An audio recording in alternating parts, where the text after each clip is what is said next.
Mayor Savage, we are good to go. We are streaming and we can start the meeting on your call. Okay. Thank you.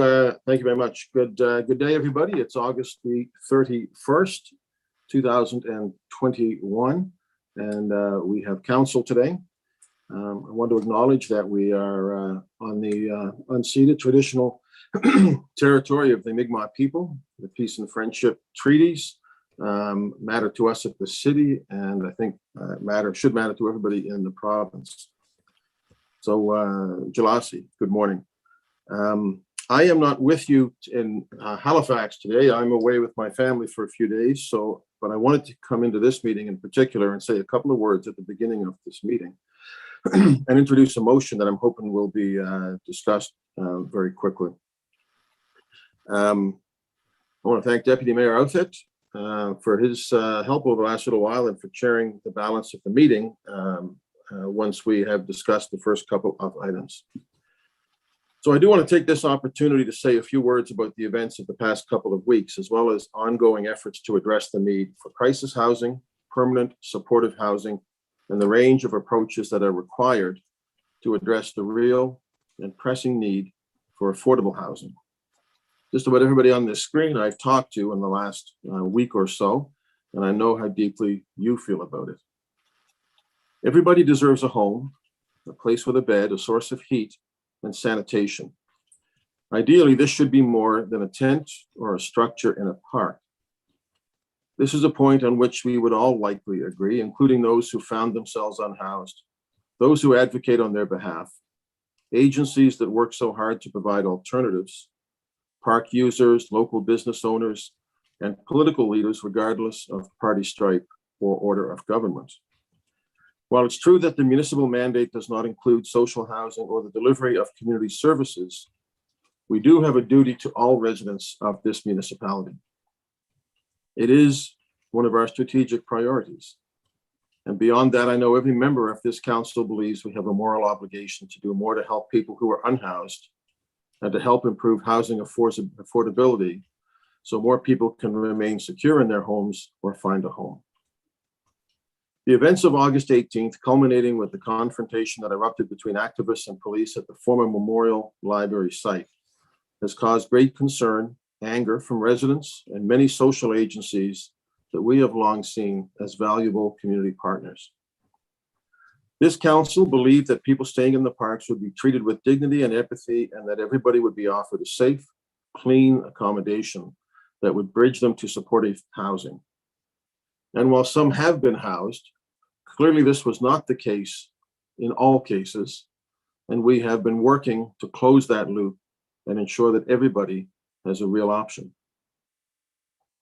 As a municipality, we don't have the appropriate skill sets and capacity to manage the complexities of the unhoused population. And we've seen the passion with which those who desire better are willing to insist upon it. In my view, ultimately, we allowed what began as a mission to get people into better circumstances to devolve into an operation to remove them from parks for reasons of health and safety. I know many good people on our staff and around this chamber know that we can do better. It's too easy to pile on police who were first tasked with enforcing a bylaw and then outnumbered in a park. Once officers called for backup, it came in volume, and we saw how it played out. It's not something that we wanted or want to see again. So what do we take from this? In the face of lost faith and criticism in our intentions, we must recognize it is time to recommit to the mission, to be a real partner in getting people housed. It absolutely is not, strictly speaking, a municipal mandate, but it absolutely is something that we've shown that we are willing to do and something we've shown that we can do. People within this municipality who are working tirelessly to review and deliver a range of housing options through the Rapid Housing Initiative as simply an example. The Rapid Housing Initiative is a federal government initiative, a very important one and a very positive one. And in this case, they grant directly to municipalities. And they chose Halifax as a recipient, even though it is not within the municipal mandate here. 52 units have already been approved through our first intake late last year under the Rapid Housing Initiative. with exceptional community partners, the Mi'kmaq Native Friendship Center, Adsum House, and the North End Community Health Center. Round 2 of rapid housing projects with 85 proposed units will be considered by council today. I want to indicate how appreciative I am of the significant investments the federal government has made in making Halifax a recipient of Rapid Housing Initiative funding. And I have to say, and I've talked to some of you about this, how pleased I am to see that all parties have made housing and homelessness an early priority in this election campaign. I do not recall that before. The past government, as well as the new government at Province House, have made commitments to heed the sweeping recommendations of the Housing Commission that HRM staff helped inform. This is a vital roadmap that takes into account the need for every order of government, for community partners, and social agencies to play a role. For too many years, successive governments have not met the test to house people who most need help. I'm looking to Nova Scotia's new government to work with all partners in getting housing built and helping people find a bed. And I implore the provincial government to move swiftly on charter changes that will allow us to bring in measures such as inclusionary zoning for affordable housing, which is one of the recommendations. At the municipal level, that's us. It's time for us to pull out all the stops. If that means directing more money to deliver crisis housing, we need to do it. If it means municipal land to rapidly address the immediate crisis, then let's not waste any more time. If it means hiring more people to move more housing stock from development application to construction, we need to do that as well. We have shown as a council, this council and previous councils, that we can take important steps to support vulnerable populations, our work in food security, in transit, and in housing. Now we must redouble our efforts to be better partners, to care for all members of this community, to lift everybody up, and to invest in crisis housing solutions. To that end, I will be asking this morning for council's indulgence to suspend the rules of order, and I will be bringing forward a motion as a first step to address some of these issues. Thank you very much. Merci beaucoup, Walalia. I am now going to see who is with us today, and then we'll move ahead. All right. Ready to see who's here and ready to take action. Councillor Daigle-Gammon, how are you? Good morning, Mr. Mayor, and thank you for those wonderful words. Great. District 1, Waverley, Fall River, Musquodoboit Valley, and as you say, ready to get on with our work, and as people have asked of us, ready to do better. Thank you. Councillor David Hensby. I'm here and with my special time today for special topics on the agenda. Welcome, everyone, and we're going to have a beautiful day today. The new government being sworn in today, which is who the new cabinet ministers are for the new government. Absolutely. Councillor Kent. Thank you, Mr. Mayor. I am here and ready to do some great work. Want to thank you deeply for the remarks and for the leadership that you are showing with us. We're all, I think, all ready to make significant progress on housing and homelessness. I want to take the time to congratulate all of the new members of the legislature, in particular, Laura Lee Nicol, Tony Ince, Tim Hallman, and Barbara Adams, who are all representatives of pieces of District 3. I look forward to having good dialogue with you, working together, and addressing and making all of our constituents' lives much, much better. Thank you. Thank you, Councillor. Councillor Purdy. Thank you, Mr. Mayor. Yeah, here, ready to go from District 4, and also echoing Becky's congratulations, especially for my predecessor, Laura Lee. Here is a big day for her today. Thank you. Councillor Austin. Thank you, Mr. Mayor. I'm here and ready to go. Awesome. Councillor Mancini. Good morning, Mr. Mayor. Good morning, colleagues, and all those watching. All ready to go to get some work done today. Councillor Mason. Here, Mr. Mayor. Can't wait to get to work. Awesome. Councillor Smith. Here, Mr. Mayor. Hello, colleagues. I'm looking forward to getting to work. Awesome. Councillor Cleary. Thank you, Mr. Mayor, and thank you for those remarks at the beginning. What you see behind me is the design drawings for the intersection at Oxford Street and Oak and Allen Street. And that's part of our new local street bikeways. The Allen Street portion is done. I know Constable Curry's been out there the last few days reminding drivers that the new signage and the arrows on the road mean you have to turn left or right if you're coming from Allen or from Oak. You can't go straight across anymore to help with the volumes and the speeds on those streets. Just a little reminder, and thanks to Constable Curry for being out there making our roads safe. Thank you, Council. You may have to explain that every time you're on screen. It's not immediately self-evident what the heck that is. Thank you. Councilor Morris. Good morning, Mr. Mayor. Thank you very much for your statement this morning on housing, and I'm looking forward to working with my colleagues today to get stuff done. Thank you. Councilor Cuttle. Good morning, everyone. Here representing District 11, Spryfield, Sambro Loop, and Prospect communities. And I too want to thank you for your remarks and also thank my council colleagues for the great discussion we've had over the past couple of weeks, as well as to all the members of the public who have taken time, particularly those in my constituency, to express their concerns. And, I think it's really important that people continue to talk about the things that really matter to us. So thank you. Thank you. Councilor Stoddard. Good morning, colleagues, and those watching from home. I echo the mayor's sentiments about looking after our homeless and making a difference in their lives. I also appreciate the dialogue that's been going through my colleagues and myself about this sensitive matter. And I look forward to working with all of you to make a difference. Thank you. Thank you, Councilor.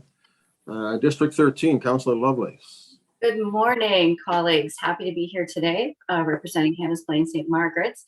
Want to wish the Shore Club a happy 75th anniversary and thank the newly designated MLA, Danielle Barkhouse, for meeting with us and learning about the Hubbard Streetscape project, which is a going concern here in District 13. And I do want to thank everyone who has sent me respectful emails and phone calls to learn about the municipal role in housing and the homelessness crisis, and looking forward to having a great discussion with all of you today about how we can move the needle forward and continue to disrupt the ineffective responses to the housing crisis over the last 30 years. And thank you, Mr. Mayor, for your words today.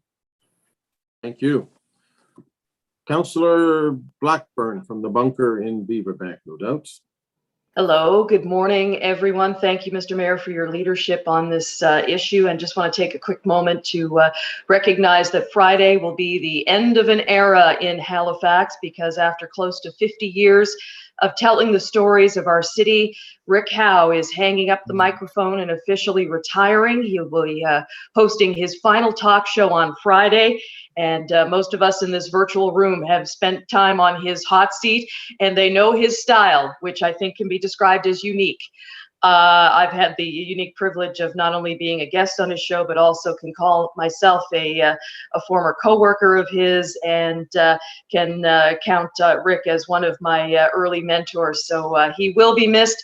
Congratulations on a fabulous career, and enjoy your retirement, sir. Awesome. Councilor Russell, good morning.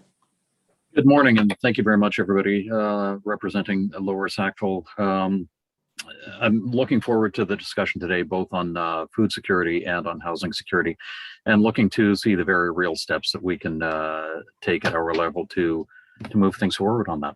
Thank you. Thank you. Deputy Mayor.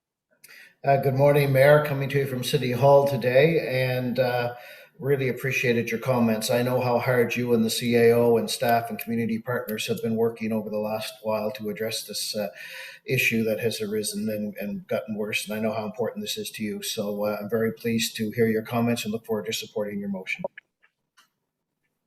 Thank you, Deputy. Do we have Jacques with us this morning? I think he was going to try. He's away this week too, but he was going to jump in. Good morning, Mr. Mayor, members of council, coming to you live from Tatamagouche this morning. Beautiful morning this morning. All right.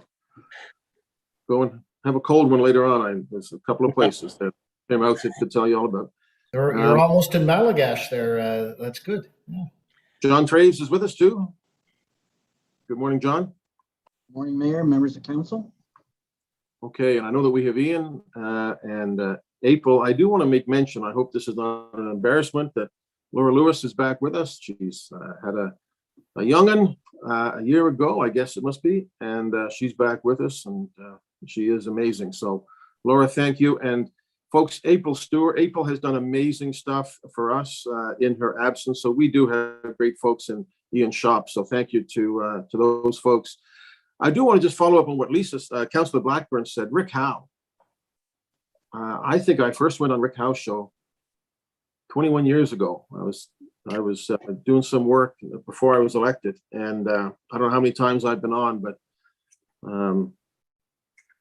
he's been quite a personality in our community, and I think, generally pretty fair, although he likes outrage. It's an outrage that he's retiring, but I think why don't we all just show our appreciation to Rick Howe for the years that he's put into this community. So let's have a little round of applause for Rick.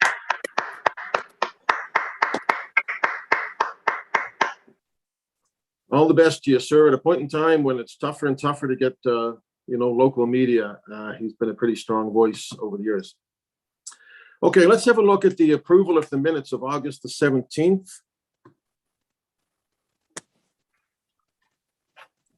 Does somebody want to move Councillor Russell? Second, Councillor Russell moves, seconded by Councillor Daigle Gammon. Cleary, Councillor Cleary and Daigle Gammon. All those in favor? Aye. Aye. Opposed? Aye. The minutes are approved. The order of business, let's have a look at this. I'll go to our distinguished clerk first of all. He can just sort of give us a direction as to where we are. So there are 3 added items from the clerk's office today. Consent from all members of council has been received to add these items to the meeting. The items are 14.1, crisis housing, 14.2, round 2 projects, and 14.3, lived experience advisory committee on homelessness for HRM. Thank you. Councillor Mason, first of all. Thank you, Mr. Mayor. Given what you've already said today about your schedule, I propose that we move 14.1 and 14.2, that would be Mayor Savage Crisis Housing and Rapid Housing Initiative Round 2 projects to the opening of the agenda today. Second. Is there discussion on that? All in favor of that? Aye. Aye. Aye. Aye. Opposed? So those will be moved up until before we do consideration of deferred business, Ian, I think, okay? Thank you. Thank you. Councillor Cleary on the order of business. Thank you, Mr. Mayor. I'd like to get info item number 3 on our next council agenda. And I'd like to defer 8.1, the heritage hearing for 5943 Spring Garden Road. I've heard from the property owner, and of course, she did not initiate the heritage registration. I don't think she'll mind if I say it's in the record anyway. Jackie Kinley is the property owner there. She has her clinic and some office space. She was otherwise engaged through the summer months in a provincial election here in Halifax, Shabukno, and unfortunately has not been able to connect with staff around the process and how she can speak to council. And so if we could defer that so she has an opportunity to do that, that would be great. I'll second the deferral. Okay. Let's just hear from John or Ian. Is it where it's been scheduled and advertised? Is there any problem with that?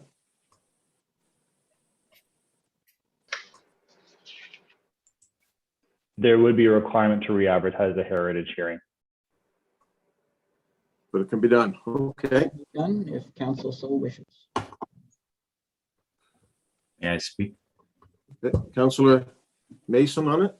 Thank you. So normally I would not support a deferral of advertised public hearing, but in this case, given the circumstances of the owner having been deeply engaged in the election, and also some concerns which we haven't been able to suss out yet, that while 4 letters were sent to the property owner, the address may have changed, and the property owner where they received mail, and the property online may not have been updated. So they may not only have been really busy with the election, but not in receipt of the notices. I think it's fair. And I'm not, this is not a reflection on whether the owner is for or against registration. They simply haven't had time to inform themselves about it at all. So I would ask council to support a deferral despite the inconvenience of having to reschedule the hearing. Thank you, Mr. Mayor. Okay. So there's a motion on the floor to defer item 8.1. We ready for the question on that? Question. Question.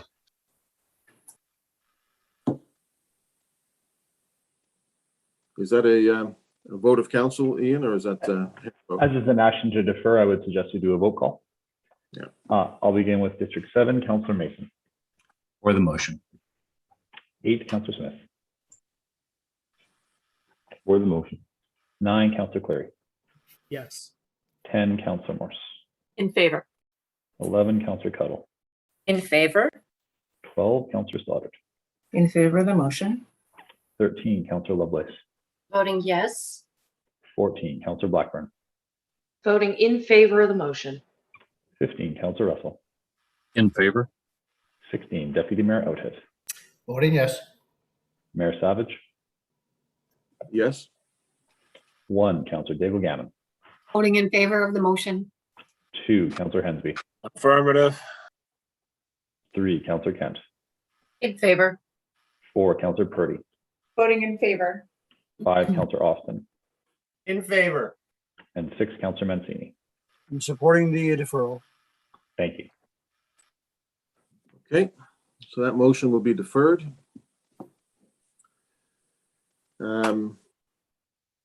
Anybody else on the order of business? If not, does somebody want to move the order of business as amended? So So moved. moved. So moved. Second. Seconded. We're gonna get here fast today. Good job. Okay. All those in favor? Aye. Aye. Aye. Opposed? So we have the order of business confirmed. Colleagues, on the consent agenda, I haven't seen anything changed. Mr. Mayor? Somebody, Councillor Kent? Yeah, thank you, Mr. Mayor. I'd like 11.1.8 removed. 11.1.8 will be removed from the consent agenda. I'll move the consent agenda as amended. Councillor Mason moves the consent agenda as amended, seconded by Councillor Smith. Ready for the question? I wasn't fast enough to type in the chat, sorry. I do have one 11.1.11 and I'll second it still. You want to remove 11.1.11? Yep. Okay, 11.1.11 will be removed from the consent. Other than that, it's been moved and seconded. Go to the vote on the consent agenda.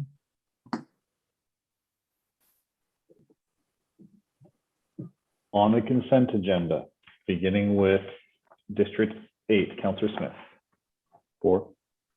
9, Councillor Cleary. Yes. 10, Councillor Morse. In favor. 11, Councillor Cuddle. In favor?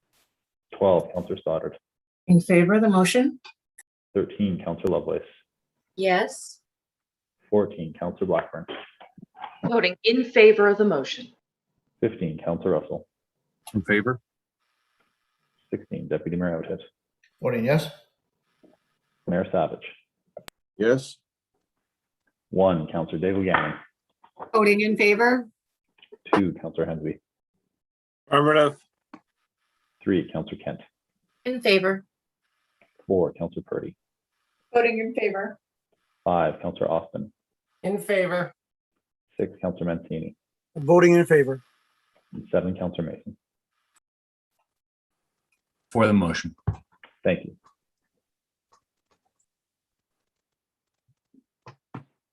That's it, Ian? That is. Okay, thank you. So the consent agenda with a couple of changes. So I'm just going to read the items that have passed on consent. 11.12, Alderney Gate recapitalization plan. 11.13, facility operating agreement, Spryfield Lions Rink and Rec Society. 11.15 is community grants referrals. 11.16 is the increase to a contract for the integrated mobility plan, AAA bicycling network. 11.18 has been taken off consent. That is HRM asset names. 11.19 passed on consent, the Halifax Forum building analysis, potential partnerships. 11.11 janitorial services has been taken off the consent and will be discussed. And 11.21 coming from audit and finance, which is the Woodside Ferry terminal upgrades, has passed on consent. Calls for declarations of conflict of interest. See none. Motions of rescission. I see none. At this point, we will be adding our items. I am going to ask Deputy Mayor Outhet to take the chair for the rest of the meeting. Thank you, Mr. Mayor. And we're going to move now to added items, beginning with 14.1, which is crisis housing, and to be put on the floor by Mayor Savage. Thank you very much, Deputy. So I just need to look at Ian or John. So do I still need to ask to waive the rules of order in order to suspend notice provisions, waive the requirement for a staff report, and suspend the rules of procedure regarding audit and finance standing committee terms of reference? Do I still need to do that separately? Yes. Sorry, John. It's all part of the same motion, given that council has unanimously agreed to add it to the agenda. Your motion would be all together in one piece, Mayor. Okay, so I don't need 2/3 for part of it and half for the other. No. Okay. All right, let me read the motion then, colleagues. The Halifax Regional Council waive the rules of order in order to 1, suspend the notice provisions associated with motions, 2, waive the requirement for a staff report, and 3, suspend the rules of procedure under Section 8 of Schedule 2, the Audit and Finance Standing Committee terms of reference. Administrative 1, the procedures of the council administrative order, and direct the CAO to implement a range of emergency supportive housing and emergency shelter accommodations for those who are unhoused in collaboration with and based on feedback from community-based social services providers and the province of Nova Scotia to address immediate and emergent needs, including measures such as the fit-up of spaces for temporary accommodation, renting of hotel and other spaces, and to coordinate and collaborate with community-based social service providers and the province of Nova Scotia in that respect. Number 2, direct that the CAO be authorized to spend up to $500,000 from fiscal services in respect to addressing these needs and report on the use of said funds quarterly at a minimum. And 3, to further direct the CAO to work with the Department of Community Services and community service providers on a needs analysis, including determining how many people are unhoused, how many of them are currently tenting or occupying other forms of shelter within parks and other public lands in the Halifax Regional Municipality, and how many can be accommodated in a safer manner. I so move. Second, Councillor Mason. Second by Councillor Mason. So is everything in order there now, John? Am I good to just have a chat on this? Trying to find my mute button there. Sorry, Mayor. I misunderstood your question. My mistake. We will need 2/3 vote for the procedural portions at the beginning. You are correct. And we can deal with that when the time comes to vote. We'll just break those out initially. Okay, I'll leave that for the chair and the clerk then to facilitate the 2/3 on the first part of the motion.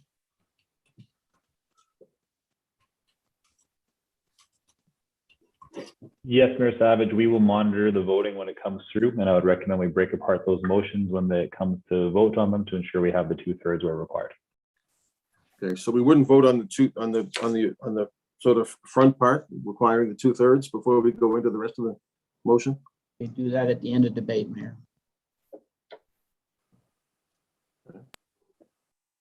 Mr. Mayor, did you want to speak further on this, or it's been moved and seconded? Any further comments? Yeah, I'd like to speak an open debate if I could. Yep. Okay, all right. So folks, a few weeks ago, I wrote to each of the major party leaders in Nova Scotia in the provincial election about what I saw as priorities for HRM. This was on August the 8th. And the first issue was affordable housing and homelessness. And I said to the party leaders, the need for affordable housing continues to grow. As the largest urban center in Nova Scotia, we face a uniquely urgent need that requires responsive policy options, tools, and legislative amendments to address the affordable housing crisis. I indicated while the province holds jurisdictional responsibility for housing and social services, we feel responsible and accountable for the health and well-being of residents. And that is the fact. I want to thank the Deputy Mayor. I want to thank a number of councillors, particularly Councillor Smith, who has been part of some discussions we've had with service providers over the last couple of weeks. We have begun discussion of this with the province, as well as with service providers in this community. So this work in some ways has begun, but needs to be accelerated. There are options. There are options for people who are unhoused.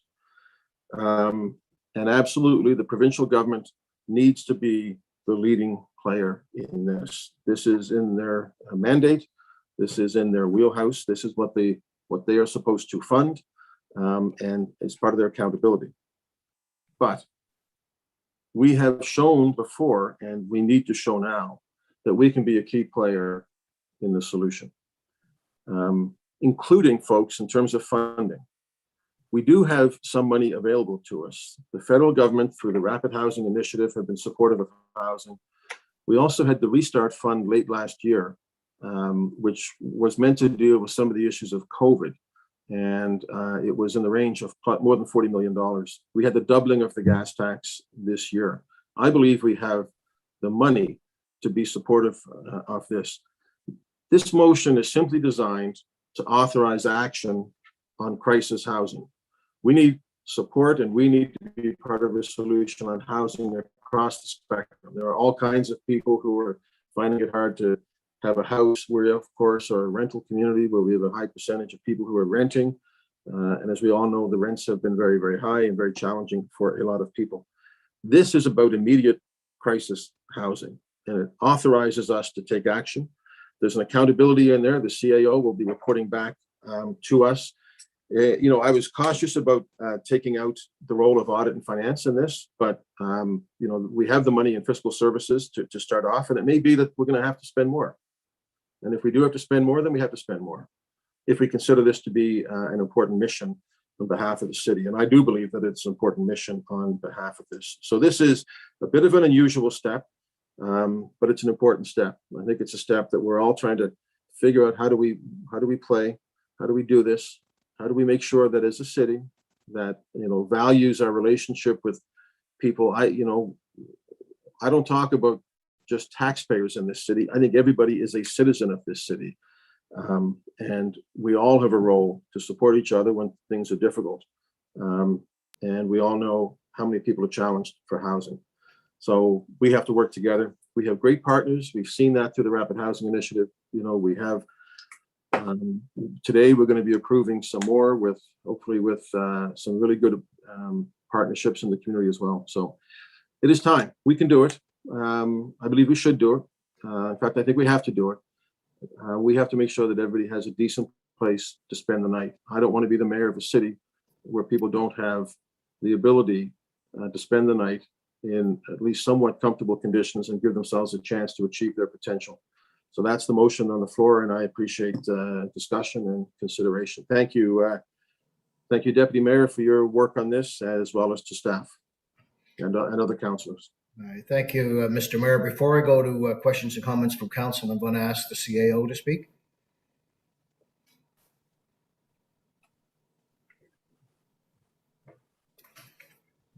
Well, good morning, everyone. Can you all hear me? Yep. Yes. Okay, thanks. So thanks, Mr. Mayor, for your leadership and for putting the motion on the floor. It's a very important day and important direction that council is being asked to endorse. We all know that homelessness is a complex and very challenging issue that requires a broad spectrum of collaboration, like the mayor has talked about, across all facets of society. You know, for many months, we've been working very closely with the province and, of course, our community partners and our community service-based providers to support individuals experiencing homelessness. And of course, as of yesterday, I can report that we believe there are 81 unhoused individuals needing a solution right now. You know, prior to yesterday, and this is a moving target, as you can appreciate. It's a very dynamic situation. Prior to yesterday, there were 26 other individuals who had accepted other housing options as a result of this collaborative work that's been going on. So that's all to say that there's way much more work to do, as the mayor has pointed out, and enhancing our partnership with the province and for the not-for-profit agencies is very critical at this particular time.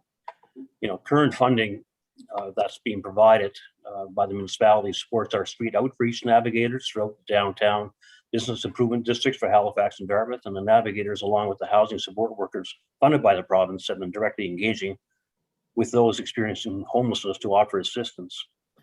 So an additional funding of $60,000 was provided by the municipality this past winter to help navigators secure short-term accommodations, such as hotel stays, as well as increased access to services and supports with the goal of finding more permanent housing.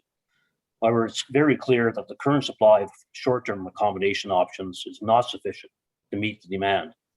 So several days ago, I again directed staff to begin an assessment of municipal property and facilities that may be leveraged for temporary accommodations for those experiencing homelessness, to source additional hotel rooms and identify other privately held buildings that we could retrofit for occupancy before winter. So far, we've identified 3 potentially viable private sites, 2 of which require fit up, and we are trying to source mobile units that can be set up on our land. In terms of numbers, should all of these come to fruition, we should be able to accommodate upwards of 40 individuals, with the remaining clients notionally accommodated via one of the rapid housing projects the mayor spoke to earlier. That is before council today for consideration. That project, plus other supportive housing, another supportive housing project currently in flight, will hopefully create about 90 supportive housing units sometime this fall. So this all assumes that we're able to strengthen the capacity of our not-for-profit service delivery partners with funding and additional staff to address the demand now and into the future. So the other day, myself and John McPherson and Peter Stickings met with a number of service providers on one of our sites that we're looking at.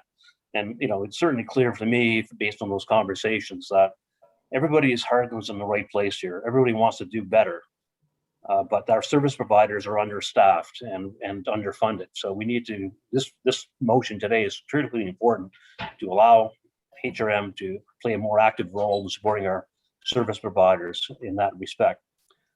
So, you know, pending direction from regional council today to apply dedicated funding to this particular effort, we will take immediate steps to advance this work by identifying underutilized private properties or surplus municipally owned properties and facilities that can be retrofitted into safe short-term accommodations for people who are unhoused. Our goal will be to increase the inventory of temporary accommodation that the mayor has clearly laid out for you, and work with our partners at the province and community-based service providers to ensure social services are available as part of a holistic approach to addressing homelessness. So this dedicated funding will allow us to leverage those opportunities that can have the most immediate impact, including funding new positions within the service delivery organizations to make things happen on the ground, and equipping community outreach workers with financial resources required to secure temporary accommodations within hotels that will accept requests. While the inventory of hotel rooms is outside of our control, we can make sure that funding is provided to secure rooms that are made available. So municipal staff will continue to engage with the province, community-based service providers, and members of the private and not-profit sectors to support individuals experiencing homelessness. And as I mentioned earlier, in recent days, we met with several social service providers in an effort to improve the lines of communications and discuss ways which we can better work together moving forward. I'm also pleased to say that we've had some preliminary discussions with members of the private sector regarding the ways that they may be able to assist. And at this stage, I'm not able to share any details. However, I'm cautiously optimistic, that these conversations will translate into tangible results that will contribute to addressing homelessness in our region. I'm looking forward to sharing more details about these opportunities with Council once details can be made available. We recognize increasing the inventory of short-term accommodations will not solve all the issues contributing to homelessness. And it is important to remember that some of those experiencing homelessness will not or cannot accept housing options, temporary accommodations, or other offers of support for a variety of reasons. So all levels of government have a role to play, as well as community-based service providers who are experts at providing support. We have kept the lines of communication open with the province and look forward to working with the new government to address homelessness in HRM in close collaboration with the service providers. So building on upon the collaborative efforts to date and the resources we hope to apply towards some immediate term actions, we remain committed to working together with all partners to remove barriers for people who are experiencing homelessness. And it's very timely for the mayor to bring this motion forward today and hopefully receive regional council's direction on funding to support unhoused individuals for that motion. That will allow us to continue our important work with service providers and the Provincial Department of Community Services to finalize solutions based on agreed goals and objectives. So should council approve, we will allocate funding and resources based on identified needs and temporary options secured, i.e. hotel spaces, vacant buildings, etc. And we will ensure there is a process in place to track, monitor, and coordinate options offered to unhoused individuals. And finally, we'll continue to meet regularly with service providers and the Department of Community Services to advance shared goals and objectives for addressing homelessness and keep council apprised along the way. Thank you very much, Mr. Deputy Mayor. Thank you, Jacques. I'm going to go to members of council now, and I do have my Paul Russell stopwatch here to ready to go to try and keep folks to our 5 and 3 rule here. Starting with Councillor Mancini, please. Thank you, Deputy Mayor, and thank you, Mayor Savage, for your motion. You know, it has been a very difficult time in HRM. Of course, most difficult for those that are living homelessly, those who are living rough. For us, you know, as a council, we've heard more than once, numerous times over the last few weeks, that this council doesn't care. And I will tell you that this council does care. Each and every one of us, my colleagues, do care about this situation and the crisis that's in our community. This council, the previous council, has done more for housing than any other council that's existed. Remember, at amalgamation time, when the province created amalgamation, it took on the role of housing. That is their responsibility. They have the funding, they have the resources, not HRM. Previous to this council and the previous council, motions like the mayor's today and Councillor Lovelace that's going to be here later on would never have passed. That's not us, that's the province, what they would have said. I'm quite confident at that. And I know that there are councillors that were here during that time. Now, we are in a crisis housing and situation, and we have the province that has to also take the lead on this. We have a new premier as of today, and the new premier said their government's going to be different. Well, every government and provincial government has failed when it comes to housing. So, you know, Premier Houston, if you're going to be different, here's your opportunity. And we will partner, as stated today by the mayor and I think all of our colleagues. We'll partner with you, but we need you to step up and do what's necessary. You know, Mayor Savage, I want to thank you for your leadership. I know it's personally been very difficult for you, as it is for everyone, but thank you for your leadership on this topic. I look forward to working forward through this crisis situation and partnering with the province. But the opportunity is there and is laid out for you, Premier Houston. Hopefully you and your new cabinet will step up. Thank you, everybody. Thank you, colleagues. Thank you, Deputy Mayor. Thank you, Councillor. Next on the list, I have Councillor Mason. Thank you, Deputy Mayor, and thank you, Mayor, for bringing this motion forward today and the words we heard from the CAO and the conversation that's been having in the community has indeed been difficult. One of the things I want to start with is to recognize that what we're really focusing on today is the 81 people that the CAO said are living rough right now, and also the 380 to 400 people or so who are chronically unhoused, according to the AHANS survey that they update monthly. But we also recognize that the housing crisis is deeper than that the housing crisis includes working class folks and everyday people who cannot find a place they can afford to live despite having jobs, and that the shortage of new housing or appropriate housing for people in an entire spectrum from middle income to the folks who are living rough right now, and some of whom have serious needs for wraparound supports. So we acknowledge that, but today what we're really focusing on is those 81 people and those 400 or so people, because those are the people with the most acute need. But we're not going to ignore that other stuff. Today, what we're talking about is, both a short and medium term shot in the arm to try and get people out from underneath canvas or nylon and into appropriate and safe housing. But I think what we've really seen in the last 2 weeks, and I wrote about it yesterday and sent it out to my residents, is we have insufficient capacity in HRM to deal with this, in part because this is not something HRM has had to do since 1996. We have counted on other orders and service providers to do these things. As I put it to residents over and over again, we don't have a psychologist, we don't have social workers, we don't have housing support people, because all that's happening over in the province in community services and housing.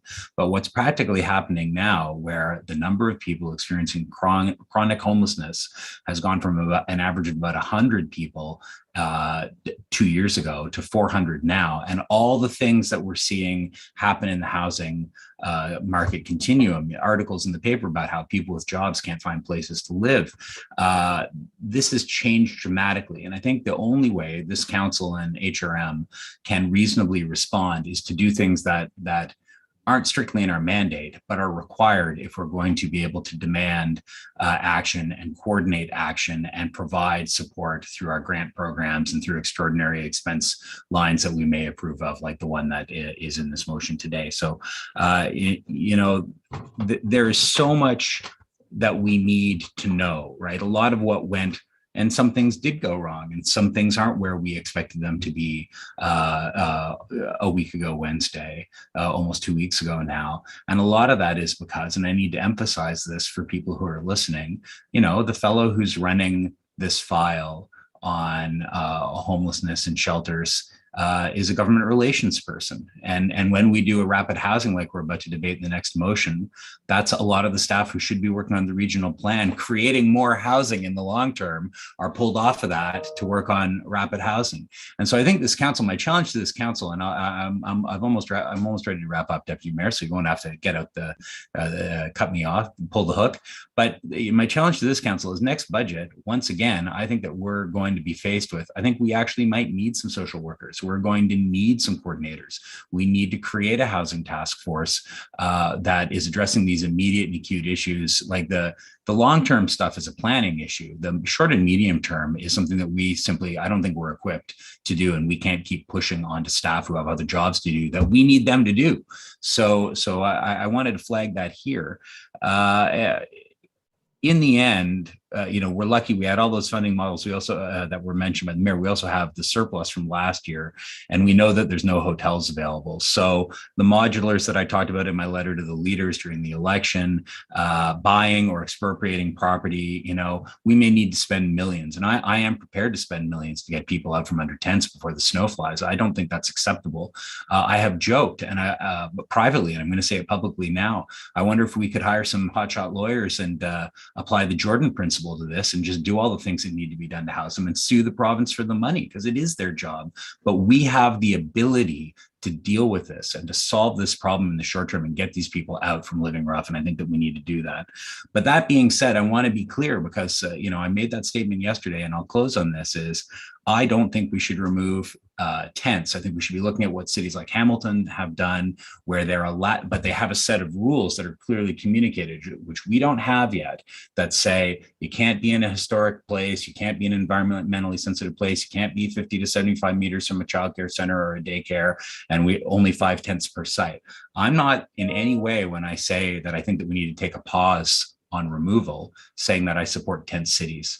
I don't think that's a solution. I will never support that. But what we need is to open our purses and open our hearts and minds to new solutions that we can immediately implement to get these people into safe and adequate housing. So I will support this motion with my whole heart, and I hope council does too. And I think this is probably the first of many similar things we're going to have to do.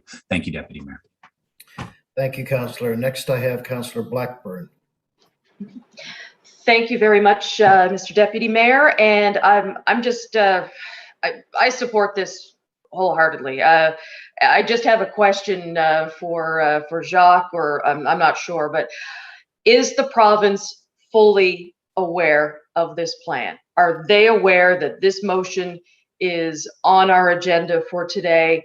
And have they given us an overview of what they plan to contribute to help support this? Because as Councillor Mason has pointed out, this is all something that we're doing off the side of our desks because we do not have the expertise in this field. As he points out, we don't have mental health, staff. We don't have addictions staff. We don't have social workers on staff. And without that component, I think we're heading down a road of a whole lot of hurt without those factors in place, because the roof over the head is just one small component of what is needed here. And, call me once bitten, twice shy, but I need guarantees that the province is aware of what we are doing here, and they have signed on and committed and given us an overview of what they plan to contribute. Thank you. Thank you, Councillor. Next, I have Councillor Kent, please. Do you want me to answer that question, Mr. Deputy Mayor? That would be a good thing too. Yes, Chuck, sorry. Thank you. Okay, too many things going here at once. My apologies. So yes, thank you, Mr. Deputy Mayor, through you to Councillor Blackburn. So yes, the province is aware of this motion. I've advised both the new Premier's office and the Deputy Minister of Community Services a couple of days ago that this motion was going to be put to the floor, likely today, based on, assuming council agreed. And, as far as the new government's concerned, they are appointing a new minister today. And we'll see, certainly the Premier's office had indicated that they'd be happy to have the new minister have a conversation with the mayor, council, and I'm sure I'll be speaking with the deputy minister again as a result of this particular motion to see where we go from here. The lines of communication are wide open and everybody's aware of what's happening. All right, thank you, Jacques. Lisa, are you fine now, Councillor Blackburn? Yes, thank you. I just wanted to get it out there that the province is aware of what we're doing, and they're on notice that we need them to provide this backup support, this wraparound support that is so crucial to make this work and make it successful. Thank you. Thank you. Okay, Councillor Kent, now it's your turn. Thank you, Deputy Mayor. So I want to start with, I wholeheartedly support this motion that's before us. I appreciate the mayor's leadership on this. And I have great confidence today that our council will do the right thing and move forward. I am going to kind of rip the Band-Aid off and talk about the elephant in the room around the events that unfolded on the 18th.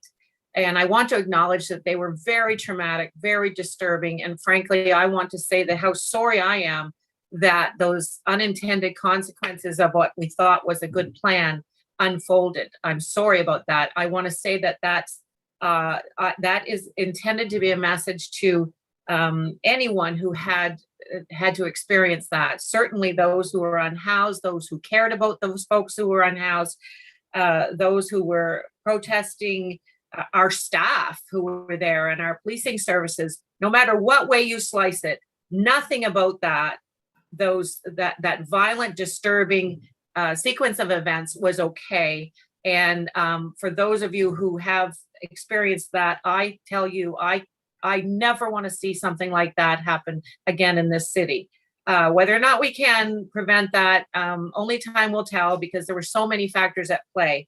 But there's a narrative out there. I'm just gonna call it what it is. There's a narrative out there that is implying and saying blatant statements that we are inhuman, we are so many things, but as far away from caring. And you could not be more wrong about that. I have had a career in politics where I've been privileged to work with a lot of people who care, but I've never been on a team that I feel gives the due diligence and conversations within the parameters that we have available than this team. I can speak from experience that the volume of work that is being done, and I think has been done prior to the most recent election where many of us came to this table, has been tremendous, and with heart and with a determination to address something that has not traditionally been the mandate and continues to be not the mandate of the municipality. But the mayor's words are very true, that our citizens are our citizens. It doesn't matter what level of government you are representing. They're all the same people. So, this notion, not a lot of people would know this, but I'm a counselor who has actually taken folks in from living in their car at the McCormick's Beach Boardwalk by Fisherman's Cove and lived with me for months because to help support give support to transitioning from whatever condition that situation was into a healthier place. And I think that I want to reiterate that living unhoused in every situation is complex and is not usually one is not like the other.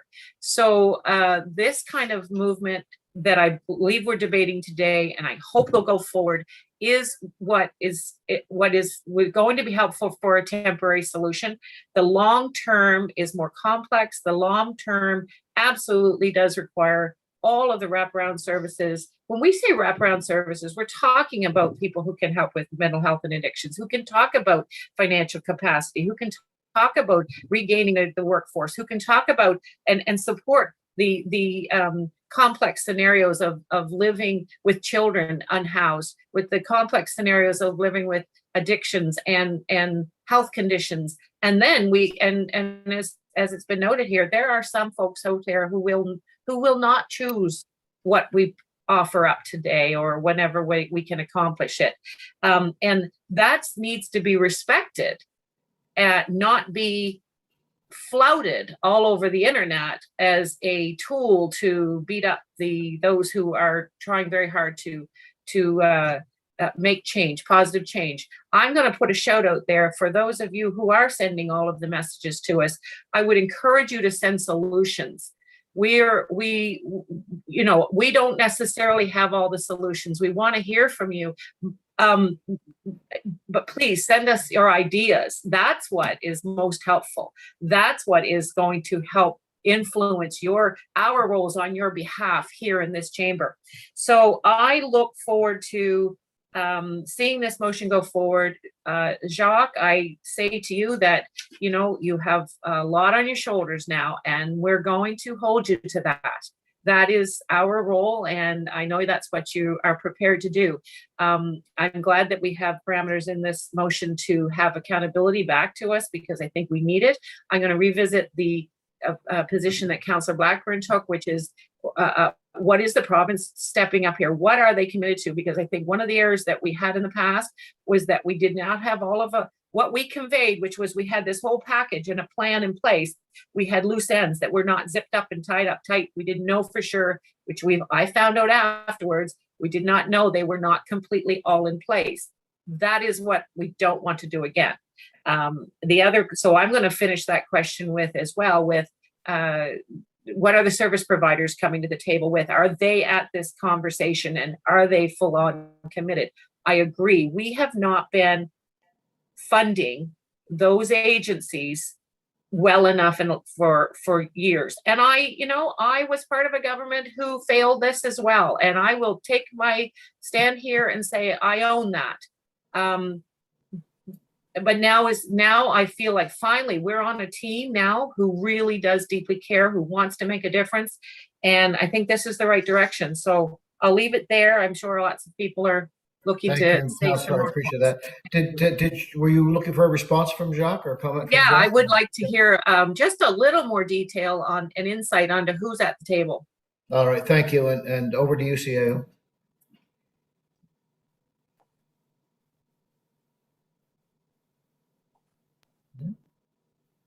Jacques, are you with us? Yeah, I'm here. I'm here, Mr. Deputy Mayor. Can you hear me? I can now. Thank you. Thanks. Yeah, so we have a number of, we've been engaging with a number of not-for-profit agencies. So I'm not going to list them all, but we have a number of them that we've been engaging with lately.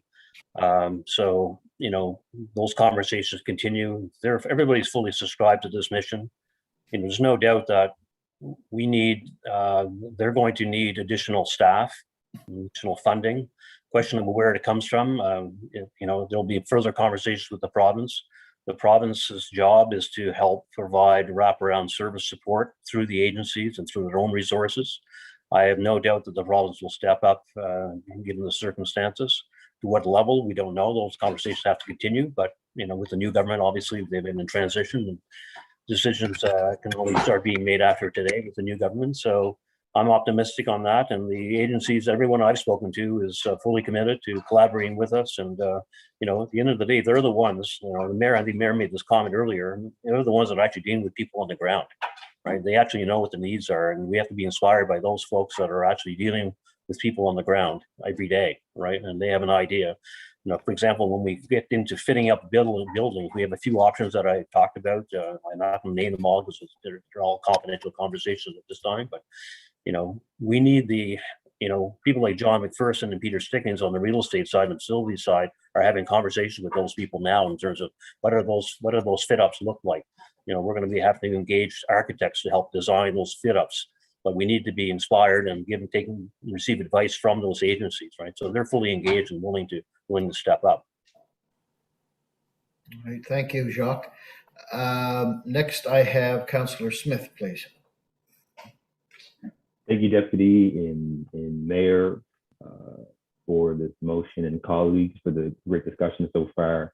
As already mentioned, a lot of work that needs to be done on many folks and for us as HRM. I think it's important that we pick up as much as we can and support everyone that needs support, and also hold the folks who hold the responsibility accountable, which is the province. And then I know that we work with them as partners for a long time, and with this new government, I hope that we urge them to do something differently, as already said. To me, the most important the aspect of this is the individuals. And looking at this motion, this focuses on the individuals, because we seem to be getting really stuck on the crisis shelters or the tents, or where they're located, which park, which streets, which right of way, and sometimes forgetting that within these shelters or tents, there are people who need supports, some very complex supports, some maybe not as complex. They just need a quick pick me up to get them going. And I feel with what we have here is a start to helping the individuals who need it. So support this wholeheartedly, and echo many of the comments that were already made, so I won't make them again.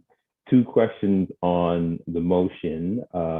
One is, and just looking at colleagues here to see if they're interested, because this is such an urgent discussion, should we ask that we get an info item at each council, maybe until the end of this fiscal, just so we can kind of keep account of what's happening, and then afterwards we can do the quarterly. So I'm wondering if that's something that we'd be interested in, just getting an information item how funds have been spent at each council meeting, and then get the full report at the quarterly meetings. So I don't know if that's if I need to put that amendment forward, but I'm just wondering if that's something we want to do in the meantime, just to make sure that we're keeping this conversation going at the council level, and the public has an opportunity to see where the money is being spent.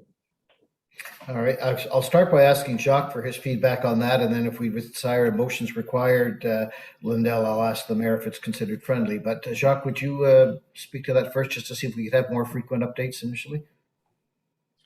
Yes, thank you, Mr. Deputy Mayor. So what my intention was to provide send an email out to council on any substantive kind of investments or developments on the file. So this would be on an ongoing basis. You probably could expect 1 to 2 emails a week on that in that respect, sort of keep the information going to council. If council wants an information report, I can certainly ask someone to prepare that, and on a monthly basis.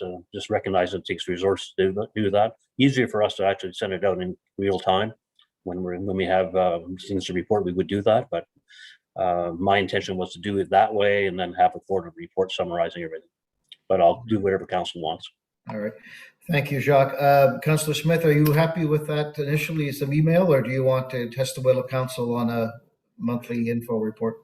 So for me, I think it's also with the public understanding that what we're doing. So, I'm more than happy to get it as council, but we want to show the public that we are doing what we said we're doing. And Jacques' role is to make sure that we as council know what's happening. And I have no issue with that. But I think there's also a role that, and it could just be categories of hotels, modular, whatever it might be, very simple info report, just so there's something in the public. But if it's not a friendly, I'll put a motion forward and we can discuss it more. All right. I'll ask the mover and the seconder then if they would view adding monthly updates, monthly information reports as a friendly amendment to that motion. I'll ask just for the first fiscal, and then after that we get the quarterly. Okay. Yep. Fair enough.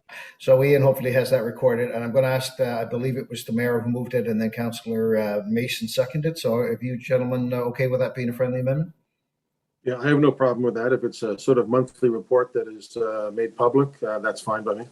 Super. Yeah, no problem. I see it in a memo format, so that can be shorter and faster for staff.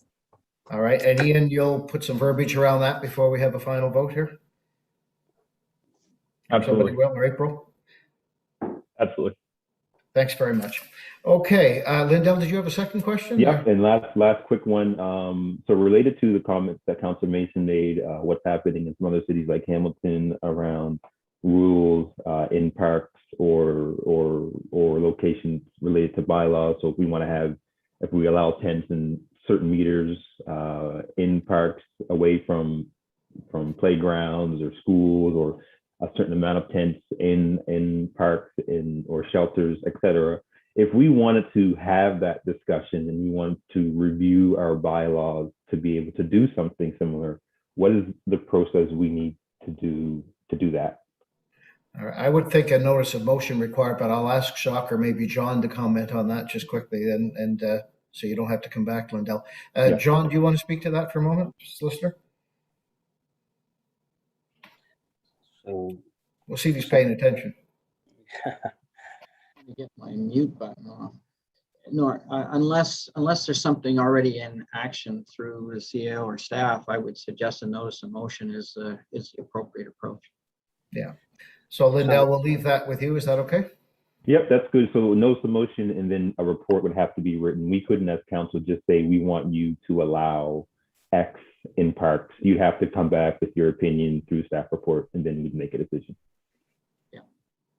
I think the CAO wants to speak to that quickly too. Go ahead, Joe. Yeah. So yeah, we'd take a notice of motion and a staff report. I will say this though, we've addressed, for clear reasons of public safety and public health, actions had to be taken. So what we have now we have a couple of locations that are problematic still. But we want to have some conversations with those who are occupying those places before anything further happens. So, at the end of the day, there are two locations that we're well aware of that are challenging, remaining. All the other locations, have 1, 2, maybe 3 tents, something like that. So we continue to monitor those situations, but we don't intend to, unless something arises that is of a serious public health and safety risk, then we're going to still have conversations, and navigators and other social workers will continue to visit with those folks. And, I'm sure the police will likely want to check in on them occasionally and stuff like that. They're not a huge priority at the moment. So I just want to ensure everyone that there's if we have a tent here and a tent there, that's not the problem. Problem that we've had in the past, more recently, have been around serious, very serious public health and safety risks, and where action had to be taken. In the meantime, though, we are taking a sort of an education approach, a conversational approach, a collaborative approach to see whether we can find the folks more suitable accommodations if they're willing to do so. So, you know, I think the workaround, in order to change the bylaw, have a motion and a notice of motion, but I can assure you that, you know, it's not our priority right now to remove 1 tent or 2 tents or 3 tents, other than on the 4 sites that we were able to clear more recently. So, you know, we have a plan in place to allow other tenting locations to continue until something else happens or we move out of there. So that's sort of the plan right now, and I'm more than willing to come back with a report to council should the motion be passed to look at changing the bylaws. So, you know, as CEO, I'm under the obligation to enforce the bylaws that's established by council. You know, what I'm telling you is that I'm, you know, at this point while all tents are an infraction of the bylaw, and not posing on tells me otherwise, I will continue the practice of, you know, being collaborative, having folks having conversations and see whether we can remove some of them at this time. At some point, I may have to take stronger action, but at this point, I do not see a need to do that. Thank you, Jacques. And I'm going to move on now to Councillor Russell, please. Thank you very much. I had a look at this motion, and I support the motion. I am generally in support of what this motion attempts to do. A couple of things have come up over the past couple of years that have caused me to look at this with a slightly different lens, and one of them is where is the focus of this funding going to be, and where are the unhoused individuals? Jacques, you were talking about 81 unhoused individuals. We had the urban navigator come out to visit suburban Sackville, gosh, I guess nearly 2 years ago. And his urban experience didn't translate well to locating suburban people who were homeless, because they could blend into the woods, and it would be far more difficult to identify people who wanted to take that route and didn't want really to be seen all that much. Some people would come out of the woods every few days. So I'm wondering where this funding is anticipated to be spent. Is it going to be in Peninsular Halifax? Is it going to be in the regional center, or is it all across HRM? I'm also wondering where these, generally speaking, 81 unhoused individuals are. My expectation is that they're in Peninsular Halifax or in the regional center. I would be very surprised if there were only 81 unhoused individuals across HRM. That's the first portion of this. The second is, and I wasn't going to ask about it. I thought it was going to be a quarterly report, and that's fine, and it would be done. Some of the questions have led to the impression that this money is going to be ongoing, and that the reports are ongoing. So I guess I need some clarity on the motion itself. Is it asking for 500,000 once or 500,000 per year? Because a quarterly report makes sense if it's ongoing. 3 reports every few months makes sense if it's $500,000 once. 2 or 3 locations have been described as problematic. I might come back to that. And I'm wondering about the facilities that have been considered. Again, we have homeless people all around HRM, and I'm wondering if places outside the regional center, places like the Sackville Sports Stadium, have been considered as a location for things like that. For the locations that have been described as problematic, one of the things that we have heard is that there are a number of reports, a number of calls into 311, complaints about various things happening. Wondering if it's possible to include in the first of these reports, and I can make an amendment if required. I can bring a notice of motion forward if that would be better. I'm wondering if it's possible to get statistics on the type and general location of the complaints that have led to the actions of August 18th and that we might have heard since then. I think that's everything. So I'll leave that on the floor for now. Thank you. Thank you, Councillor Jacques. We'll start with you on those questions, please. Yeah, thanks very much. So the 81 number came from the navigators. Those are the numbers of people that we've been dealing with in the basically within the navigators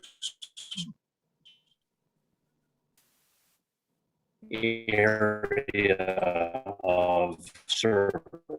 We're losing you, I hate Jacques. to say it. We're Yeah, losing we have We audio all issues. know there are more than 80. Jacques, we can't hear you. Yeah, Jacques, I don't know if you want to try turning the camera off for a moment, but you're going to have to speak again. We lost you. Okay. Can you hear me better now? That's better. Okay. So the number that you're hearing, the 81 number, the 81 that I used was a number that was identified by the navigators in the course of their work with the various agents, mainly in downtown Halifax and downtown Dartmouth, the areas serviced by the navigators, right? We all know that there are more than 81 homeless people in HRM, 400.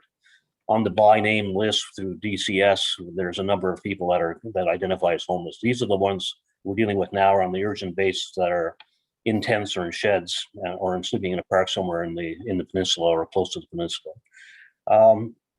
So the funding that we're looking at here is to deal with that clientele initially. You know, the province of Nova Scotia obviously has budgets to deal with other homelessness and other housing issues. You know, what we're intending to do here is to set up some temporary locations, some temporary supportive housing units within the catchment area of the service providers. Service providers have been very clear to me saying, we need to establish locations that are in close proximity to us, i.e.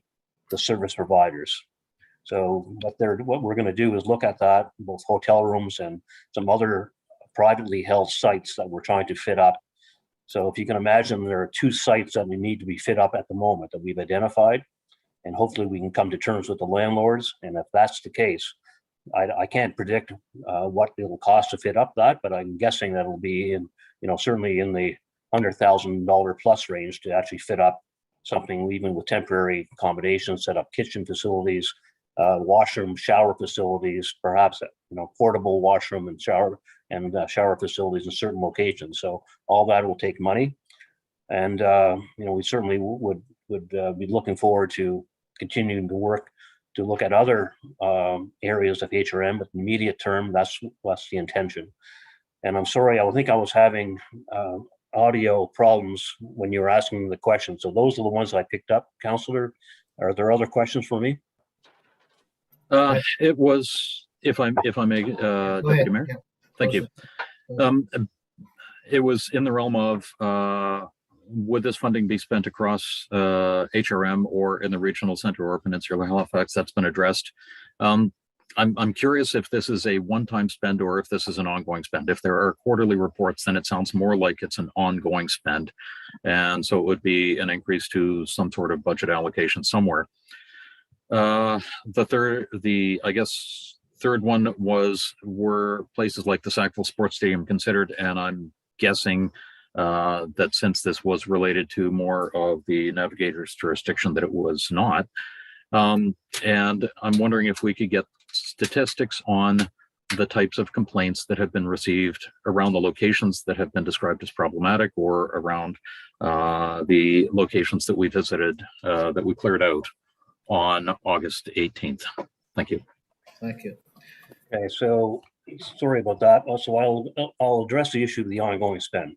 Short answer is yes, this will be an ongoing expenditure. I think the mayor commented in his opening remarks that, this problem is not going to go away anytime soon.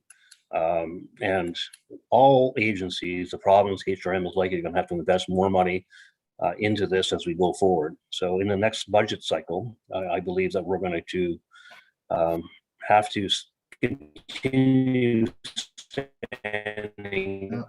We're losing you again, Jacques. Maybe try the camera again. Very We lost you again, Jacques. wraparound supportive units. We'll probably have to continue to invest in rapid housing initiatives as the federal government. Sackville was not considered as a site because it's too far from the service providers. We also had looked at other sites, including hotels that are and other sites outside the regional center, but it was very clear based on our conversations as late as Friday afternoon that I had with service providers along with some of my staff that, you know, it was better to look in the regional center at close proximity. In terms of the statistics of complaints that we received, I can only defer to HRP on that. I think, you know, I've received hundreds of emails from various folks, you know, basically expressing opinion on this. And, you know, we've had a number of complaints of residents and businesses in proximity to some of these encampments. We don't have a list right now. I think we have a general knowledge of what those complaints are. If council would like to have a report on that, then I'd certainly take a notice of motion and we could spend some resources and trying to collapse some of that. I would defer to Chief Kinsella to discuss with council if should he in terms of what he can provide in terms of information that they received. But that's really up to the chief to determine what information can be shared with council and the general public or with the board of police commissioners in terms of the police that they receive. Generally speaking, in terms of from everything from the list that we provided with council in terms of assaults and you know, indecent acts, those kinds of things. But I can't speak to the detail of that, nor I don't believe I'm under investigation and subject to police action at this point. So I think I covered them all. All right. Thank you, Jacques. And Paul did ask very quickly in the chat here, could 311, could we have those results if 311 was also receiving calls? We may have lost Jacques. Yeah. He was going. Yeah, sorry. Yes, we have a number. We've had a lot of calls to 311, and I can certainly ask the executive director there, John McPherson, to look at, see if there's some kind of a summary report that could be generated. All right. Thanks very much. I'm going to move on now to Councillor Lovelace, please. Thank you so much. I really appreciate this opportunity to have this conversation. I'm so grateful to all of my colleagues. We have worked really hard over the last couple of weeks to really understand the issue that we have in front of us, to understand how on earth the events unfolded as they did on the 18th, and then to really quickly come together to figure out what can we do to adequately address this issue that has been building, you know, for decades. This is a long-standing issue where, you know, we're in this situation of homelessness precisely because we are not equipped as a municipality to address it appropriately. I think it's really important. I've got 4 points. One is on data, transparency. I will echo what Councillor Smith said. I think that quarterly reports will not cut it. We need monthly updates. I also want to talk about how we can better equip the municipality for a much more effective, compassionate, empathy-based response to the housing crisis. And the fourth thing is, you know, this is not a long-term plan. And I'm just going to circle back to the reason it's not a long-term plan is because we don't have the data. We understand that there's 81 people currently unhoused. We have 26 people who have accepted housing, but here in District 13, there are people sleeping in the woods. They are not counted in these numbers. They are not being supported. They are on the outside. They're on the periphery, and they need our support as well. We know that people are going to food banks throughout HRM. They're not counted in this, but they are near homelessness. They're at risk of losing their housing. So I think that we as a municipality need to do a better job in pulling together the data on the housing crisis in our municipality. We obviously need to do that in partnership with DCS and the other community groups, but we need a plan in order to do that. I am concerned about the level of public discourse, the hate in particular that I have experienced and some of my other colleagues calling for my head, calling for my resignation, threatening to take myself and my children out of our beds at night.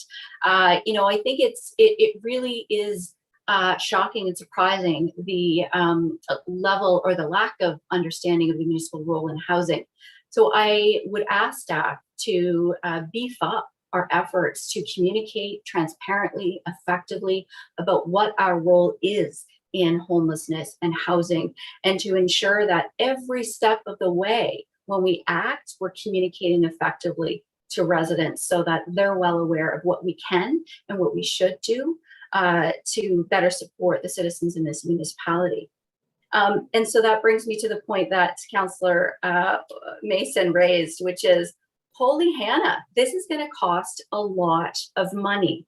And so what I'd like to see is an invoice sent to the province of Nova Scotia, which, as we know, every year the municipality is sending $170 million this year to provide social services, housing, all of the different provincial supports that the province provides to residents here, including education and health and so on.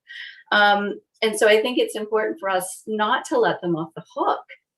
Taxpayers in this municipality have already provided those funds to the province to provide housing and health services, mental health, addiction support, et cetera, et cetera. So let's hold their feet to the fire and make sure that they recognize that it is their job, it is their mandate, and that we can do this in partnership with them. And so this brings me to my last point, which is about the long-term, support. Again, we've got to have the data in order to have that long-term plan.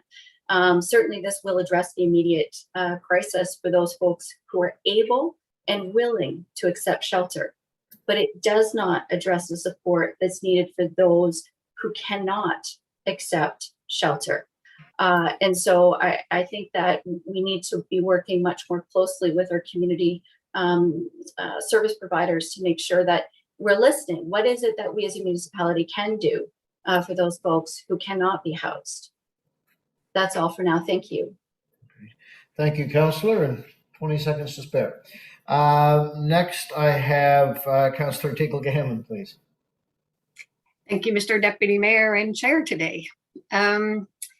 And thanks for the opportunity to be able to speak. Mr. Mayor, I remember many years ago when you were an MP and co-chairing a national poverty strategy with Ken Dryden.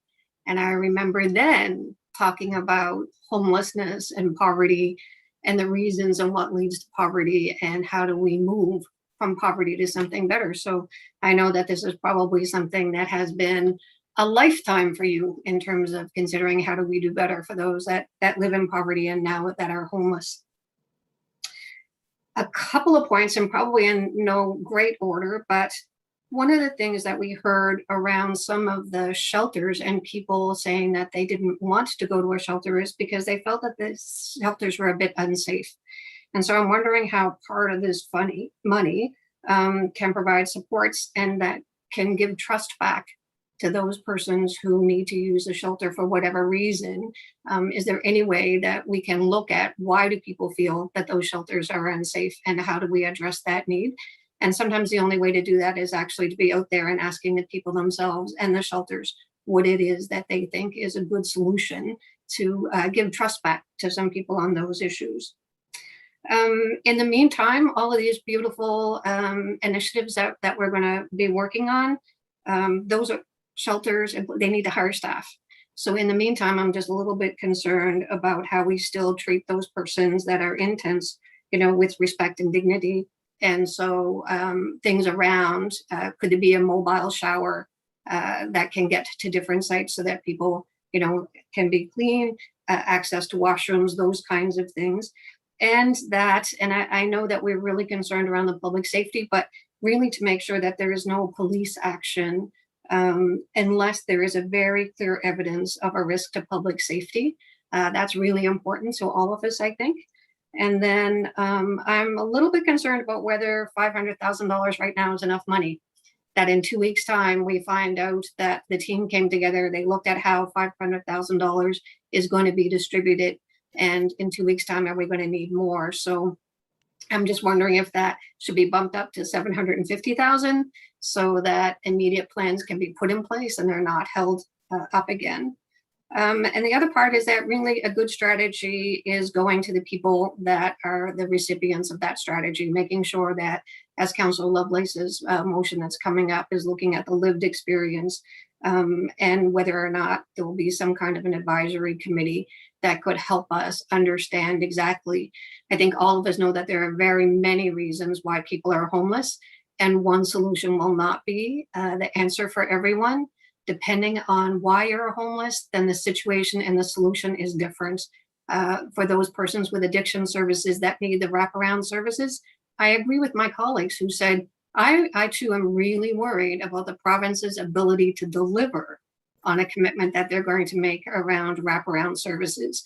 So yes, I'm really worried about that, and hope that there is, as much energy in the language that they will actually put back into the behavior on the ground in terms of supports. And I guess when I think about that too, when I think about our police presence in terms of making sure everybody is safe, sometimes I wonder if perhaps what we need to do, and I know we can't under the Police Act, we don't direct the HRP or anything like that, but maybe the person that is the voice of HRP is someone who has a background in trauma-informed care.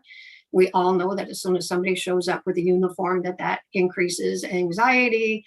It will increase the fear response that people will have. And so perhaps we can look at who is it that is the mediator between HRP and the community of those persons who are living in tents. And perhaps if we need to put more money in place to have that person or that position in place, I think that might actually go a long way to maybe build some trust that we might have. So another navigator, if that's another navigator or whom that might be, I don't know, but maybe the team could take that into consideration. Thank you very much. Right. Thank you, Councillor. Now, were you looking for some feedback on the 500 increasing to 750? So we'll get Jacques to speak to that, and then we'll see if any amendment would be required. But let's get some feedback on how that amount of money was calculated and if we think it's sufficient for a while. So Jacques, I'll ask you. Great, thank you.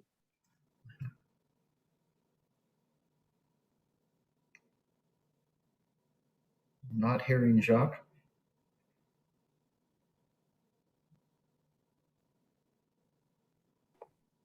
Yeah, sorry, Mr. Deputy Mayor. Can you hear me now? Got you now. Yep, thanks. Sorry, I had to reboot. No Having problem. lots of challenges here. We spent a whole lot of money while you were gone. So no, we have some question about the amount of money. So if you wouldn't mind. So the amount of money is really sort of an initial amount of money that we have identified that we will likely need to spend in over the next 6 months or so. We think it'll get us to the end of the year. In the meantime, in that period, we're going to be having lots of conversations, obviously, with the service providers and with the province in particular, the latter, not knowing exactly what will happen with their budgets and what their dimensions are. But, given the tone of the conversation so far, I'm encouraged about that. So, we'll have to come back to council with any additional monies that we identify for the upcoming budget. And in the meantime, if there's more monies needed, in addition to the 500,000 to get us through the next budget year, then I'll certainly be back to council. I don't see a need to add to it right now. I think we just need to get on with this and come back to council with any additional funding we may be required based on feedback from the agencies or the service providers and the province of Nova Scotia. All right. May Thank I you. follow up, Mr. Mayor or Mr. Deputy Mayor? Yeah, very, very quickly. I'm being nice. Okay, great, thank you. My concern is 6 months of funding. If people need to hire someone, it's hard to hire somebody for 6 months. And if we look at those kinds of things, a year was going to give more stability in a plan than 6 months will in terms of hiring people. And having run nonprofits for 40 years or so, I'm intimately aware of how difficult it is to hire people for 6 months. Thank you. No, that's a great point, but I think we're also kind of hoping the province is going to step up too during that time. So, but anyway, point well taken. Jacques, did you want to add anything? Or? Yeah, well, I think it's a great point. The question is how they would be hired, whether it'd be hired with our funding, with other funding from the province. All that is to be determined, but certainly we'll take whatever measures are necessary to ensure that if they need to hire somebody, that they have the funding in place going forward. This will all mean, obviously we're going to have accountabilities built into this. So funding, a funding terms of reference, those kinds of things, statement of work, and all that will all be laid out. So I'm confident that we can make it happen within the monies that we have until further input from the province and the agencies. All right, thank you both. Next on the list, I have Councillor Austin, please. Thank you. Thank you, Mr. Deputy, and to the mayor for this. I have no problem supporting this motion. As we've been hearing, of course, from colleagues and from the community, there's great need out there. And we all know that, and we have a role to play. My main fear on this motion, and some of my colleagues here have been referencing it, is I have an interruption. I'm talking. You really need to go right now. Literally on camera. No. Perhaps we could come back to Councillor Austin. Yes, complications. We give her permission for anything she wants. She can have I it. was thinking we might let his daughter my speak. 5 minutes right now. The quality of the meeting dialogue went right up there. Okay, so we'll get back on track here, but unless we'll give your daughter 5 minutes at the end, Councillor, but you go ahead. Yeah, so where the heck was I? I think our colleagues were hitting on this. We're really not equipped to do the work that is required in a lot of ways, and that's because of the division of powers between us and the province. Councillor Mason, he mentioned we don't have the staff, we don't have that expertise, and that's actually okay when both orders of government are doing their respective jobs. Puts us in a tough spot when one half is really measurably not. As we've grappled with this pressing crisis, where has the province been? We've had commitments that people displaced from tents and sheds in places that we feel were unsafe and were causing issues, that they would be housed, and that housing wouldn't be time limited. And then, of course, I read in the press after the removals happened that promised support really wasn't there in all cases. And, that is unacceptable. I enthusiastically supported HRM's approach of not displacing people who don't have options. I did that when the first shelter showed up in downtown Dartmouth, and we had our first public discussions about HRM's new policy. No. It's pretty insisting today. So I did that whenever things had come up in downtown Dartmouth. I did that when talking to residents. Because to me, to displace people who don't have other options, that's not helpful. I went along with HRM's approach because we had those assurances, and it's awful to realize that, well, it wasn't quite all it was cracked up to be. Offers were made to some, but not everyone was given that. So relying on that was a mistake, and I'm as angry as I am about that. We can't pass the buck to the province. That was our decision. It was our decision. Hopefully with this motion and the resources we're going to dedicate, we can do better to ensure that everyone has an option, because, having people sleeping rough in a society as wealthy as ours is unacceptable. We get the right words from the province, but the follow through is lacking, partly because these are really hard, complicated issues. If it was easy to solve, it would be solved. To be blunt, though, what we've been really lacking from the province, in my opinion, has been a political commitment over this. Over the last 6 months, whenever this issue has come up, it's been the mayor out there speaking to it alone. No political leader from the province at his side talking about their role. No political leader from the province even releasing a statement on it. There's been no real investment of their own credibility at all. From the province, it's basically been a staff level exercise, and their political leadership has hid. And that's been the way of it, at least from where I sit, that's what I see. They haven't been willing to put their own credibility on the line, and that's actually really important. It's hard for me not to believe the urgency from the provincial bureaucracy wouldn't be enhanced if their political leadership had staked out ground on this issue. Maybe with the new government that will change, but here's where I'm at when it comes to the province. I'm at the point that I'm no longer interested in what they say they're going to do. I'm only interested in what they actually do. So I hope the discussions with them go well, but I'm really once bitten, twice shy on this. And, I expect to see something real from them if there's going to actually be anything that goes out of this. Thank you. Thank you, Councillor. And I don't see anyone. Oh, sorry. Councillor Cuddle just added her name. Go ahead, Patty. Yeah, thank you, Tim. You know, I just want to start by saying that I do strongly support the motion on the floor, and I have to say that I'm actually very proud to be part of this council right now. And, you know, in political terms, how quickly we've been able to move to finding solutions and taking actions and getting things on the table. It's been remarkable to see, and I want to thank all of you for all being part of that. You know, a couple of weeks ago, you know, we did have something that I think shocked a lot of us, and we heard a loud message from people in the city that what they were seeing taking place was not reflective of the type of city that we see ourselves as. And I wholeheartedly agree with that. Well, the urgency here right now, I know, is really focused on, you know, the 81 people who we've identified who need shelter with winter coming. I also think that we still do have a need to look inward to really figure out how we got to this place.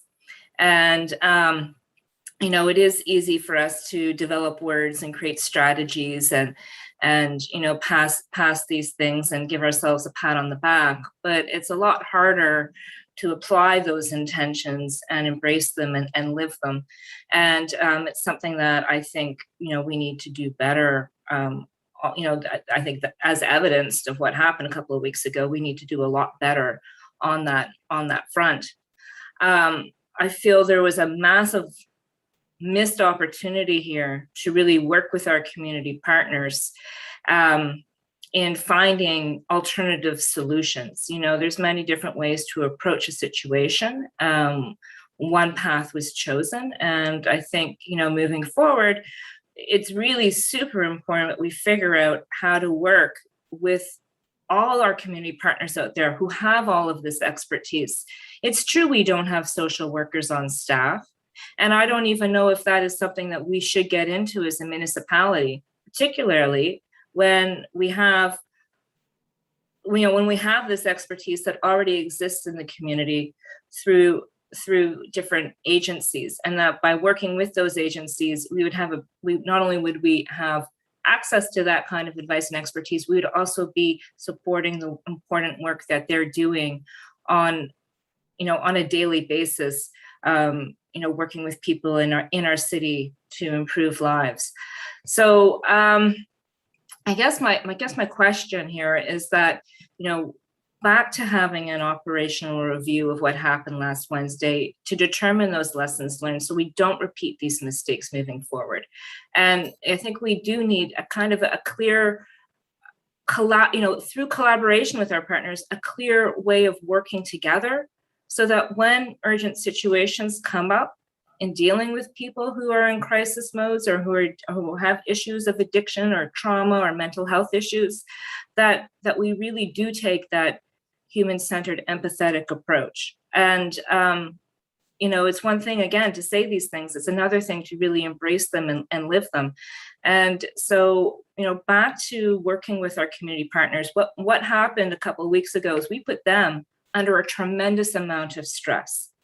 And I want to apologize to those community partners for that, because it was very unfair in how that unfolded and how we, you know, through actions of the city required a response from you that you were unprepared for. You know, that shouldn't have happened. So, you know, as we move forward, back to the collaboration, is there an opportunity to work with those partners to come up with a better collaborative plan in addressing some of these important issues that we face? And where are we with that right now? Okay, Jacques is having some technical difficulties. I'm going to see if he heard that question. If not, somebody may have to put it into the chat. Jacques, were you able to hear that question? Yeah, thanks for that question through you, Mr. Deputy Mayor, through the Councillor Cuddle. So we are working with the agencies. We've had meetings with them as And I think Mary's on the line, but I think the meeting was held on Friday or Thursday last week, where we are engaging with them. We're coming up with a plan. We're expecting them to submit a proposal to us in relation to how these new facilities would work and their involvement in it, what resources they need and all that. So that collaboration is happening and happening on the ground with the agencies through the work of Mary Chisholm and Paul Johnson and that business unit. And so I can assure you that there are conversations and we're awaiting now proposals based on sites that we've identified together with them, on our real estate team and our facilities group. I have John McPherson and his team engaging with architects to come up with a plan that those plans would, on various sites, those plans will be vetted through the age actually meet their needs and in terms of the operation of those spaces. So the short answer. No, and I think we just lost you as you gave us a short answer. Yes. So, all right, Councillor, your time is just about up. Did you have any final comments or? Nope, that's good for now. Thank you. All right, thank you very much. I think Mayor Savage would like to close, which is great. I just want to say that I am so pleased to see this motion here. I wish I could vote to support it twice. I guess we can in a way with the 2/3 that's required to get it on the vote. But I've been so impressed with what's gone on in the mayor's office and the CAO's office, the community partners, the province, so many of my council colleagues trying to react to this appropriately and quickly after what happened almost 2 weeks ago.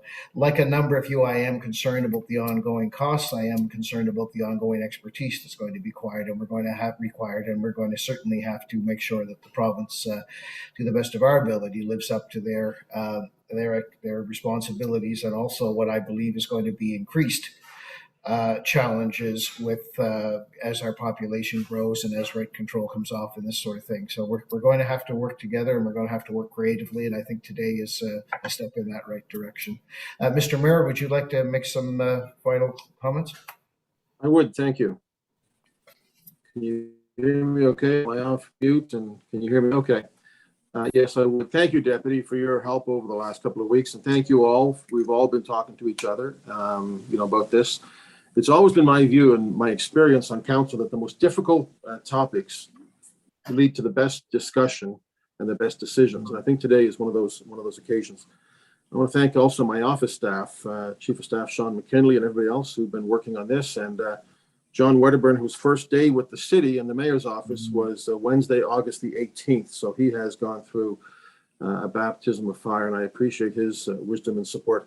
In 2012, there were 4 new councillors elected. There was myself, Way, Councillor Mason, Councillor Whitman, and Councillor Craig. I think were the 4 of us. And Councillor Craig is very likely to be sworn into the Executive Council today. And congratulations to he and all the others who are going to become cabinet ministers in Nova Scotia. But at that time, we started talking about some of these social issues that really many folks didn't think were of a municipal mandate. And you know what, we pushed it. People like Jen Watts and others have been very strong supporters of getting housing on the agenda and low-income transit passes and food security. We've come a long way, and today we're taking another step. And it is a bit of a leap of faith in some ways, as some of you suggest. I want to just say, is the province aware of all this? So Jacques and his staff have had a lot of discussions with the political folks. I had a number with the previous government and have had a conversation with the Premier about this, who's been somewhat occupied getting ready for yesterday and today. And of course, today we're going to have new ministers of housing, perhaps infrastructure, municipal affairs. And, one of the jobs that we have is to make sure that we don't go back to, square one with a new minister who she or he may say, well, I need more time to think about it. Thinking is good, but action is what we need right now. Thank Minister Regan, who was supportive in the last number of months. But as I've said many times already once today, no government in this province, no provincial government in this province has taken the steps needed on housing. It is at a new level in the public dialogue, though. It is at a new level in the public dialogue. Today, we're talking about the crisis of those who are unhoused right now. we need to do a lot more on housing and have done a lot more. Kelly and Kate and the work that they've done with Rapid Housing and Kelly Dente's work on the Housing Commission. There's been a lot of work that has been done on this, but we need to do a lot more than today. We do need to support the community partners and work with them who really make the difference on the ground. They deserve that, and it is everybody's best interest to let them come up with the solutions. So we have a new provincial government. I have some confidence that they will see this as the urgent issue that it is, and that they will take action. That is my hope. That is my expectation. What I do know is that we're prepared to act, that we are prepared not to let things get worse. If there's anything that we can do to help, we will. And there are people who are unhoused in our city, and that's not the way that it should be. That is not the city that we want to govern. That is not the city that we envision when we run for public office. And that is not the city that we're going to have where people have no place to go, no safe place to sleep, and no opportunity to build a better life for themselves and their families. So I want to thank you all for the discussion on this today. I think it's been a very fruitful discussion, and I'm very appreciative, and I ask for your support of this motion, and we will make a difference. So thank you to Jacques and staff. Thank you, Deputy. Thank you, colleagues. Thank you, Mr. Mayor. So, Mr. Clerk, we have two motions now. We have to do a motion to waive notice, etc., and that requires 2/3 of council, and then we'll actually vote on the motion. So would you like to take us through that then, Ian, please? That is correct. I am posting in the chat the procedural motions that do require a 2/3 majority to pass. And when we are ready, I can start the vote call. Question. Beginning with District 9, Council Cleary. Yes. 10, Council Morse. In favor. 11, Councillor Cuttle. In favor? 12, Councillor Stoddard. Absolutely in favor. 13, Councillor Lovelace. Voting yes. 14, Councillor Blackburn. Voting in favor of the motion. 15, Councillor Russell. Yes, to helping make sure that people don't live in accommodations like the ones behind me. 16, Deputy Mayor Otet. Voted yes. Mayor Savage. In favor? 1, Councillor Daigle Gammon. Absolutely voting in favor of the motion. 2, Councillor Hensby. Affirmative. 3, Councillor Kent. In favor. 4, Councillor Purdy. Voting in favor. 5, Councillor Austin. In favor. 6, Councillor Mancini. Voting in favor of the motion. 7, Councillor Mason. For the motion.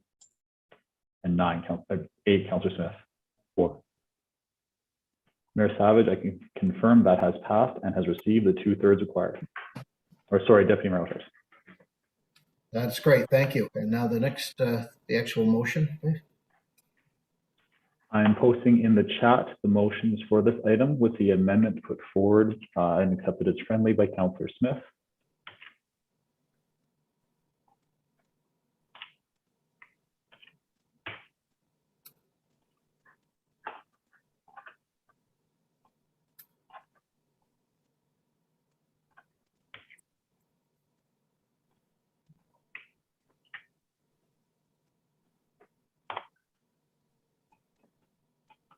Question.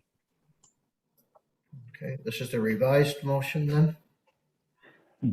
Bullet number 2 that has been posted has the amendment put forward into it. I can read it aloud if you would like, or someone else. Oh, I'm fine with that. So maybe go ahead and call. Yeah. So bullet number 2 now reads, direct the CAO be authorized to spend up to $500,000 from fiscal services in respect of addressing these needs and report on the use of said funds through monthly public updates as information reports at regional council meetings until the end of the fiscal year, and then quarterly at a minimum. All right.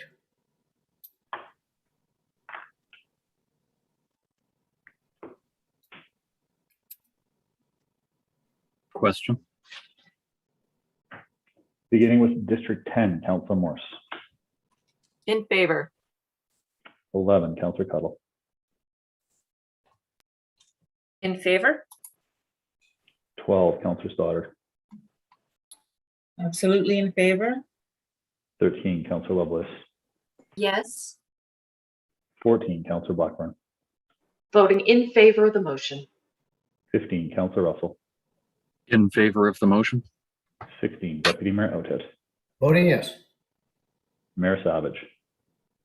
In favor? 1, Councillor David Gammon. Voting in favor of the motion. 2, Councillor Hensby. Affirmative. 3, Councillor Kent. In favor. 4, Councillor Purdy. Voting in favor. 5, Councillor Austin. In favor. 6, Councillor Mancini. Voting in favor of the motion. 7, Councillor Mason. For the motion. 8, Councillor Smith. 4, and 9, Councillor Clary. Yes. Thank you. Thank you, Ian. Thank you all. It's 11:59, so I assume we want to break for lunch now rather than going on with the upward housing, or do we want to try and knock that off quickly? Any strong thoughts? Lunch. Lunch? Okay. That motion will take a while.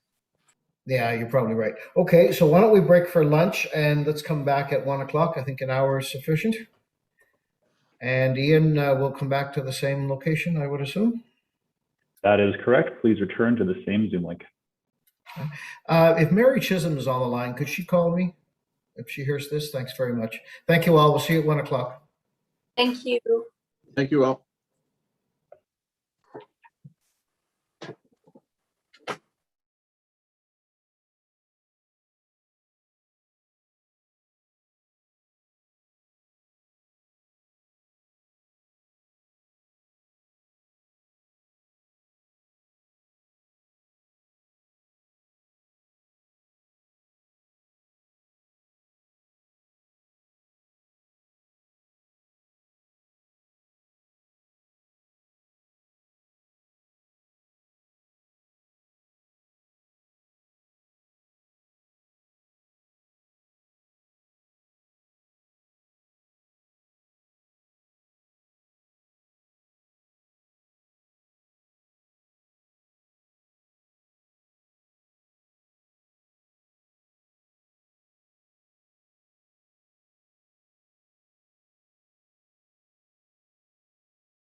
Good afternoon. It is now 1 o'clock. We'll be returning your mics and your cameras to you, and the meeting can call at the call of the Deputy Mayor. Ian, quick question for you.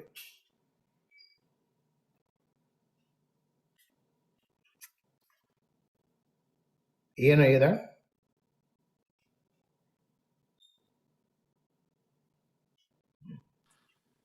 The only response to the mayor, DM, no wait.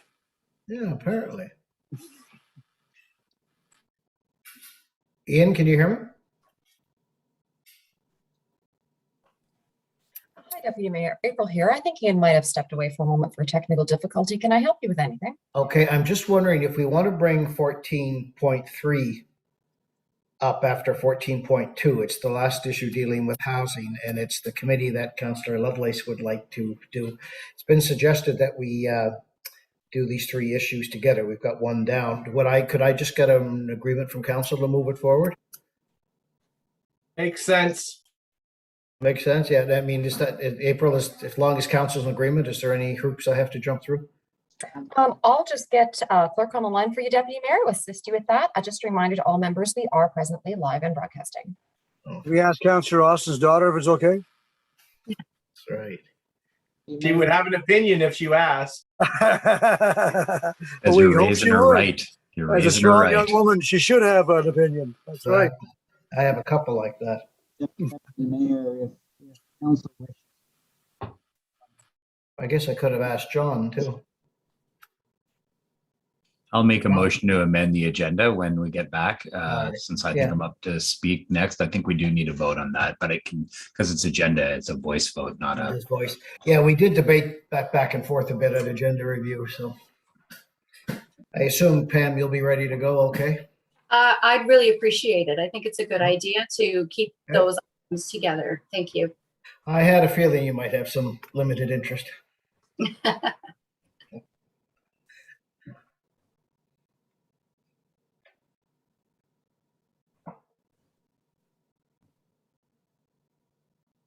So is there any reason why we can't start then, or? We need the clerk to restart first. Yeah. Oh, that's right. He had to. Hi, everyone. April here. The clerk's just having some technical difficulties. I'm working on getting you an acting clerk. Will be just another moment. All right, take your time. But Tim, April did indicate that we are live and broadcasting, so technically our meeting is going. Well, that's what I'm wondering. Yeah.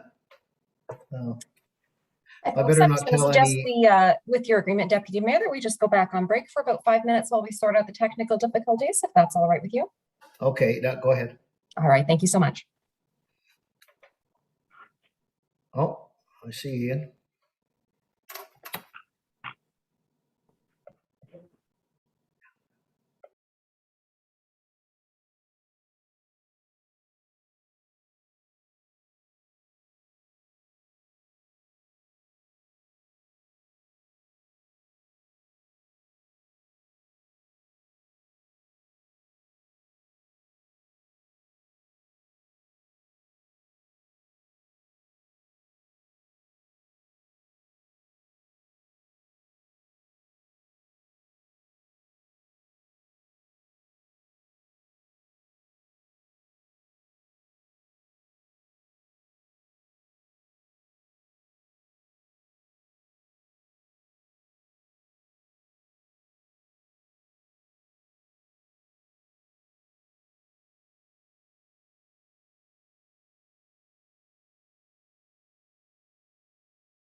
hit the arrow.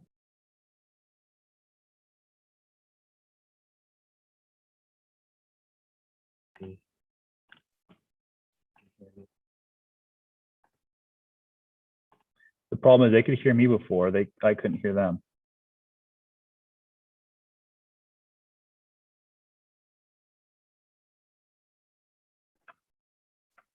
Are they speaking at all, Phoebe?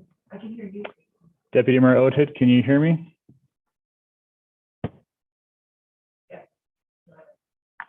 But we can't hear them. I can hear you, Ian. I can hear you, Ian. Sorry, I just was Yeah, not I at can my hear you. desk. I can hear you too, Ian. Can even see you.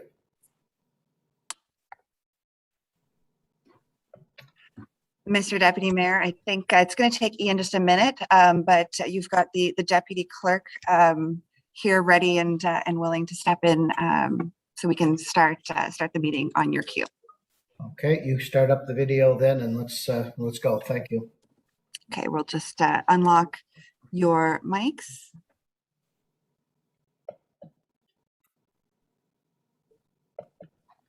All right, just confirm that you can see and hear me then, Phoebe. I can. I'm sorry about that, but okay. All right, we're going to go, and thank you very much. So welcome back, and we are heading to item 14.2, which is Rapid Housing Initiative, and we're also proposing that we bring 14.3 up next. So the first thing I'm going to do before we do 14.2 is ask for a motion that we move 14.3, which is Councillor Lovelace's motion about a life experience committee. If somebody would move that we move that up. So second. All right, and I'm just going to ask for consensus on this. Everybody, all in favor, aye? Aye. Any violently opposed? All right, so then we're going to now, thank you, we'll move that up. We'll move that up now after 14.2, and that'll be another housing related issue, which makes sense. So we're now at 14.2, Rapid Housing Initiative, round 2 projects. I'm going to ask that, I think Councillor Mason would like to put this on the floor, and then we are going to have presentation from staff. Thank you, Mr. Deputy Mayor. I move that Halifax Regional Council authorize the Chief Administrative Officer, CAO, to 1, enter into a Rapid Housing Initiative agreement with Canada Mortgage and Housing Corporation, CMHC, substantially in accordance with the draft form and attachment A of the staff report dated August 25th, 2021, to accept $12,979,021 for the creation of a minimum of 43 affordable units by the Affordable Housing Association of Nova Scotia, Souls Harbor, and Acoma Holdings Incorporated, as further discussed in the report, and 2, negotiate and execute contribution agreements and any amendments or consents arising from them with recipients to distribute CMHC Rapid Housing Initiative funding for approved projects. I so move. Second. Right, that's been moved and seconded. So now I'm going to ask the presentation. We have Jill, Kate, Eric, and Kelly all on standby. I think it's either Jill or Kate who are presenting to us. So folks, over to you. Great, thank you. I'm just going to try to share my screen Yes, here. Jill. There we go. Hi, Jill. Hi.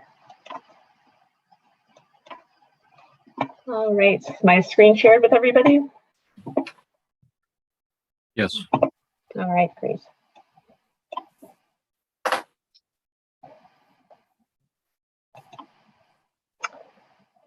All right, so good morning. My name is Jill McClellan. I'm a principal planner with the Social Policy Group under Regional Planning with HRM.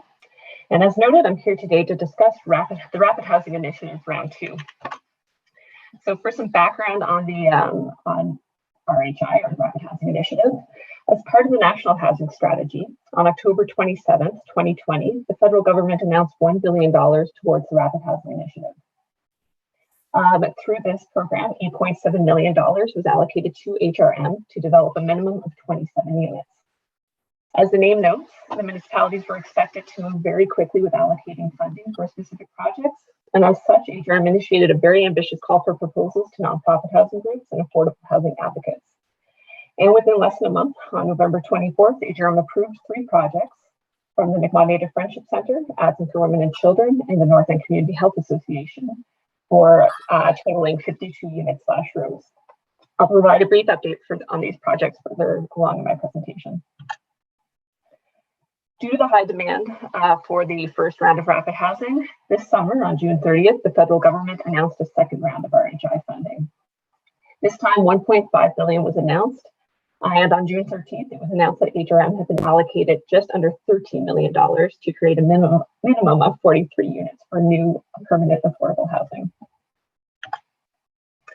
Before I go into the details of the report, I do want to acknowledge that it's been a community-wide effort to place this information in front of Regional Council today. I do want to especially thank all applicants who worked on the submissions. People needed to take abridged vacations, often work during their vacations to be able to provide information to us. I also want to thank our colleagues with the Canadian Mortgage and Housing Corporation, especially Dave McCullough, Gillian Bedreau, and Marina Sponsky. And I also want to thank our colleagues with the Department of Infrastructure and Housing, especially Stefan Richard, Tatiana Moran-Fraser, and George Murphy. So in regards to conditions for the Rapid Housing Initiative, the round 2 conditions are very similar to the first round. To be eligible for costs, developments must create new residential units. So this can be in the form of construction, in the conversion of non-residential building to a residential building, or in the form of a renovation of an existing housing that's currently uninhabitable. Funds must only be used for capital costs associated with development that's incurred before October 27, 2020, including the acquisition of land. The October 27th date ties with when the first round of rapid housing was initiated. I will note there's one difference between the first round and second round, and it's that new construction can be in the form of traditional construction and is not limited to modular as it was in the first round. Additional details of funding include that it must be for new permanent housing, so shelters cannot be included, nor can the conversion of housing that's currently in the private market, converting it to nonprofit or non-market housing. That's not permitted. Developments must be. Hi, Jill. Sorry, it's Phoebe here. We're having some trouble with your audio. It's coming through a little bit garbled. Are folks having issues hearing Jill? Yes. Yes, there's some difficulty, yes. Yes. Okay. And a little bit closer to the computer, does that work for people or is that better? It does sound a little better. Okay. Was there any slides people would like me to go back to for clarification? I could hear you okay. Anybody else have issue? Deputy Mayor, if you don't mind, if Jill, could you just repeat when you talked about what's different this time? You acknowledge most things are separate, but there was one thing different, and that's the part I didn't hear. So, for sure. So one of the primary differences between the first round and second round is that new construction can be in the form of traditional construction and is not limited to modular. In the first round, new construction was only limited to modular development, but they've opened it up to different types of construction as long as it's done quickly. So additional details of the funding. So as already noted, it must be for new permanent housing. It must be completed within 12 months. Housing must be targeted to those who are homeless or who are at risk of being homeless. And above that, a minimum of 25% of the units must be targeted towards women. Municipalities were further encouraged to target projects that would focus towards African Nova Scotians or our urban Indigenous communities as well. Other conditions for rapid housing include that affordability must be provided for a minimum of 20 years. And in the case of new buildings, accessibility requirements under the building code must exceed those requirements by 5%.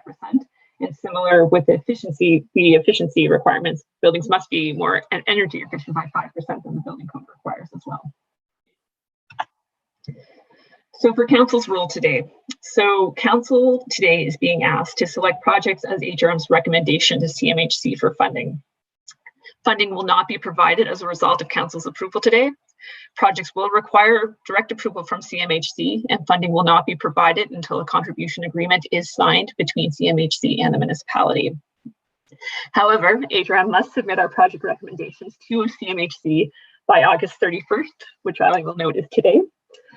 So once Council provides direction to staff, we will act accordingly and submit projects to CMHC.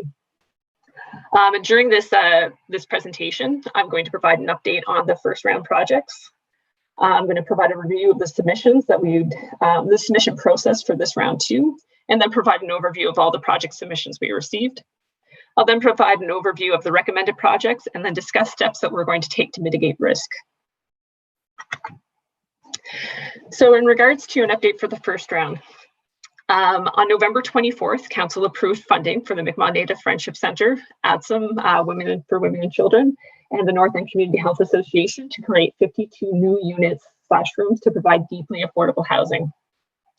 The projects are over halfway through their 12-month timeline under our RHI. And while the 3 projects are moving forward and there has been substantial progress, all 3 projects will not meet their originally anticipated timelines, and 2 of the 3 projects will exceed the December 31st completion date that was required under the first round of RHI. CMHC is aware of this, and we will continue to update them as the projects progress. Beyond the longer development timelines, all 3 projects have also experienced significant increases to their budget.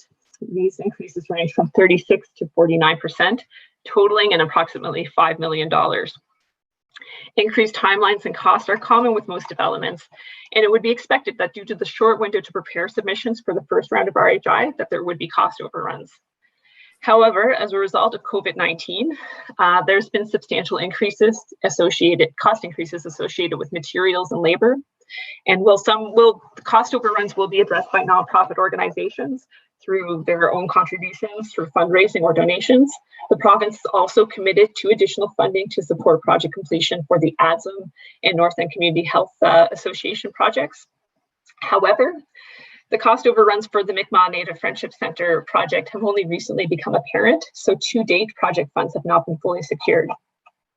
It's important to note that until additional funds are secured, this project is considered at risk, and the municipality may be required to provide additional funding. This matter is going to be continued to be discussed with the Mi'kmaq Native Friendship Centre over the next several weeks, and should we need to return to council, we will do so with an additional report. In regards to the review of the review process for the round 2 submissions, so again, staff were given little time to allocate the funding. We were given approximately 2 months instead of 1 month this time. So HRM's allocation was announced on July 13th, and a call of expressions of interest was shared with nonprofits and housing advocates on July 15th, with a deadline of July 30th. We received a total of 10 submissions. Staff worked with our local CMHC representatives and departments of infrastructure and housing to evaluate the proposals. And submissions were based on the basis of the target populations being served. So were they targeting women or African Nova Scotians and urban Indigenous populations? We also looked at applicants' experience in providing affordable housing. And we also looked at the ability to meet deadlines. So is the property currently owned by the organization? Do they meet the land use bylaw or zoning rules? And are they doing a conversion versus a new build? We did also look at the cost per unit and the operating budget to ensure that they could provide affordability to the target population for 20 years as well.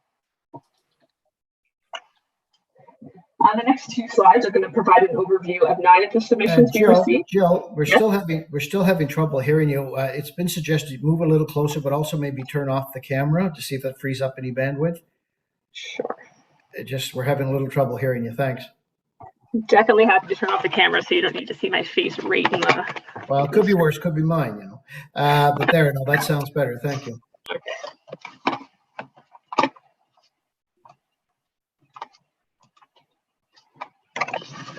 Okay, so the next 2 slides will provide an overview of 9 of the submissions that were evaluated on the aforementioned criteria.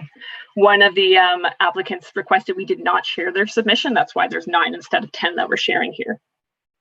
The boxes were identified with the color green, met the criteria of the evaluation, while those in yellow did not. So I'll go through the submissions on the screen here. So the first submission here is from ADSM for Women and Children.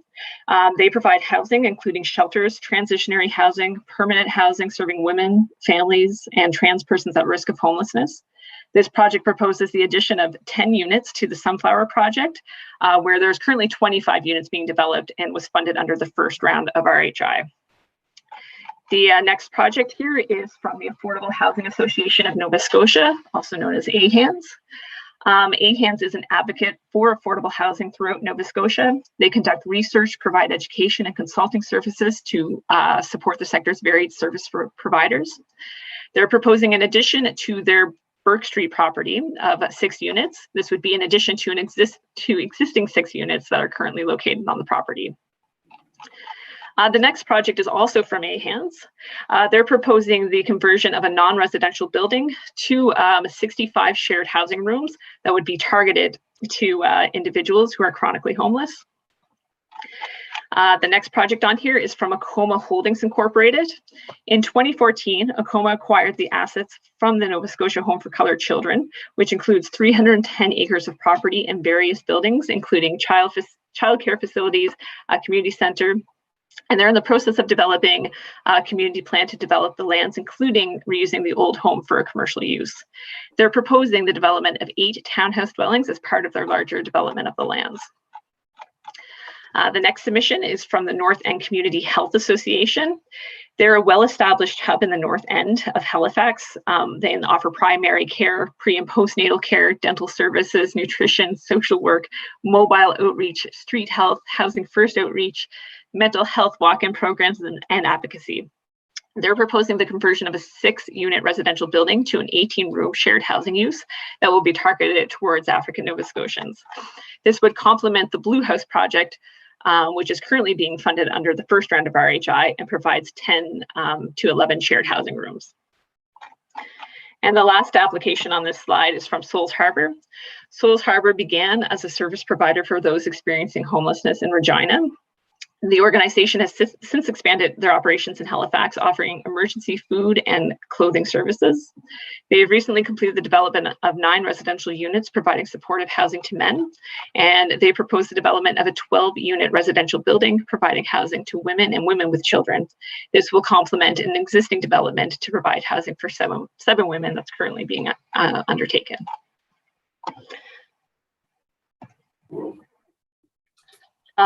The following 3 submissions were submitted, but they were not fully considered as they did not meet the requirements of RHI or were received after the July 30th deadline.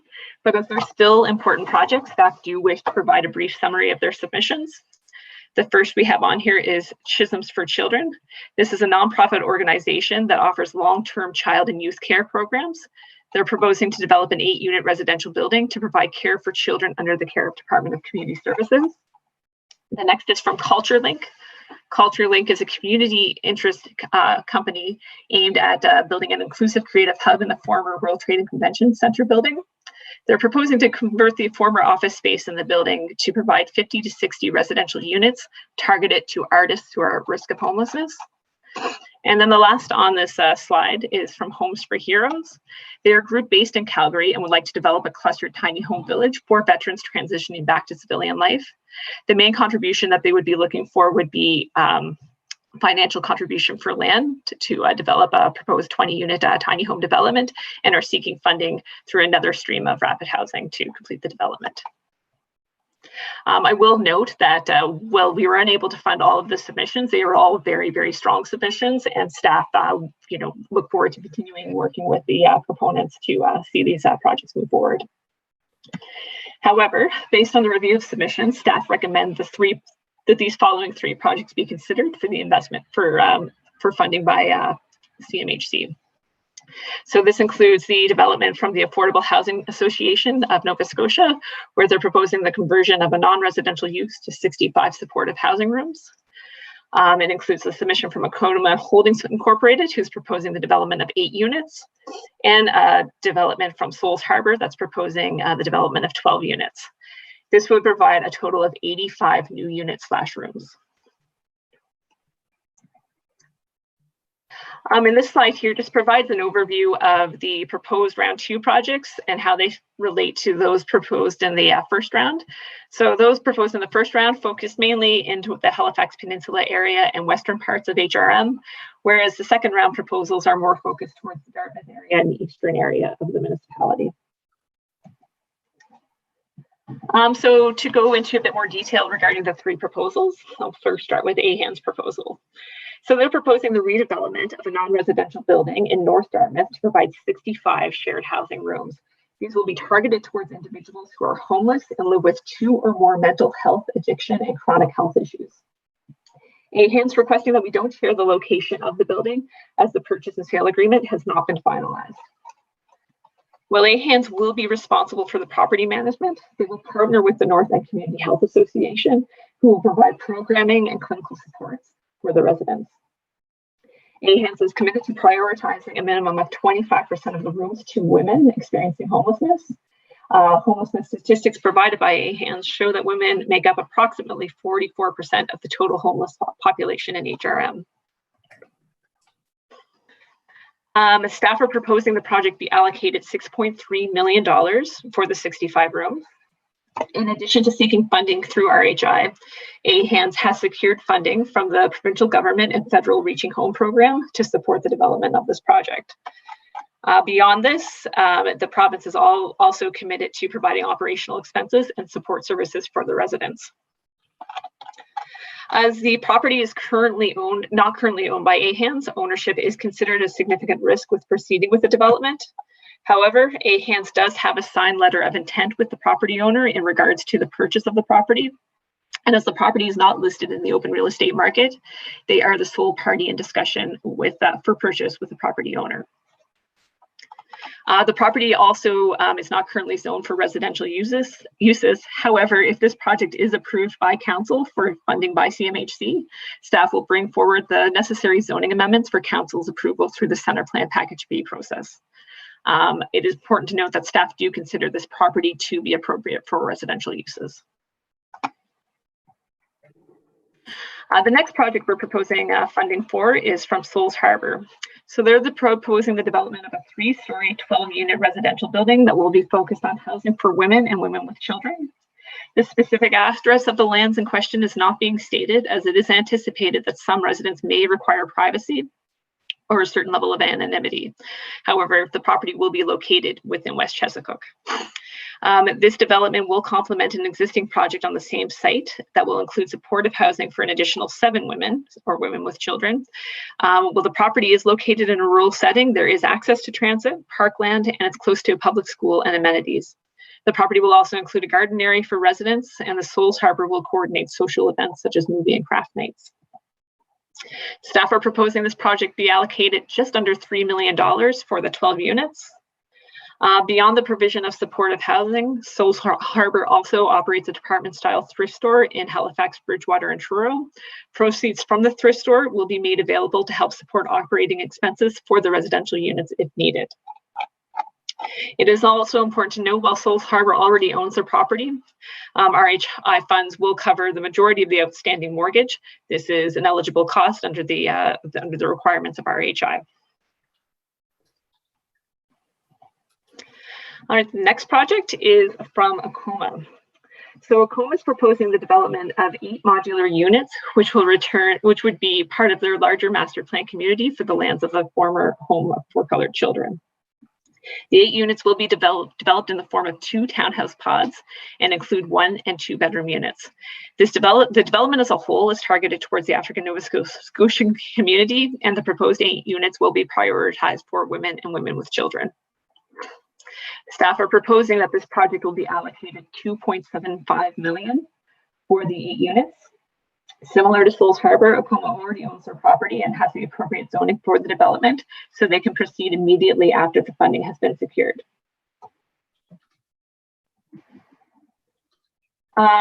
Through our experience with the first round, staff have undertaken some additional precautions to reduce the impacts of costs and timeline overruns. So first of all, requests for funding were adjusted to consider potential changes to the market. And we also made sure we had a larger contingency fund in case there are cost overruns. We're also going to require that a third-party project manager be required for all projects. This is not meant to indicate that the first round projects were not managed properly, but it's mainly meant to just alleviate the already full workload of our non-for-profits, so we don't want to add extra work to them by entering into these RHI agreements. HRM, similar to this, to the first round, we're still committed to expediting the review and approval process for the developments as well. And then further, as noted when considering the first round of RHI projects, developments must provide housing for those who are homeless or who are at risk of homelessness. So as such, rents must be charged accordingly and cannot exceed more than 30% of the household's income or the former shelter rate for households on income assistance. This level of affordability must be maintained for a minimum of 20 years. So thank you so much for listening to the presentation and dealing with my audio. Staff do recommend that Regional Council authorize the CAO to enter into the Rapid Housing Initiative Agreement with CMHC as provided in draft form through Attachment A, to accept $12,979,021 for the creation of a minimum of 43 affordable housing units by the Affordable Housing Association of Nova Scotia, Souls Harbor, and Acoma Holdings Incorporated, as further discussed in this report. And further, staff recommend that Regional Council authorize the CAO to negotiate and execute contribution agreements and any amendments or consents arising from them, with receipts to distribute to the CMHC Rapid Housing Initiative funding for the approved projects. Thank you so much. Thank you, Jill, and the sound did improve towards the end there, so thank you for that. I don't see, oh, I do see somebody in the chat now. Councillor Daigle-Gammon, please. Thank you very much, Mr. Chair. Jill, thank you for the great report and all the hard work, and thank you to all the organizations that submitted in a short time frame. It's hard to do that off of the side of your desk. I just have a few quick questions, and one is just, is there a definition for at risk of homelessness? I'm just wondering if they have a definition that we need to abide by. The August 31st deadline, like as soon as you're off this, then you're submitting that. I am just curious if there's an opportunity to say an alternate should any one of the three find themselves not being able to be in a position to fulfill the obligation. And when we say program manager, is it a program manager for each project or a program manager that's going to be for all three? I'm assuming it's for each project, but just to be clear, those are my three quick questions. Thank you. Thank you so much, through the Deputy Mayor to the Councillor. In regards to the definition of at risk of homelessness, CMHC has defined that as anybody who's spending more than 50% of their income on housing would be considered at risk of homelessness. In regards to the ability to provide an alternative, this was something we had not discussed with our colleagues from CMHC, so I do not have an answer for that. I can try to provide an answer, but I will not be able to provide something back to council in time for council's recommendation. And then in regards to the project manager, we've allocated funding in each of the budgets so that each group can have their own project manager. However, if they wanted to share one, that would be up to the groups, but it is intended that each one have their own assigned project manager. Wonderful. Thank you so very much. Thank you, Councillor. I am not seeing anybody else in chat, so are we ready for the question? Mr. Deputy Mayor. Okay, sir. With the discussion of the applicants being discussed, I need to declare a conflict with my affiliation with Acoma Holdings. All right, thank you, David. Thank you, Councillor. All right, I don't see anybody else. We're ready for the question. Ian, I'll ask you to go through the roll.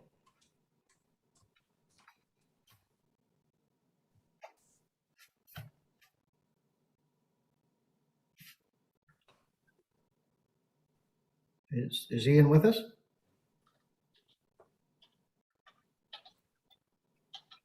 Ian, we cannot hear you. We also didn't hear that extra word.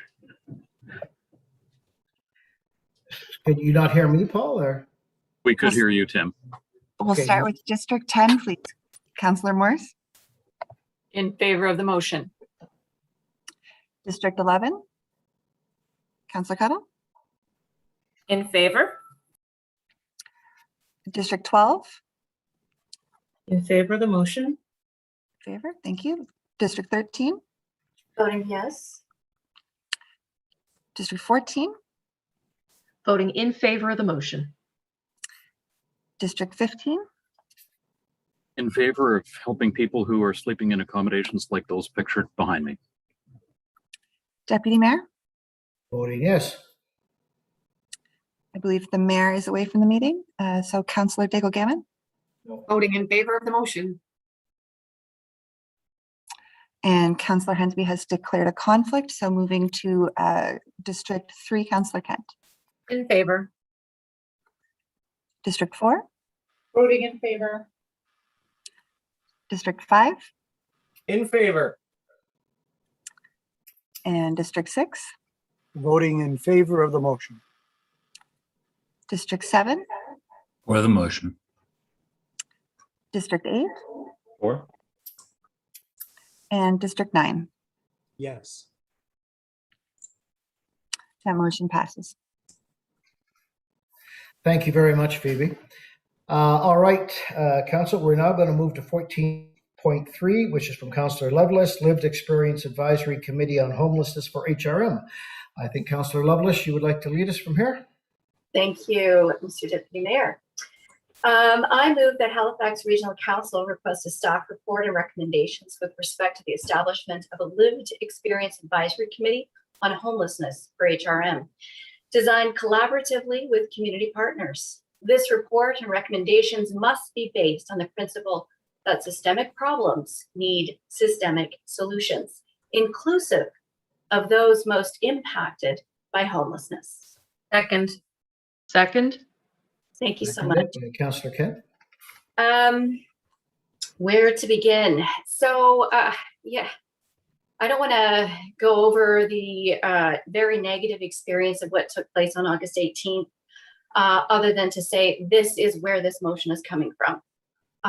The helplessness, the desperation, the anger, the frustration, the reality of not really fully having control of what was happening on the 18th and why and how, I found very distressing. And when I thought about the most important people in that decision making, they weren't at the table.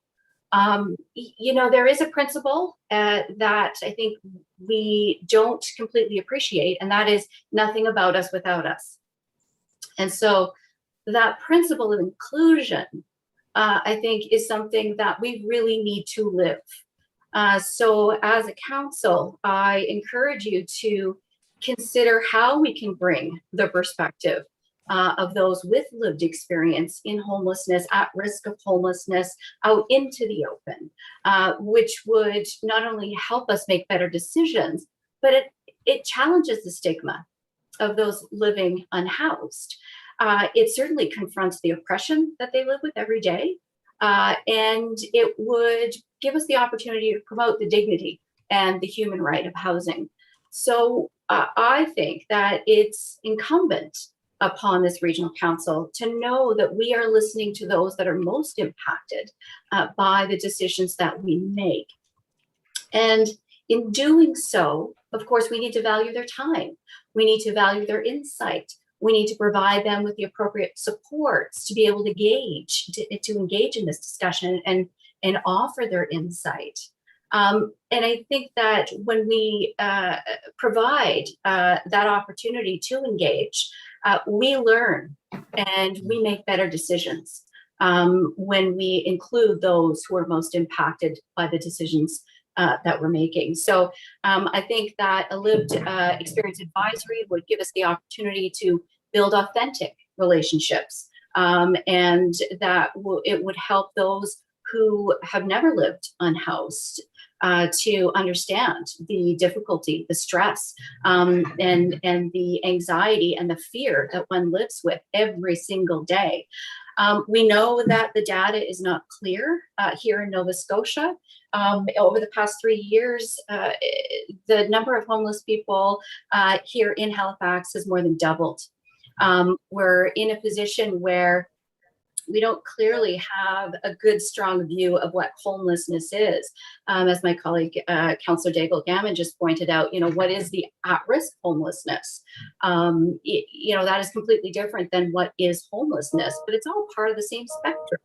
And so, I would just like to make sure that we at HRM, that the regional council is able to make informed decisions and understand the impact that our decisions have, not only regional council, but staff as well. And I look forward to this debate, and thank you so much for for hearing me out today. I appreciate it. Thank you, Councillor. First on the list, I have Councillor Mason, please. Thank you, Deputy Mayor. I'll just very briefly add, I think Pam, Councillor Lovelace, for bringing this forward. I think we've all had, or many of us have had the same conversation with the same people about why this was necessary. And I was frankly struggling with even writing this. And when your email arrived on Sunday, I went, oh, thank goodness someone did it. That's great. So thank you for that. And I will be even more blunt. Why we need first voices is because people who work in this community regularly and who purport to speak for this community don't agree with one another on what people need, what people want in the unhoused and homeless community. And we need to go and talk to the people who are actually most affected and not pick and choose between different groups and different people saying different things. So I think that this is absolutely the way to go forward. I don't think HRM has the staff to do this. And I think we should be talking to people who work in this community regularly and service providers to bring someone in on a secondment or a contract to run this program, get it started and get some results for us, because we don't want it to take forever. Obviously, it's very important that we actually move this forward pretty quickly at this point. So I support this strongly. I'm glad it's here, and I look forward to seeing this bring some clarity about what this very vulnerable community really wants and really needs. Thank you, Councillor Lovelace. All right, thank you, Councillor. Next on my list, I have Councillor Cuddle, please. Thank you, Deputy Mayor. I'd actually like to bring forward what I think will be a friendly amendment to Pam's notice of motion. I don't know if there's a clerk that can advise on, do I just put that on the floor now? Yeah, why don't you read it out and then we can ask Pam if she considers it friendly. Okay, so I'd like to add a second part, that Regional Council direct the CAO to make available to staff and council training opportunities on the impacts of mental health, addiction, and trauma. All right, thank you. And the mover and seconder, would you view that as friendly? I think that's a really good point. Actually, I appreciate that because capacity and capacity building is extremely important. So thank you for putting that forward. All right, thank you. And was it Councillor Kent that seconded or Councillor Blackburn? I can't remember. I think it was Councillor Kent. Kent, yeah, I did. You agree? Kent. All right, so Councillor, that is a friendly amendment. All right.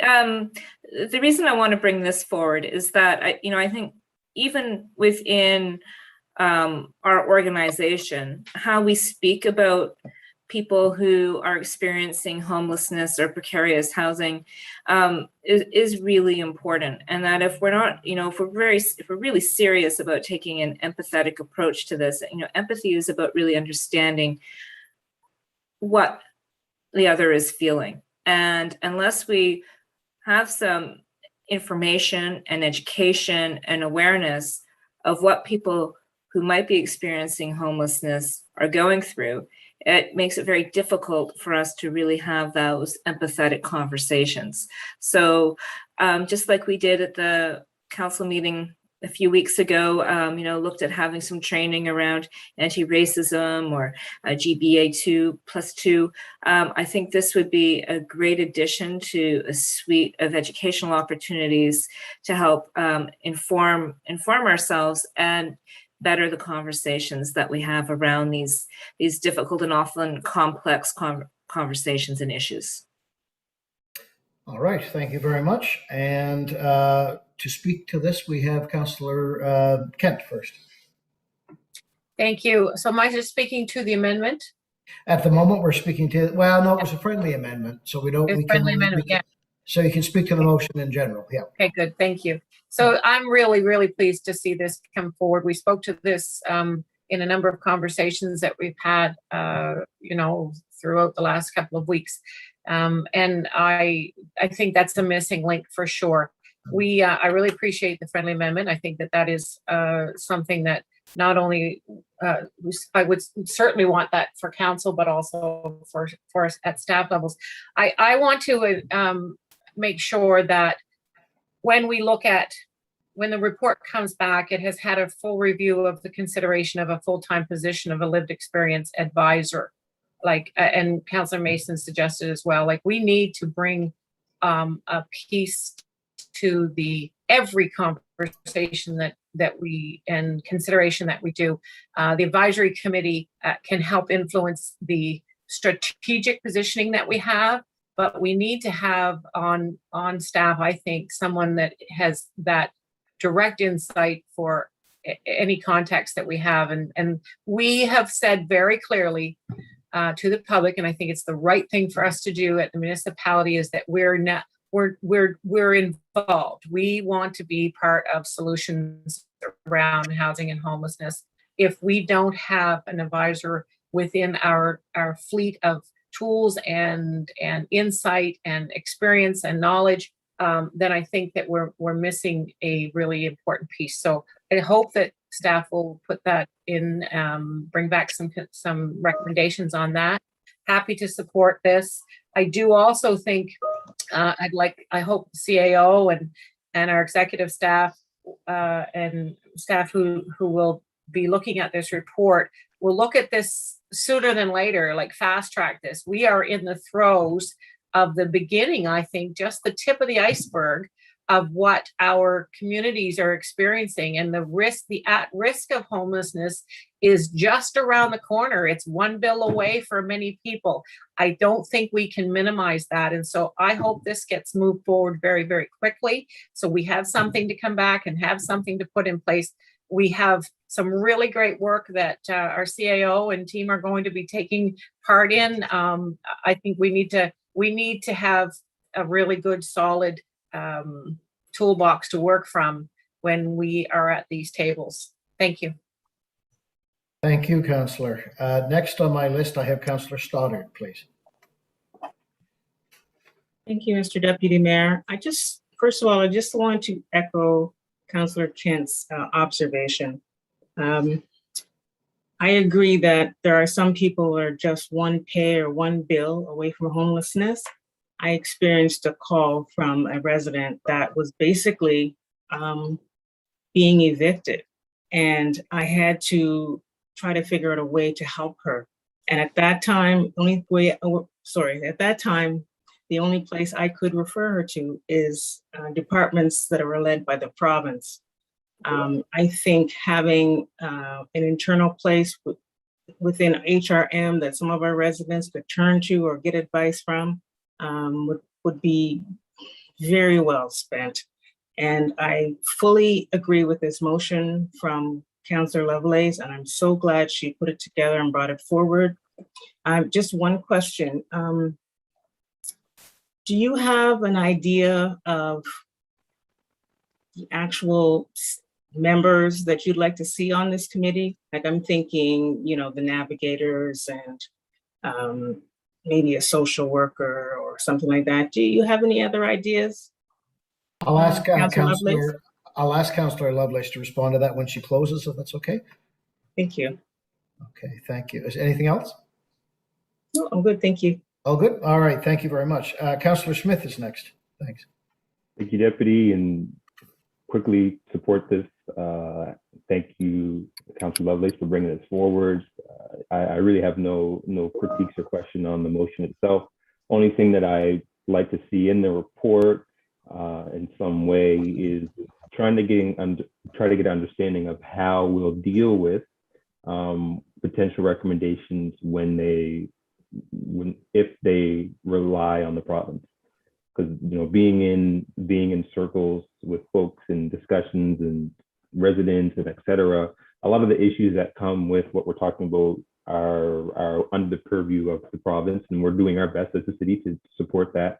So I'm just wondering, if we do get recommendations, and there's lots of discussion at this level around things that are under the provincial mandate, how will we either filter that up, or do we expect we're going to have somebody on the province sitting at the table? Yeah, so really I would hate for us to create some kind of advisory committee or advisory board or folks who are giving us input, and we're asking them for their lived experience, and they're providing us with really good input, but we as HRM can't actually action those items. So that's where I get a little fearful of creating things like this when we don't really have all the say in it. And if that could be somehow incorporated in the report of how we'll deal with that, asking people to give us their time and might not be able to actually create the needs that they have. And Councillor Lovelace, if you want to respond, that's fine. But that's if it's in the report of how we'll try to maneuver and deal with those issues, that'd be great. Other than that, support this and thanks for bringing it forward. Thank you, Councillor, and I'll get Councillor Lovelace to come back. But I don't know if Jacques or anybody wants to speak to that as well, or maybe it would just come back in the report. But you're right. I mean, there's no sense having a committee that doesn't have the right folks around the table or the right folks listening. So certainly agree with that. Councillor Daigle-Gammon, I have next, please. Thank you, Mr. Deputy Mayor and Chair. So when Councillor Lovelace and I spoke about this before, you know, we got very excited about it, thinking what a marvelous idea. And I do agree. She used the phrase "nothing about us without us," which is a phrase that has used for decades now, really, for persons with disabilities. And so sometimes setting up a committee that has no teeth sometimes can be a disappointment to many, because you set up an expectation that you can't follow through on. So when the staff is looking at the report, I really hope that they look to how this committee is going to be resourced. We talk about people with lived experience, so we need to meet them where they are if they're going to be part of this committee. So we have to sort of give up some of the traditional confines of what an advisory committee might look like, and be very committed to making a dedicated effort so that people can engage. And so that means something very different and maybe non-traditional. And so I hope that the committee will really look at those kinds of things. I do think, as with other councillors, about how the committee is constituted, who's on it. I do think that it would be helpful if a councillor or two was on an advisory committee with persons with lived experience as well. I think that would be helpful. I also want to figure out what are those terms of reference and where would be the direct connection to the decision making. So is that the committee that is joint between the province and HRM?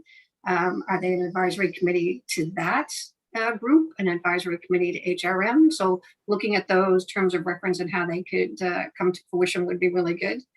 And I also think that there needs to be a very strong communication strategy built within the recommendations that come back, because everyone is going to be looking at this and saying it can't just be, so we put a committee together and we answered this. It has to be, what impact has that committee had on our community and on our decision-making policies, and then the procedures that follow them.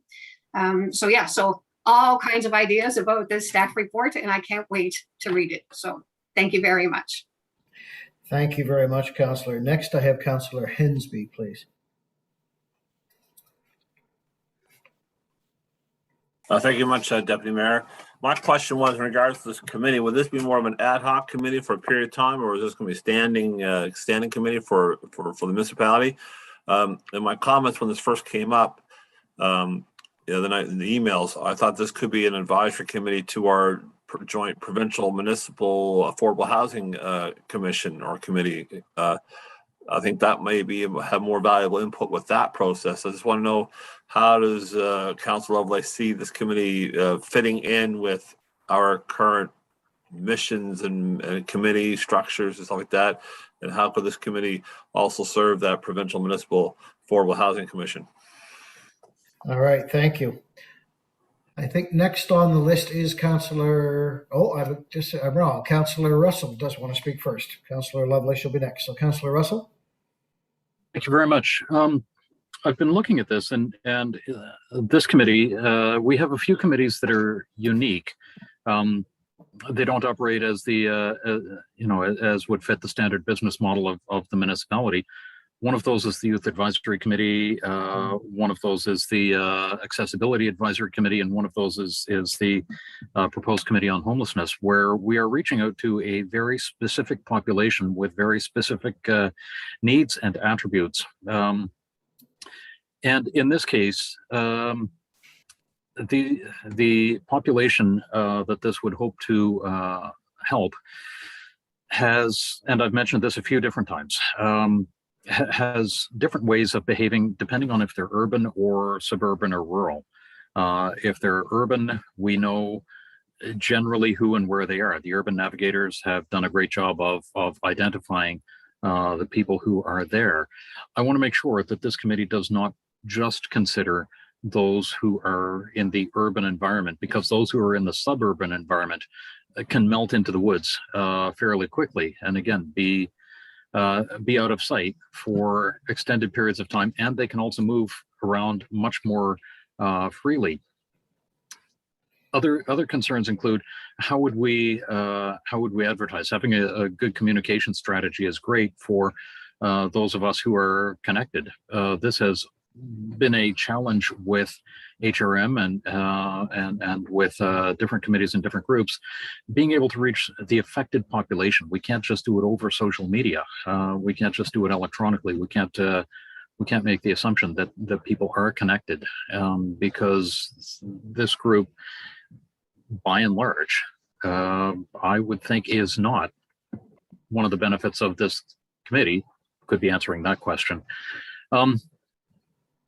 And since this is in the lived experience of those who are homeless, or those who were recently homeless, the experiences would change over time. And so we would need to make sure that we are looking at those who, or looking to speak to those who were recently homeless, as opposed to those who were homeless some number of years or decades ago. And so I would simply like those three things to be taken into consideration in the report and in the formation of this committee. And I'm wondering if there is any immediate response to that, or would we simply see something in the report that comes? Thank you. All right, thank you, Councillor Russell. I'm going to hand it over to Councillor Lovelace now, who has some comments and a lot of questions to answer. So, Councillor Lovelace. You so much. Thank you for this great conversation, colleagues. So just to head off a couple of these questions. So my motion is specific to the co-design of this committee. And so it's really important that this is a collaborative effort between HRM and our community partners, which would include provincial partners.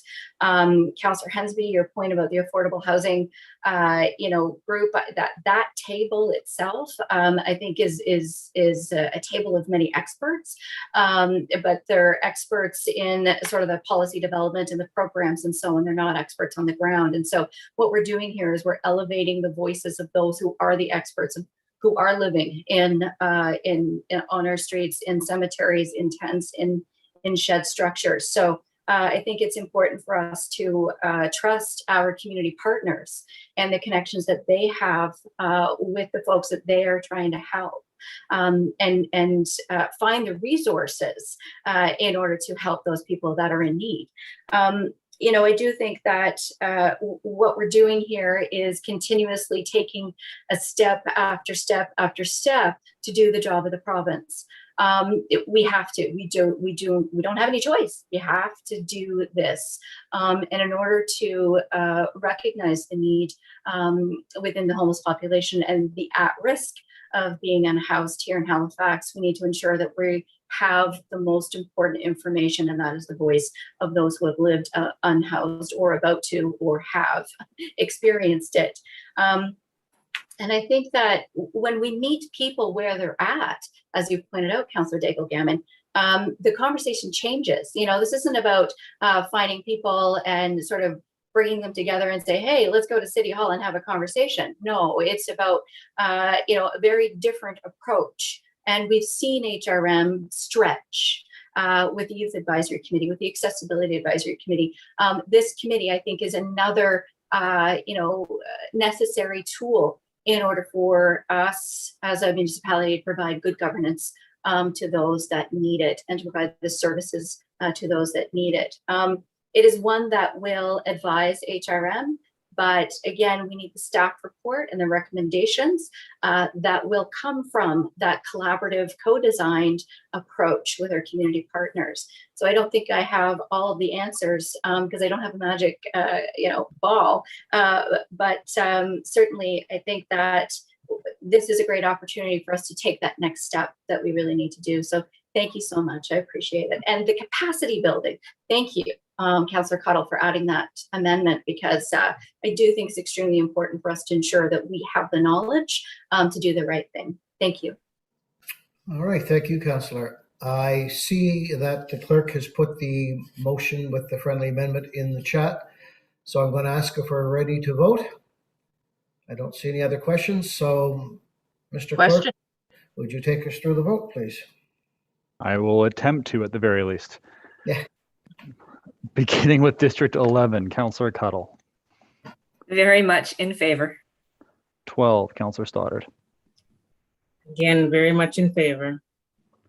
13, Councillor Lovelace. Voting yes. Thank you.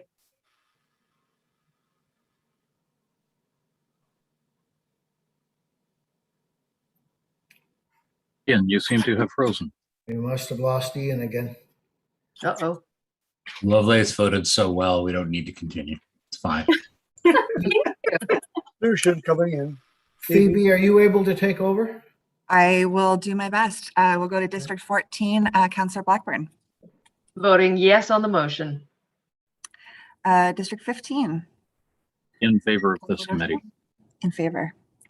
Deputy Mayor? Absolutely, thank you. In favor. And Councillor Daigle-Gammon? Voting absolutely in favor of the motion. And District 2, Councillor Hensby? Affirmative. District 3, Councillor Kent? In favor. District 4, Councillor Purdy? Voting in favor. District 5? In favor. District 6? Voting in favor of the motion. And District 7? For the motion. District 8? For. District 9? Yes. District 10? In favor. And I believe that is all of Fu. And the motion carries. Thank you for your help. Okay, that's the end of the added items, housing related, and just great discussion and great motions. Thank you. Number 7 on our agenda now is consideration of deferred business from August the 17th, and the 7.1, which is street art in the right of way. We have Tasso Kuchalakis available for any questions. And I believe in the past, Councillor Austin, you used to lead this one. I don't know if you want to do it today. Yes, Mr. Deputy, if I may, I would like to on this one. I brought it forward. It was my original report. So yep. Go for it. I'll put the motion on. It is recommended that the transportation oops, I'm reading the report there.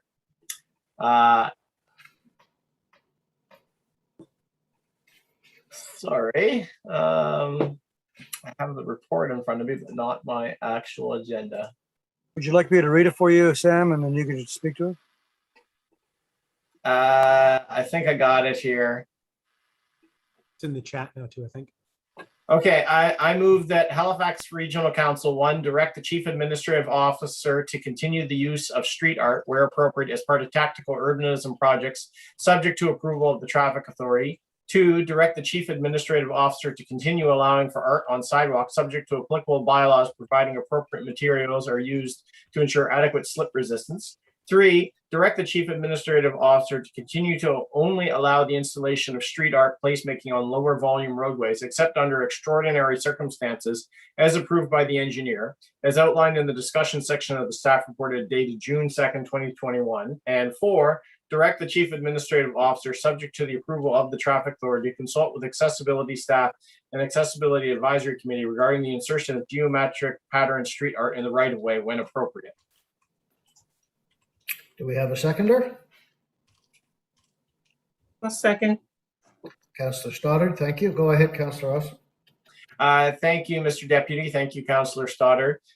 So this is one that it kind of became a grab bag motion of irritations that I'd encountered along the way in terms of the no's that we sometimes get from staff. And so the one that kind of set it off was the 3D crosswalk, which is covered off in the discussion section of the report. And I will grudgingly leave that one be. But I'd also picked up on the street art pieces because, the Downtown Dartmouth Business Commission has floated a couple of different ideas over the years and has not really had a lot of traction. The big main complaint is if to take our integrated mobility plan policy framework, not every busy street is just a place where you move people from A to B. Some of our busy streets, in fact, all of our best ones are places as well. And so places like Portland Street in downtown Dartmouth, it does have a higher volume of traffic. So it has been denied in the past requests to do street art in the right of way. But it's a main street. It's a pedestrian oriented place. And so, I found the frustration on that, that the Business Commission had with the kind of the lack of traction they get on the request to do something on Portland Street, irritating. And so I think I'm okay with what's in front of me from what I heard from staff at Transportation Standing Committee. And the main question I have, I don't know who might be online, whether Brad is here or whether someone's I think Tasso is with us. Tasso, is number 3, direct the Chief Administrative Officer to continue only allow installation of street art in the right of way, except under extraordinary circumstances. And I'm generally okay with this of like, okay, so we'll be a little bit looser about this in the future, but the language of extraordinary circumstances, I'm wondering if staff can offer a little bit more on that, because to me, places like your Portland streets, like your streets in downtown Halifax that do have high volumes, but are places, not just passageways for cars. I think we have to be thinking a little bit more creatively. So if staff can explain, how restrictive they intend to be, it's that word extraordinary that has me concerned. Thank you. All right, we have an extraordinary question for Tasso Koutrelakis, please.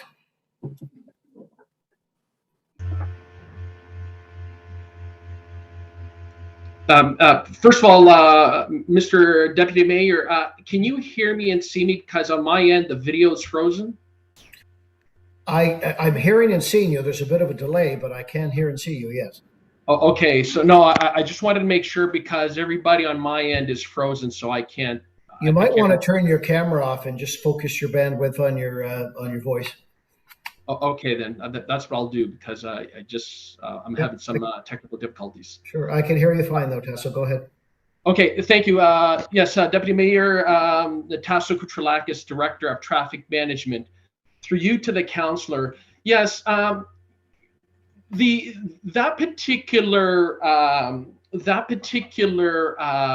section of the recommendation, it was kind of more in line with what we did with Black Lives Matter, right? And so when there's issues that arise that are of a significant local, national, or international importance, that's something we could consider where street art is the correct medium to do something to celebrate that. With respect to the downtown locations, we'll review applications as they come in. There's ways of doing it that can celebrate the placemaking aspect of certain areas where it does not become a hazard to all road users.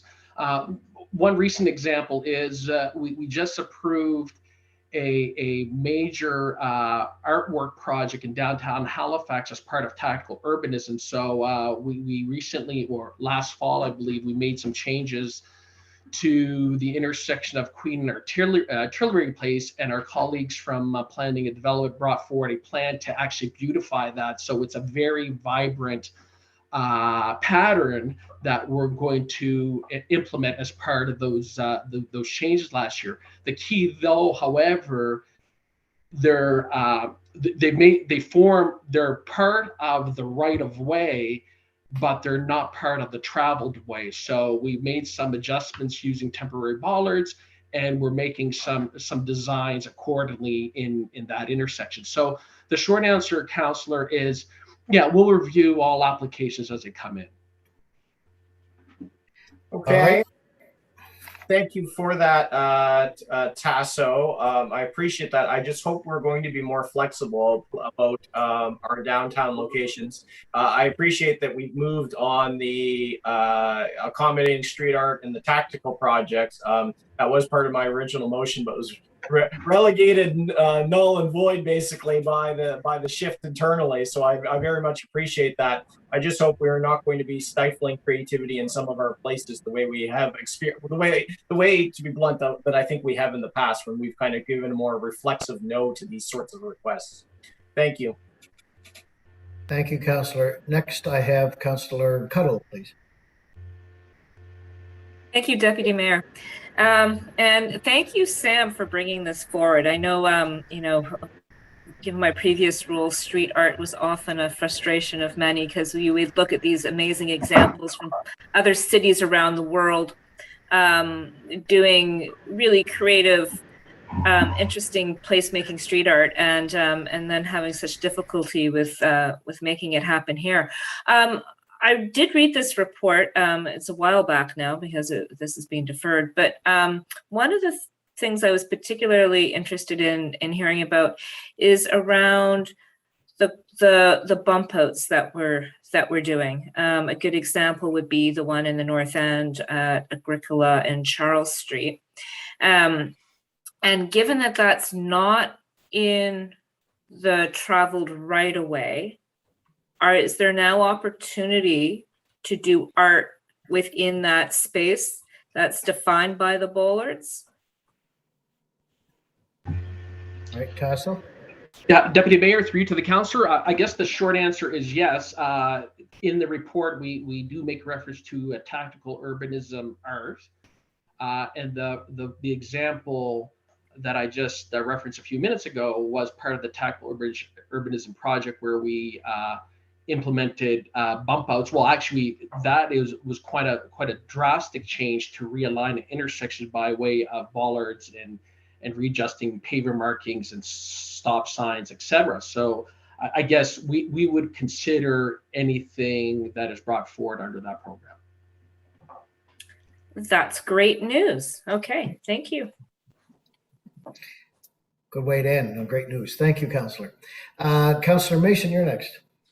Thank you, Deputy Mayor. I guess, so my question is, I understand the travel lane concerns as far as it goes generally applied, especially in busier streets. And I think Tasso's already anticipating where I'm going with this, but you know, you look around the world at busy downtown areas in places like Portland or Montreal, Portland, Oregon, you know, the boroughs of New York City, and you see them on less busy side streets in their central business districts painting right on the street. And so we have a council, we have a proposal from the Downtown Business Commission to, wait for it, paint a pizza on Pizza Corner in the middle of the intersection, which I think would be delightful. And that isn't a major street that goes anywhere, but I don't think it's going to be allowed. So I guess my question to Tasso is, you know, that may be an outrageous version of it, but you think about the kind of stuff that you see on the plateau in Montreal, where they're both doing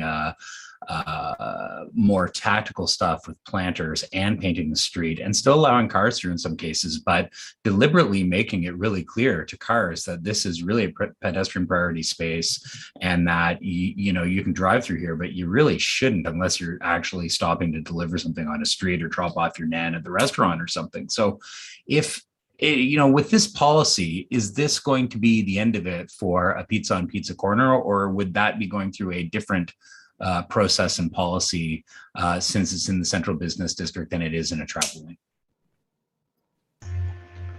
Yeah, Deputy Mayor, Outhead, through you to the councillor.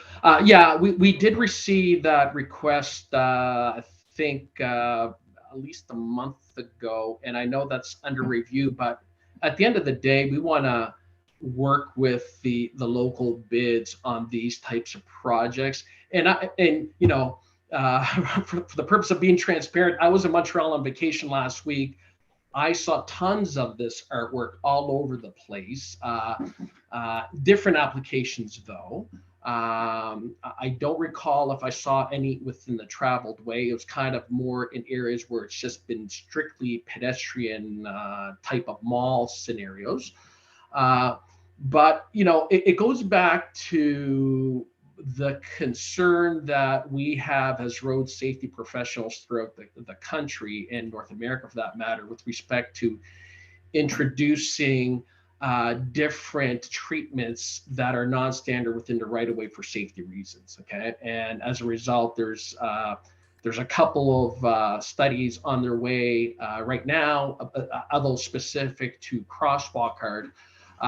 But there's general concerns across the country with respect to the safety aspects of this artwork. So, part 4 of the motion speaks to, whether there's some challenges with respect to accessibility.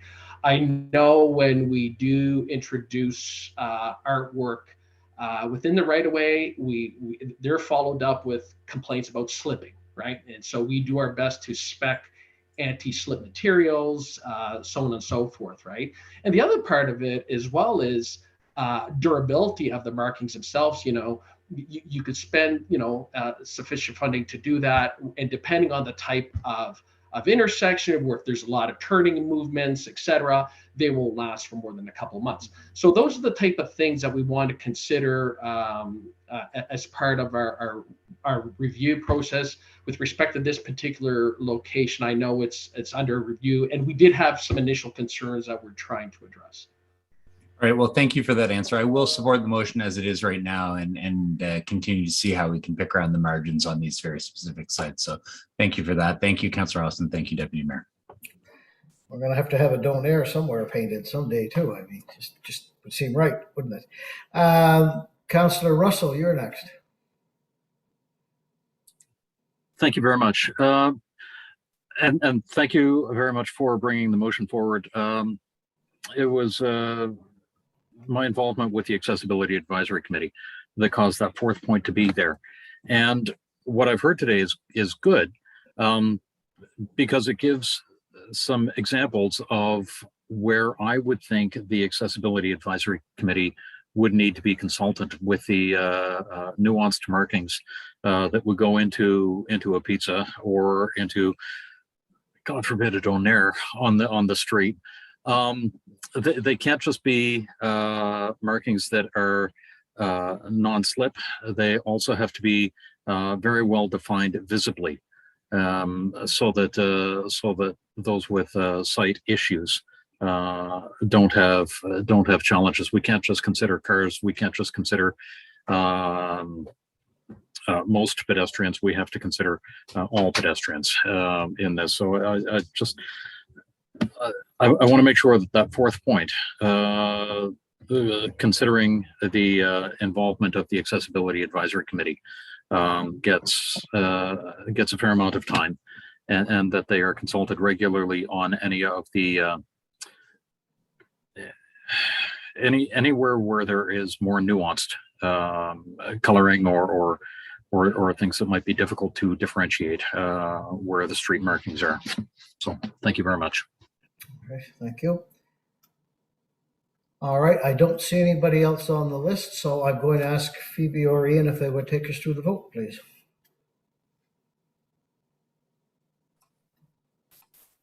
Question?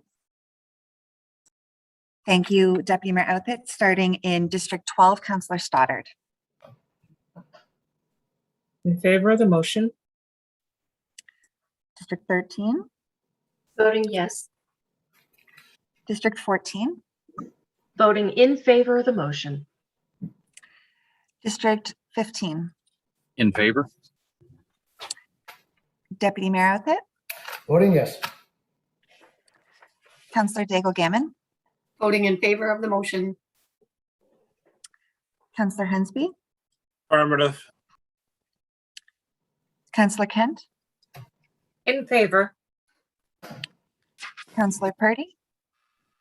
Voting in favor. Councillor Austin. In favor.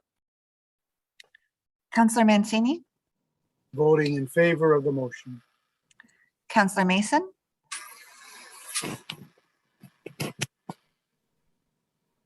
District 7. Sorry. Yep. Yes. Yes. Phoebe. Thank you. District 8, Councillor Smith. 4. District 9, Councillor Cleary. Yes. District 10, Councillor Morris. In favor. District 11, Councillor Cuddle. In favor. That motion carries. Thank you, Phoebe. All right, next we have 7.2, which is case 2227, amendments to HRM planning documents to keeping of egg-laying fowl, accessory to residential use. There is a staff report here from Ross Grant. I'm going to ask someone to put the motion on the floor first, and then we will have Ross give us a presentation. Who would like I'll to do that, sir. All right, Councillor Hensby. It's moved that the Halifax Regional Council give first readings proposed amendments to the regional municipal planning strategy and all land use bylaws, with the exception of the regional center land use bylaw, package A, the downtown Dartmouth land use bylaw, and the Halifax Peninsula land use bylaw, as set out in attachment A and B of the staff report dated June 21st, 2021, and allow the keeping of hens as an accessory residential use and schedule a public hearing. Second. That has been moved and seconded by Councillor Blackburn. Thank you. I promised my colleagues I would do my best to not make any comments or puns, so I'm sitting on my hands here. And I think the next thing would be for Ross Grant to give us our presentation, please. Good afternoon, Deputy Mayor. Thank you. Ready to go, and the clerk can share the presentation, please.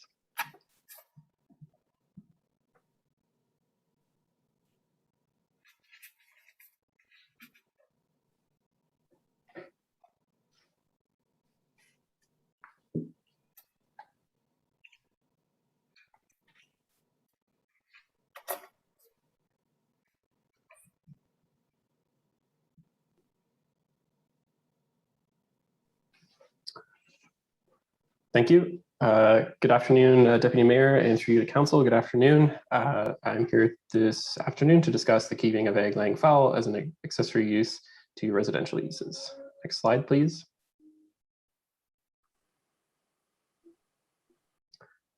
The origin of this report is the July 30th, 2019 Regional Council motion to initiate a process to consider amendments to the regional plan, secondary plans, and land use bylaws as necessary to permit the keeping of egg-laying fowl as an accessory use to residential uses. Next slide, please. The report examined the following types of egg-laying fowl: chickens, ducks, geese, guinea fowl, quail, and turkeys, for their applicability to accessory uses to residential uses. And just a note for Council that Center Plan Package A, adopted in the fall of 2019, already permits up to 10 hens per lot. They must be kept within an accessory structure in a rear yard, and that bylaw does not prohibit the slaughter or sale of meat, eggs, or hens at this time. Next slide, please. Staff conducted a jurisdictional review of 11 Canadian jurisdictions, those that are currently permitting egg-laying fowl as an accessory use. Just some common requirements to go over. So only hens are permitted, roosters are prohibited, on-site slaughtering and the sale of eggs, meat, and birds is typically prohibited. The limit on the number of birds is, sorry, I just lost the presentation there. There we go. The limit on the number of birds is usually between 4 and 6. Hens must be kept in a coop or a fenced area and set back from property lines. Mandatory licensing with a fee is required in 5 of the jurisdictions that were reviewed, while free one-time registration is currently in place in 6 cities, 1 of which is mandatory. And across the board, education on hygiene and disease transmission is common. And just to note that the United States regulatory landscape is quite similar as well. Next slide, please.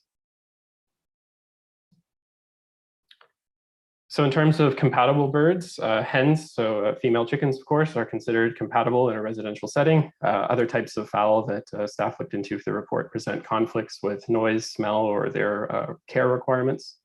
In terms of environment and human health, there are setbacks proposed from watercourses to help mitigate the impacts there. And any risks associated with disease spread can be mitigated with proper education. In terms of disposal, slaughter, or surrender, chicken carcasses would be considered non-collectible waste, that being that they wouldn't be able to be accepted by any municipal waste stream. So they would have to be disposed of by a vet or at an animal crematorium or a licensed abattoir. On-site slaughtering is not permitted through the proposed amendments. And just to note that there is no organization which would routinely accept unwanted chickens, so they would also have to be euthanized as well. Next slide, please.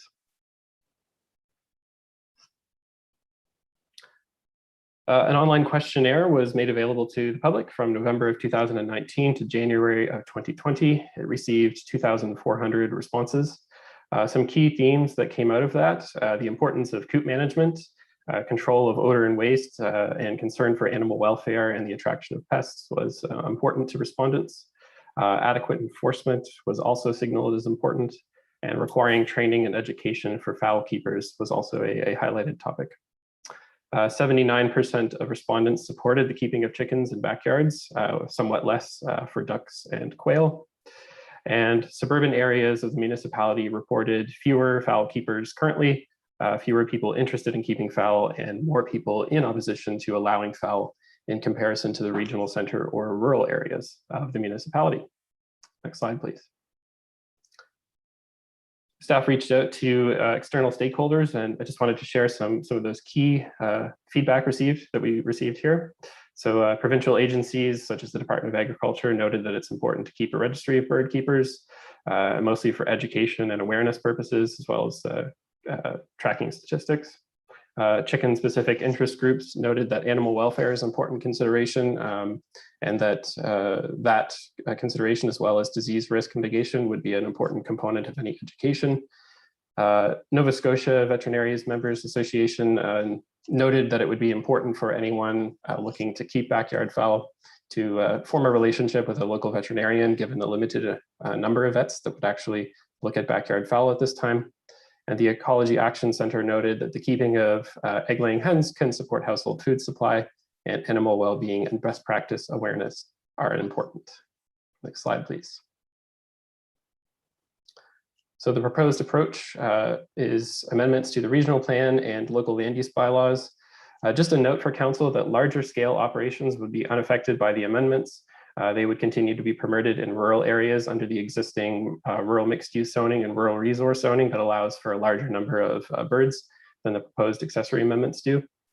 The proposed approach is also aligned with center plan policies to promote food security.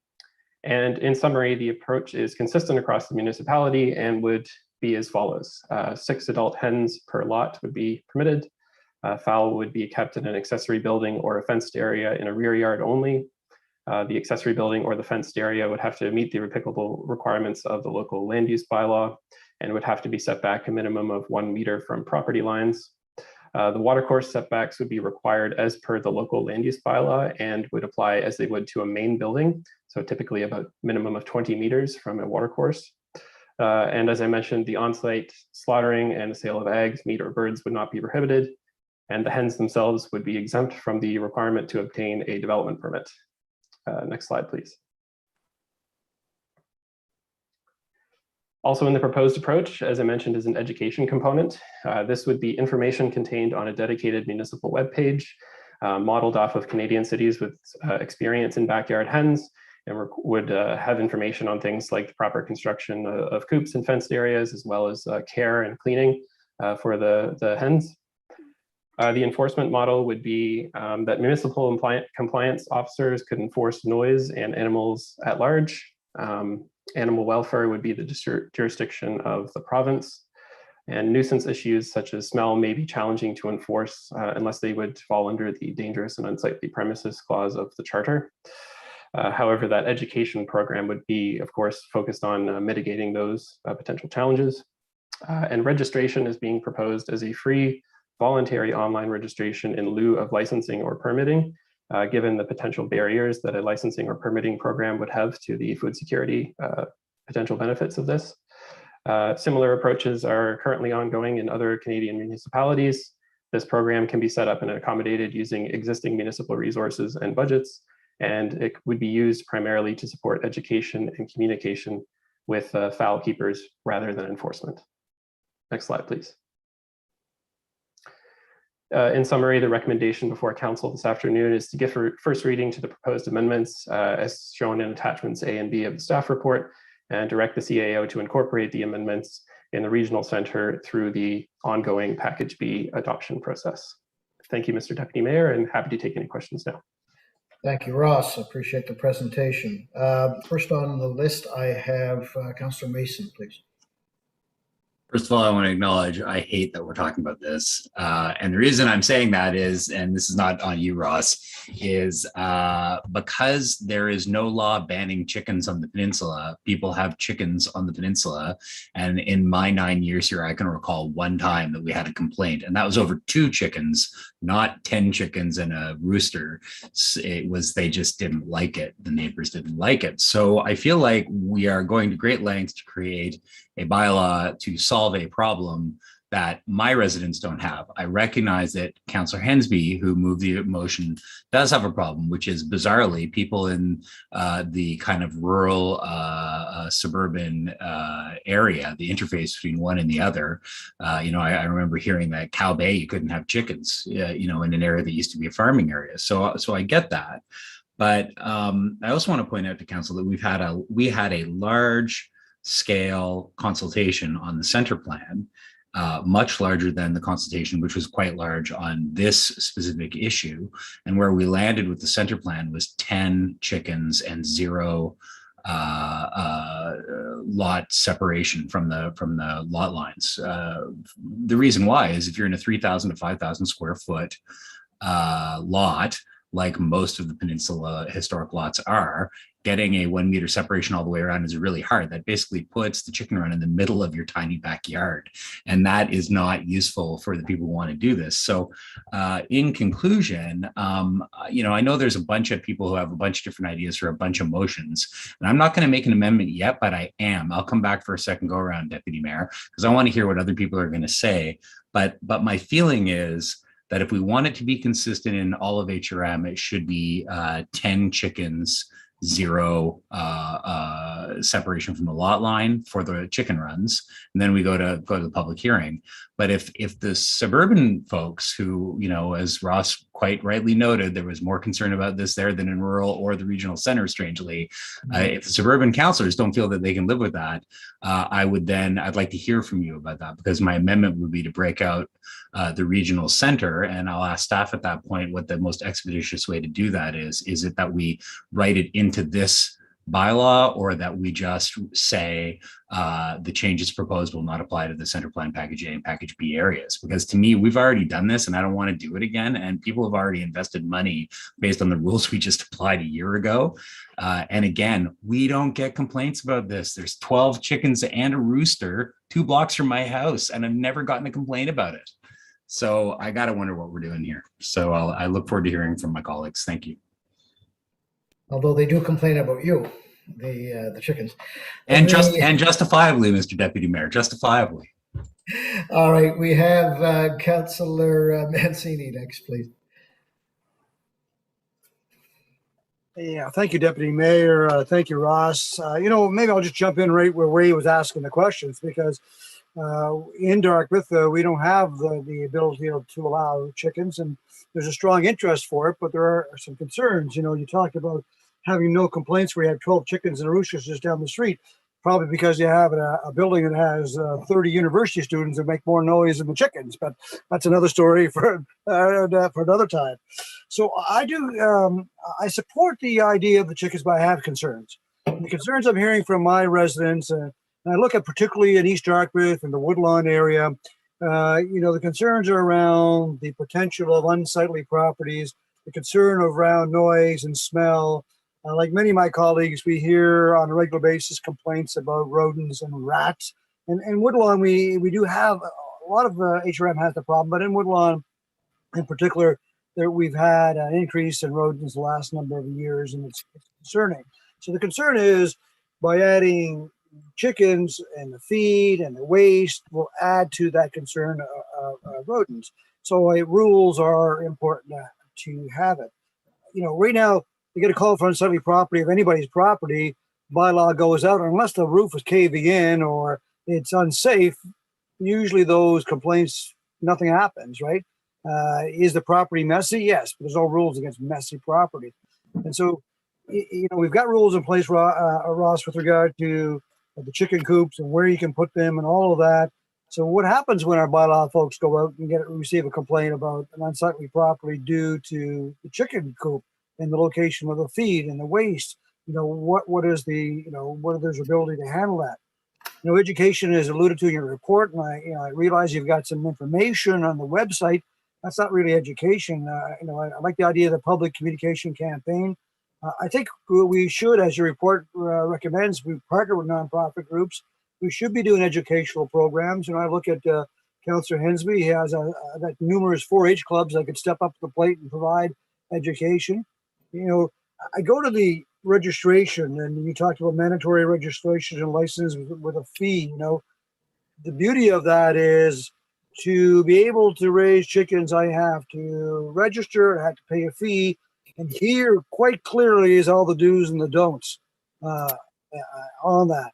Plus, if a bylaw officer is continually going back to the same property time in and time again, I like to see if we're able to do 3 strikes, you're out. If you can't maintain the rules when it comes to chickens and chicken coops on your property, maybe you don't get a license, you have to wait a year as almost a punishment. Education always first. So the 6 hen thing, Wade brought that up, and I realized in the core it's allowed because of Center Plan 10.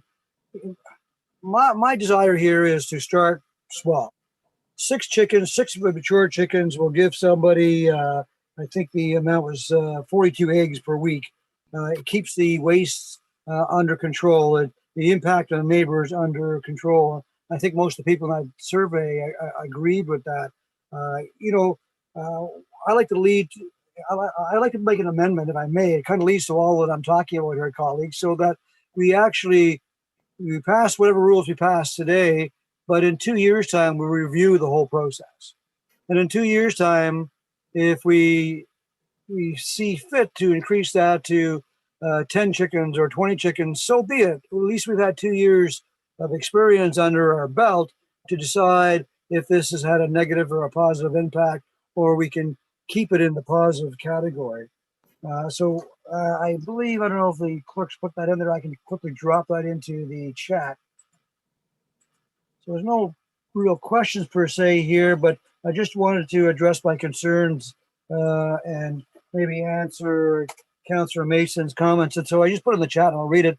If I may put this amendment, and maybe consider it a friendly amendment, I don't know, that Halifax Regional Council direct the Chief Administrative Officer to monitor the impacts of the proposed regional plan and land use bylaw amendments concerning the keeping of hens and report back to Regional Council 24 months after adoption, including potential recommendations aimed at addressing any areas of concern.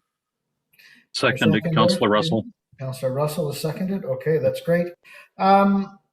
I don't think we can do a friendly amendment when this is originating from staff rather than a councillor, but can I double check that with you, John or Ian?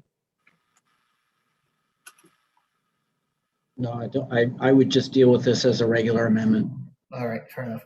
So Okay. just very quickly, if I may, Deputy, on this amendment, and I'll go away. The last point I do want to make is the lot sizes and the 1 meter piece. I think Councillor Mason was asking about that too. And I understand about the 3,000 to 4,000 lot sizes. Once again, when I speak to my residents in Dartmouth, they're concerned about having that chicken coop, the chicken waste, the feed right up against the property line. And so that they really would like, and I agree, that to keep that 1 meter away from the property line to be important in Dartmouth, in particular Woodlawn area. Maybe different way, and your colleagues, the other colleagues in the core. So thank you, Deputy Mayor, and thank you, colleagues, for allowing me to share my opinion on the chickens. All right, thank you. Okay, now to speak to the amendment, so far I have Councillor Russell. If you'd like to speak to the amendment, folks, would you enter it into the chat, say that you want to speak to the amendment? So far I have Councillor Russell. Go ahead. Thank you very much. I absolutely support this amendment. When we introduce a bylaw, it is always good to know what the initial impacts of that are, and being able to build in a feedback cycle. and being able to build in a review when the bylaw comes to the floor, I think makes a huge amount of sense. We have some bylaws that are incredibly out of date, and so this is one that we simply do need to review it and make sure that we're doing the right thing either across the municipality or in any particular segment of municipality. So I look for your support for this amendment. Thank you. Thank you. I'm not seeing other names to speak to the amendment at the moment. All right, so failing that, then clerks, would you take us through a vote on the amendment then, please? The first amendment from Councillor Mancini. Speaking to the amendment, beginning with District 13, Councillor Lovelace. Voting yes. 14, Councillor Blackburn. Voting in favor of the amendment. 15, Councillor Russell. In favor. 16, Deputy Mayor Oathead. Voting yes. 1, Councillor Daigle-Gammon. Voting in favor of the motion. 2, Councillor Hensby. Affirmative. 3, Councillor Kent. In favor. 4, Councillor Purdy. Voting in favor. 5, Councillor Austin. In favor. 6, Councillor Mancini. Voting in favor of the amendment. 7, Councillor Mason. For the motion. 8, Councillor Smith. 4. 9, Councillor Cleary. Sure. 10, Councillor Morse. In favor. 11, Councillor Cuttle. In favor. And 12, Councillor Stoddard. In favor of the motion. Thank you. Motion. Thank you. Thank you, Mr. Clerk. Going back to the main list now, I have Councillor Cleary next, please. Thank you, Deputy Mayor. So just a quick question to staff, to Ross Grant. So in reading the staff report and in looking at the draft land use bylaw for the regional center, I just want to clarify a couple of things because I think Councillor Mason mentioned something that I'm not sure is completely accurate. So I just want a clarification. Staff, in the staff report on page 5, it mentions this doesn't apply to the regional center package A, doesn't mention package B, but we are in the process. And in fact, we just sent staff away to say, here's what we want you to finish and bring back as an initiation report for package B. And on page 72 of the regional center draft land use bylaw at the moment, the last one we saw that came to council, it did say 10 egg laying chickens in all zones. So can you clarify what impact, if any, this staff report has on the regional center? Because this is broader, because it's with the exception of ducks, egg laying fowl. Right now, the LUB for the center plants is egg laying chickens. So what impact do these changes have on the regional center area? Okay, go ahead, Grant. Russ, sir. Through the Deputy Mayor, thank you for the question, Councillor. So if Council was to vote on the proposed amendments as presented today, it would insert those amendments into the package B process and bring them forward as they're shown in attachments A and B of the staff report. Except for package, so package A, so you'll walk me through this because package A zoned corridors, growth centers, future growth nodes, et cetera. Package B, we're doing the industrial, established residential, et cetera. So if we do this, because it says with the exception of package A, so essentially what we're doing now is just, so why the language about with the exception of package A? Because if we're inserting this into package B is the land use bylaw, the most recent draft. So it will, whatever changes happen here, will happen in the regional center as well? Through the Deputy Mayor to the Councillor. So package B, if adopted by Council, would actually repeal completely package A. So package B would be applied to all zones within the regional center, and therefore this proposed amendments would go ahead that way. So the reason why the staff report excludes package A is just to avoid sort of redundancy in amending package A while it's still in effect before B comes in. You're going to repeal it, so why amend it and then repeal it? Okay, correct. So this will impact the regional center as well. So based on that clarification, my concern would be the same as Councillor Mason's, that we just decided as a council, because we passed this as a council, to do the 10 chickens without setbacks in the regional center. So it would seem to me that council made its wish known. And now that we're doing this, we're essentially saying, nah, you guys messed it up and it really should have been 6, not 10. And I don't agree with that. I'm fine with consistency. If it's 10 everywhere, great. But if the suburban, ex-urban areas want less than 10, then I will be proposing an amendment that says actually and we haven't done the package B yet. So frankly, when it comes back again, we'll just change it at council if we need to, when package B comes. But I have a number, I'm not going to tell you how many, but I have a number of chicken coops. Just one is 2 blocks from my house. Another one is just up the street. I know several in the West End on the sort of European city streets. There are no issues. I never get calls about them. And in fact, I know the person who actually they've just recently moved, but the one who had the chickens just down here on Rosebank, they actually used to bring preschool kids and school kids over to see the chickens because it's just across from Tupper School. And so it doesn't make any sense to me that we would go backwards, at least in the regional center. I'm not sure why. I don't see a difference between 6 chickens and 10 chickens. If you're going to have anyone who's not going to take care of their 6 chickens, they're going to smell as bad as 10 chickens that aren't taken care of. It's the truth. But people who have chickens take care of their chickens. They very quickly get rid of their chickens if they're not able to take care of them. There are societies and associations here in the province and in the city that will help you learn how to keep bees, that will help you learn how to keep chickens. Most people don't on a whim go on a Saturday, hey, honey, I just had a great idea. Let's get chickens. And then on the Monday, they get chickens. It doesn't work that way. So people take a lot of effort to this. So I'll be interested to see what the rest of this discussion is, especially for my suburban, ex-urban colleagues. But I can't abide just 6 chickens, especially in the regional center when literally 2 years ago we said 10. So anyway, those are my thoughts for now, Deputy Mayor. Thank you. Next on the list, I have Councillor Hensby, please. Thank you much, Mr. Deputy Mayor. First of all, I see that Wade is going to suggest an amendment from 6 to 10. I totally concur with that harmonization of the numbers. Simplified that way. I think that would be considered as a friendly amendment, but also I propose to have a prorated basis in regards to lot size. The flock size should be based on lot size, not just across the board 10 for no matter if you got 1 acre lot or less than an acre lot versus you got 100 acres.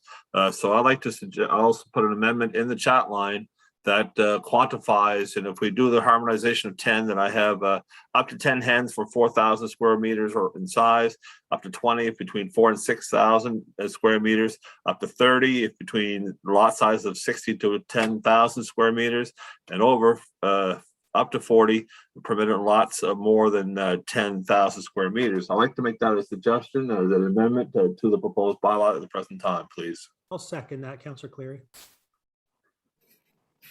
Do we have that in the? It's in the chat. Yes. We do. And back further, do we? Okay. All right. Thank you. And that is seconded by Councillor Cleary. Does anybody wish to speak to Councillor Hensby's amendment? I do. I see Councillor. Sorry, getting a little bit busy here. We've got. Not sure if Catherine, did you want to speak to the amendment or the main motion? Councillor Morse? Main motion, please. All right, fair enough. Councillor Hensby's motion from Councillor Austin, please. Thank you, Mr. Deputy, and thank you to Councillor Hensby. I'm in the same boat as Councillor Mason and Councillor Cleary. I'm not a fan of reducing back the number of chickens that we had set that would be allowed in the regional center. So I like the first part of Councillor Hensby's motion. I start to wonder a little bit, as the number gets bigger and bigger, at what point is this no longer, personal consumption, backyard chicken farm, accessory sort of use? And when is it actually a chicken farm that you're running out of the backyard? I mean, I don't, you'd have to have a lot of mouths to need 40 chickens, right, to feed. So at a certain point, you know, it's changing to a different sort of land use. And I guess, and this is a question for staff, and this is where I don't have a good head for, you know, distances. A 10 permitted on lots greater than 10,000 square meters, like, what are we talking about in terms of like, where are you going to find that size of lot? Are we talking like specifically rural areas, or do we have residential lots kicking around that are of that size, right? Like I feel like just right now I'm kind of blind as to what the implications of these particular lot sizes really would be. I believe 10,000 square meters is a hectare in size. That's 5 acres. Like I said, I don't have a head for distance, so that means nothing to me. So I'd like to hear from staff in terms of, you know, do we have anything about like, well, where do we find these sort of lot sizes? Through the deputy mayor to the councillor, thank you for the question. Offhand, I wouldn't be able to say exactly where lot sizes of that caliber are located, but I could say that it's usually going to be in the rural areas of the municipality. What about 6,000 to 10,000? Like where do we hit the point that we're squeaking into typical residential single home development? Right, through the deputy mayor, again, I would say probably the rural areas of the municipality. If I could, though, councillor, I can provide some insight that in some of our rural land use bylaws, there are the mixed use zones, rural resource zones, and a few of the residential zones that actually already permit agricultural uses, which would include fowl up to determine certain scales depending on the lot size in those areas. So those are usually in the land use bylaws in the rural areas of the municipality. Okay. So a typical, like, I don't know, a suburban Cole Harbor, are we talking like, is that a 4,000 to 6,000 square meter lot?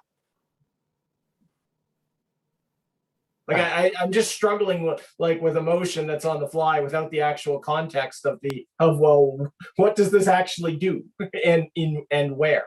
I'm getting what you're saying about the two larger ones. What about the next one in? Just let you know that 4,000 square meters is 43,055 square feet if you're used to the old imperial sizes. I mean, I guess I'm outing my own distance challenges. None of that means anything to me. Like, what's I know that Councillor Mason's point. Okay, so we got the small old style lot, 3,000-4,000 square meters. So that gives me kind of I guess a starting point there. So do we have a lot of 4,000 to 6,000 like in the regional center? Is that a size for a typical suburban cul-de-sac and out there? Like I'm just struggling with what this means. Through the deputy mayor, thank you, councillor. I think you would probably be fairly rare to find a lot of that size in the regional center, or even in most of Cole Harbor. Be further out. Typically, you'd start to get into the 4,000 to 6,000 meter in area for a lot. Although there are always outliers. I would say there's usually a handful in each of the planned areas that would be that large. Okay. Well, I mean, I think it's probably harmless on the whole. Thanks. All right, thank you. I don't see anybody else. Oh, wait now. Okay, no, that's comments. Speak to amendment from Tony. Go ahead, Tony. Sorry. Thank you, Dean. This sort of answers Councillor Cleary's question or comment. What's the difference between 6 hens and 4 hens, 10 hens? It means more waste. It means more feed. It means maybe even a bigger structure to accommodate it. That's the concern. And I understand everybody's comments. I'm speaking of the comments I've heard from my district, and I've repeated a number of times concerns about a particular area in District 6. That's the concern. That's why I like to start with the 6. I don't mind when Councillor Hensby motion, but you're going to that 10. I feel 10 to start in a new area where we don't have a lot of chickens is concerning to me. So I just share that. I have a problem My desire is to stay at 6 for this first go around. And so because of that, I can't support the amendment that's on the floor because it starts with 10. So thank you. All right, thank you. On the amendment, Councillor Kent, please. Thank you, Mr. Deputy Mayor. I am in favor of Councillor Hensby's thought process here around lot size, having incremental adjustments to the number of hens. I get that because, you know, the facts are center plan folks, you don't have the same kind of geography that we have here in our suburban and rural areas. And I think that we have to be mindful of that. We cannot treat every community with the same lens because they're not the same, they're quite different. I do think I'm a little concerned having perhaps I'm totally okay with 10 hens. I think that's a more reasonable approach to this. 6 is not very many. I'm okay with 10. I would encourage Councillor Hensby maybe to reconsider the increments from adding another 10 and 10 and 10, maybe 5, 5 and 5 and 5. There are lots here, and I think that the councillors before me have spoke to the concerns around this kind of sweeping change. I think it's important change. It's a piece of the whole our ability to respond to, you know, concerns of poverty and food security. I think it's a good measure. It's something that has been on in my email inbox for all the levels of government that I've ever been involved in. I'm a little concerned with, again, unintended consequences of those kinds of big leaps. So I hope perhaps that Councillor Hensby, in this format, I don't think I can support it, but I can support your principle. So if you're open to adjusting that, I would consider supporting it. Thank you. Thank you, Councillor. Councillor Daigle-Gammon, you're next. On the amendment. Thank you very much, Deputy Mayor, Mr. Chair.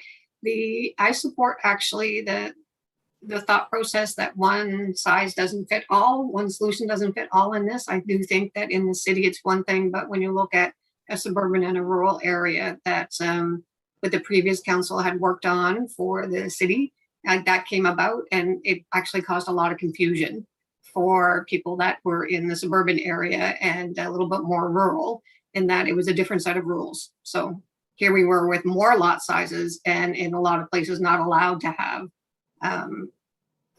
hens or egg-laying fowl.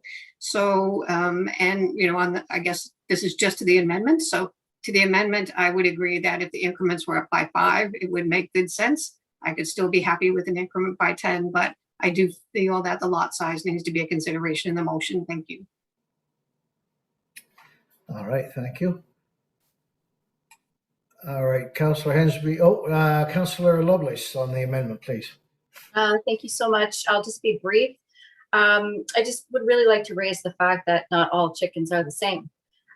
You know, heritage breeds do not lay as many eggs as the conventional breeds. And so, you know, I'm just struggling with, like, I think six chickens, especially if they're, you know, less than 8 months old, they're not even laying. So I think it's incumbent on us to ensure that we are enabling, you know, folks to address food insecurity, to have chickens, and therefore I support a minimum of 10. But again, like Councillor Daigle-Gammon, I agree with you. You know, the lot size is extremely important here, especially in the rural areas. And again, I just don't think that 6 chickens, it's not appropriate. It's too few, especially if you're talking about heritage breeds. Thank you. Thank you. Next, I think I have Councillor Mason on the amendment. Thank you, Mr. Deputy Mayor. So thank you for everybody who has their input, has had input on this. Thank you for Councillor Hensby.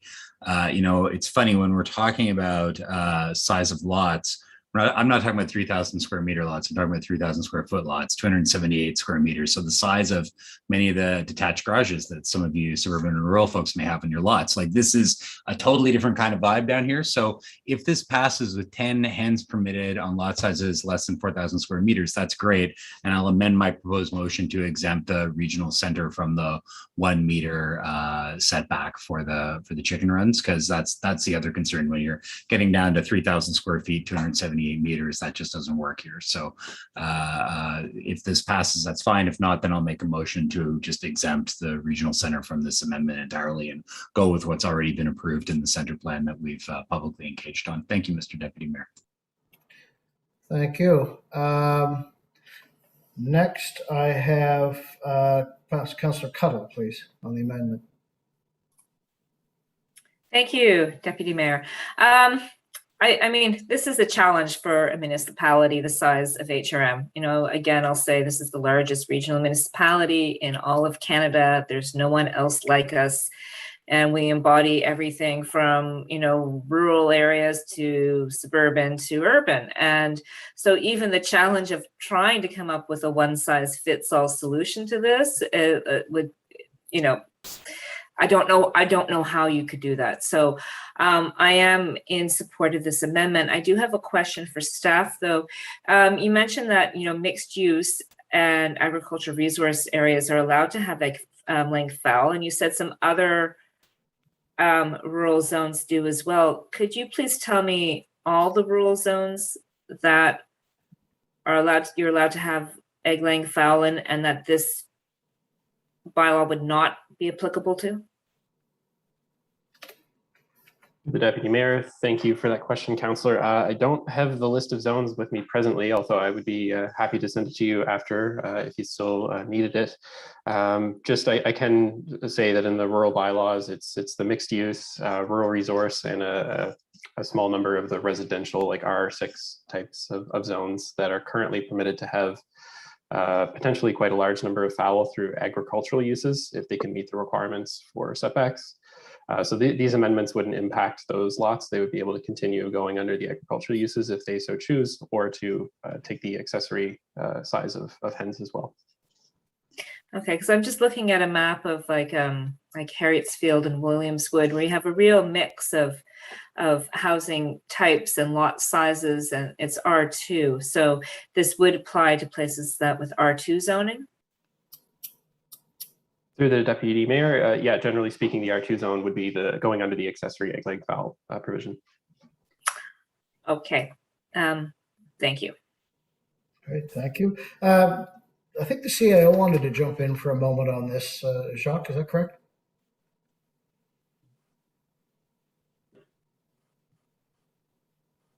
Did we lose Jacques?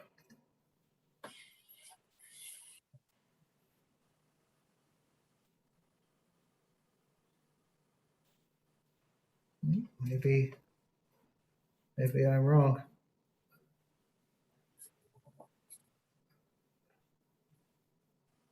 Mr. Clerk or Madam Clerk, is the CAO on with us? We are confirming right now. Thank you. Deputy Mayor. I thought I saw in the chat that he wanted to speak. I do not see him in the meeting, and I did not notice that message. Okay, I might be hallucinating then.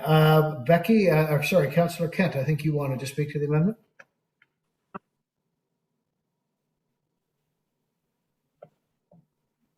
Boy. No, Deputy Mayor, I think I did already speak on the amendment. Okay, I've got some problems with my... Other than to say that I see Councillor Hensby has placed, sorry, I'm getting conflicting sounds coming through my computer here. There we go. He has, I see you've put in the chat, Councillor Hensby, perhaps I can ask is, are you, so I see that you're open to changing your numbers. So are we putting that on the floor as a friendly amendment to your amendment? Mr. Deputy Mayor, if I may, yes, I've augmented the amendment a bit to reflect the request of some of the councillors to have the increments a little smaller as the lots get larger. But this is just a suggestion to go forward. I believe the public hearing, when that comes forward, I'm pretty sure we're gonna hear from the public that they probably want larger quantity numbers. So we'll wait to see how it comes back from the public during the public hearing. But as for now, I think this is a good basis to start off with in regards to having an incremental amount based on lot sizes. All right. Anyone else wishing to speak on the amendment? If not, then I will, the revised amendment. Then I'm going to ask one of the clerks to take us through the vote then, please. Speaking to the amendment, beginning with District 14, Councillor Blackburn. Voting in favor of the amendment. 15, Councillor Russell. Against the amendment. 16, Deputy Mayor Outett. Voting no. 1, Councillor Daigle-Gammon. Voting in favor of the amendment. 2, Councillor Hensby. Affirmative. 3, Councillor Kent. In favor. 4, Councillor Purdy. Voting in favor. 5, Councillor Austin. In favor. 6, Councillor Mancini. Voting against the amendment. 7, Councillor Mason. For the amendment. 8, Councillor Smith. 4. 9, Councillor Cleary. Yes. 10, Councillor Morse. In favor. 11, Councillor Cuttle. In favor? 12, Councillor Stoddard. In favor of the motion? 13, Councillor Lovelace. Voting yes. And that has carried. Thank you. Thank you very much. We'll go back on the main motion. And I believe that next on the list was Councillor Cuttle.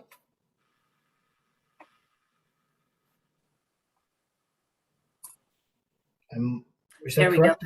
go. Yes, sorry, I can't find my mute, can get my mute off there. Essentially, I was just going to say what I'd already said, so I think you can remove me. Just, the Okay. fact that we have such a large municipality and we can't come up with a one size fits all, and Councillor Hensby's amendment has addressed that. Thank you. All right, thank you. Councillor Daigle-Gammon, did you have anything further to add after your amendment comments? No, the amendment actually speaks to it. I think the only other thing to add is that an understanding that not all persons have egg-laying fowl in their backyard for the purpose of food, but those that do, it's very important to them. But there's also a very significant amount of persons who have them for pet therapy. So just and acknowledge that there are two purposes that are served by having them. Thank you. Next, Councillor Lovelace, did you have additional comments? Yes, I do. Thank you. In addition to the fact that not all chickens are the same, I think it's, I would just like to have a better understanding of the messaging that will be given to those who have ducks and other fowl, and what this will, the impact that this will have for those families that have those fowls that are not permitted under this bylaw.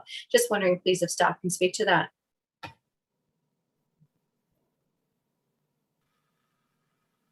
To the Deputy Mayor, thank you for the question, Councillor. So for any birds that are currently permitted, perhaps through an agricultural use that may have a permit already or have gone through another process, they'd be able to continue keeping the animals as is. Okay, thank you so much. That includes roosters? If a permit was issued that was through a permit, then yeah, the permit would continue. Yeah. No, I don't have any further questions. I'm satisfied with the amendment. Thank you. Thank you very much. I have Catherine and then Sam. So Councillor Morse. Thank you. I just wanted to say that I think if this is about food security, that you need a fair number of chickens, and I'm glad we've arrived at 10. and that there's room now to have more if you have a bigger lot.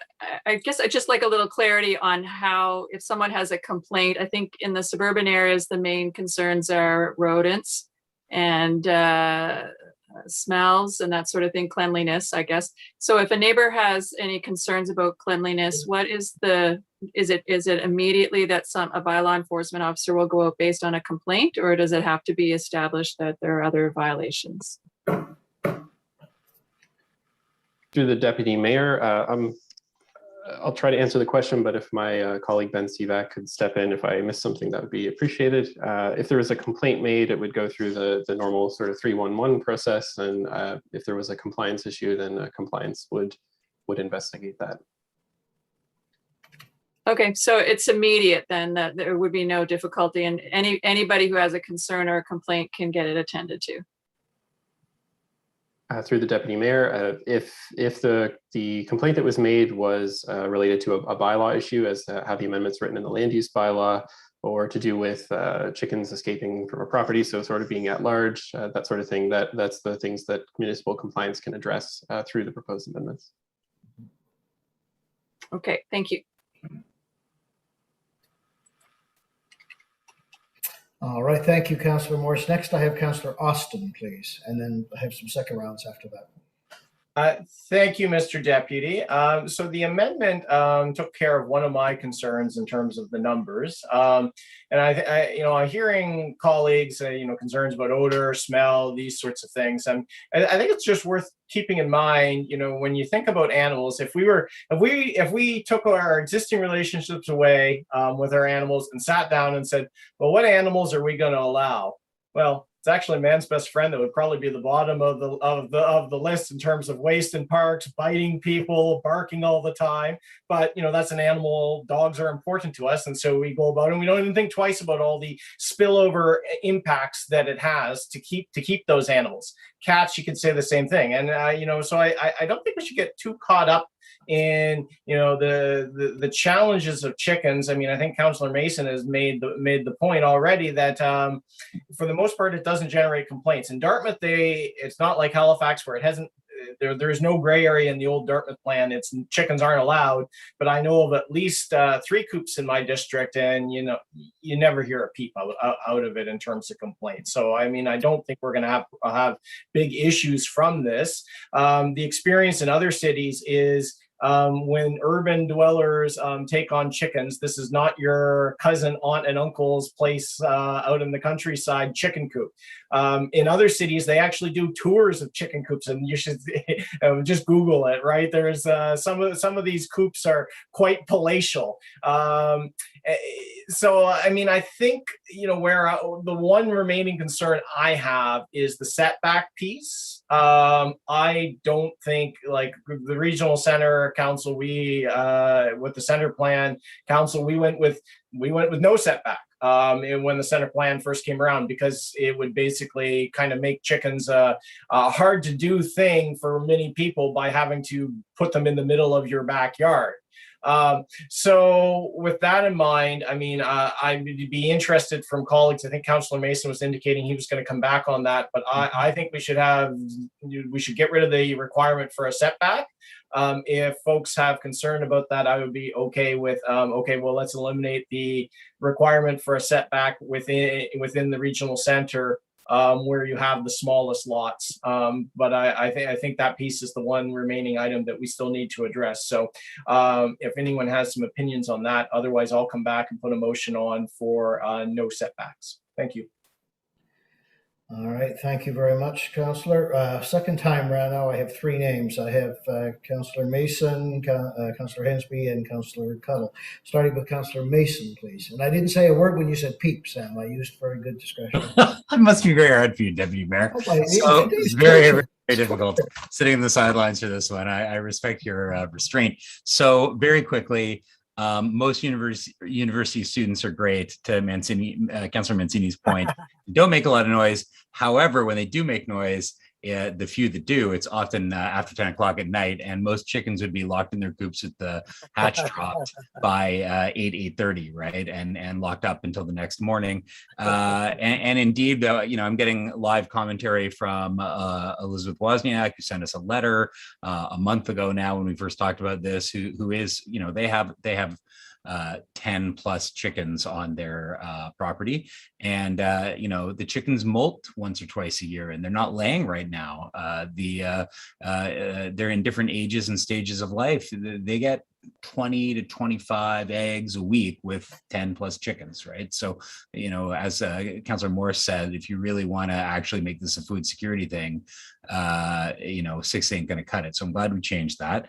My final point here is, whatever. I'll just move to the amendment. So I'm going to put a further amendment on, direct the CAO to amend the proposed land use bylaw provision to exempt the regional center as identified in Center Plan Package A and B from the proposed land use bylaw requirements, and retain the current Package A and Package B setbacks for chicken coops and runs. Second. All right, that has been seconded by Councillor Austin. Thank you. Does anybody wish to speak on Councillor? There may be an English problem in there, Deputy, and if the clerk or lawyer want to help me fix it, it looks like I'm saying exempt the regional center from all the rules, and then it speaks to the 1 meter. And I'm really only talking about the 1 meter rules. Thank you, Deputy. Thank you. Councillor Cleary wants to speak to the amendment so far. Thank you, Deputy Mayor. So I fully support this. So if we recall the history, when the setbacks were first proposed, they were 3 meters. And on a 30-foot wide lot, essentially it'd be 10 feet from each fence on each side and your back, and you'd have this tiny little chicken coop in the middle of your literally in the middle of your backyard. And that really doesn't work. And in fact, if you look at pretty much every chicken coop that I've seen on the peninsula, and admittedly, I haven't seen very many off the peninsula, they're right next to the fence. And so even a 1 meter setback is not going to work because people tend to put them right up against the fence in their yards. I would be happy to test council to see if they wanted to get rid of the 1 meter setback everywhere. Now, if we want another amendment after this to do other land use bylaws outside of the regional center, I'm cool with that too. But I'm cool to see what folks think about this. What's weird is we're fighting it almost feels,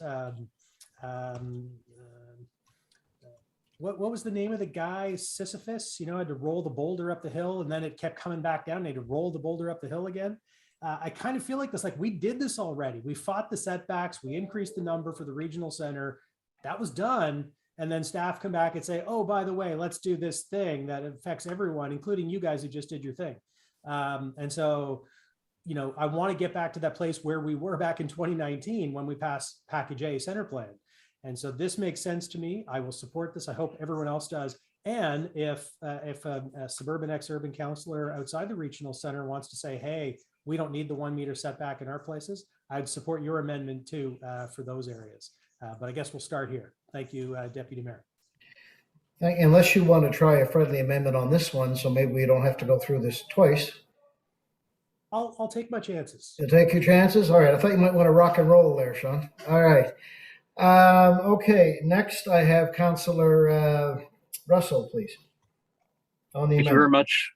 Thank you very much. And I appreciate the amendment, and I will follow the direction of the regional center councillors in eliminating the setback. If you guys, if you are happy with it, then that works for me.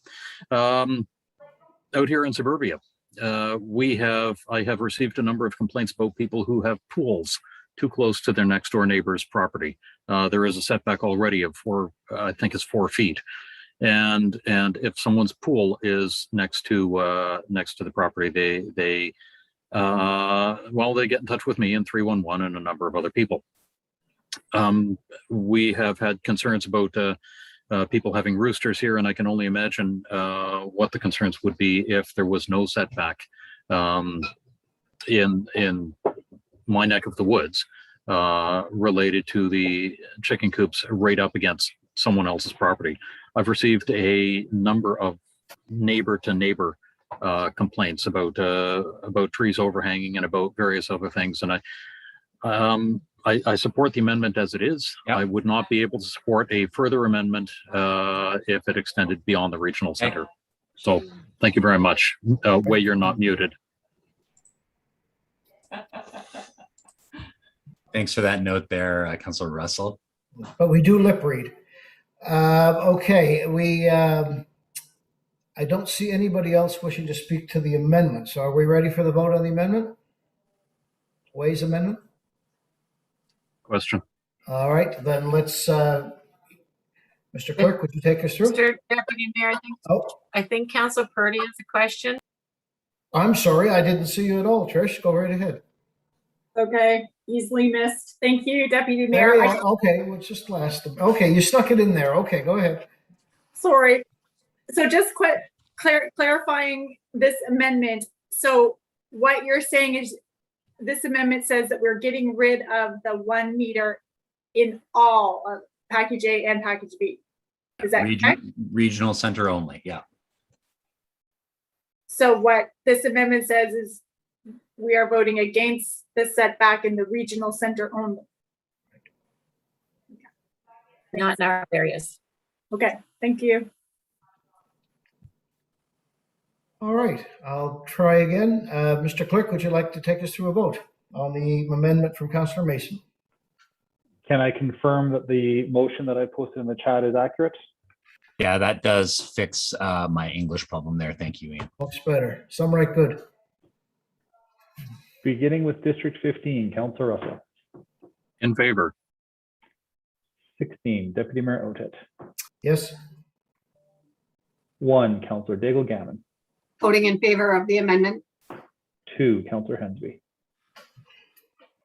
Affirmative. 3, Councillor Kent. In favor. 4, Councillor Purdy. Voting in favor. 5, Councillor Austin. In favor. 6, Councillor Mancini. I'm voting in favor of the amendment. 7, Councillor Mason. For the motion. 8, Councillor Smith. 4. 9, Councillor Cleary.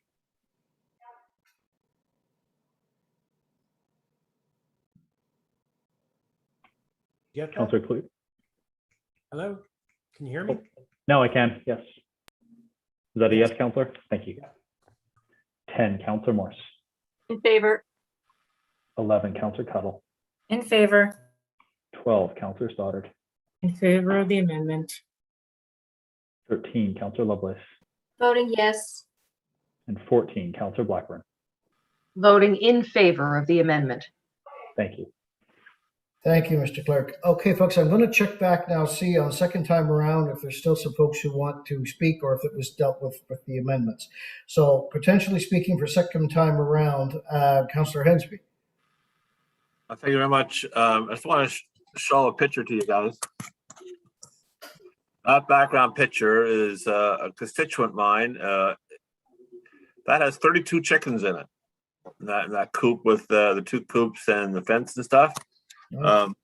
My concern though is want to have clarification from staff, depending on the zoning. So these amendments are for residential zone lots only.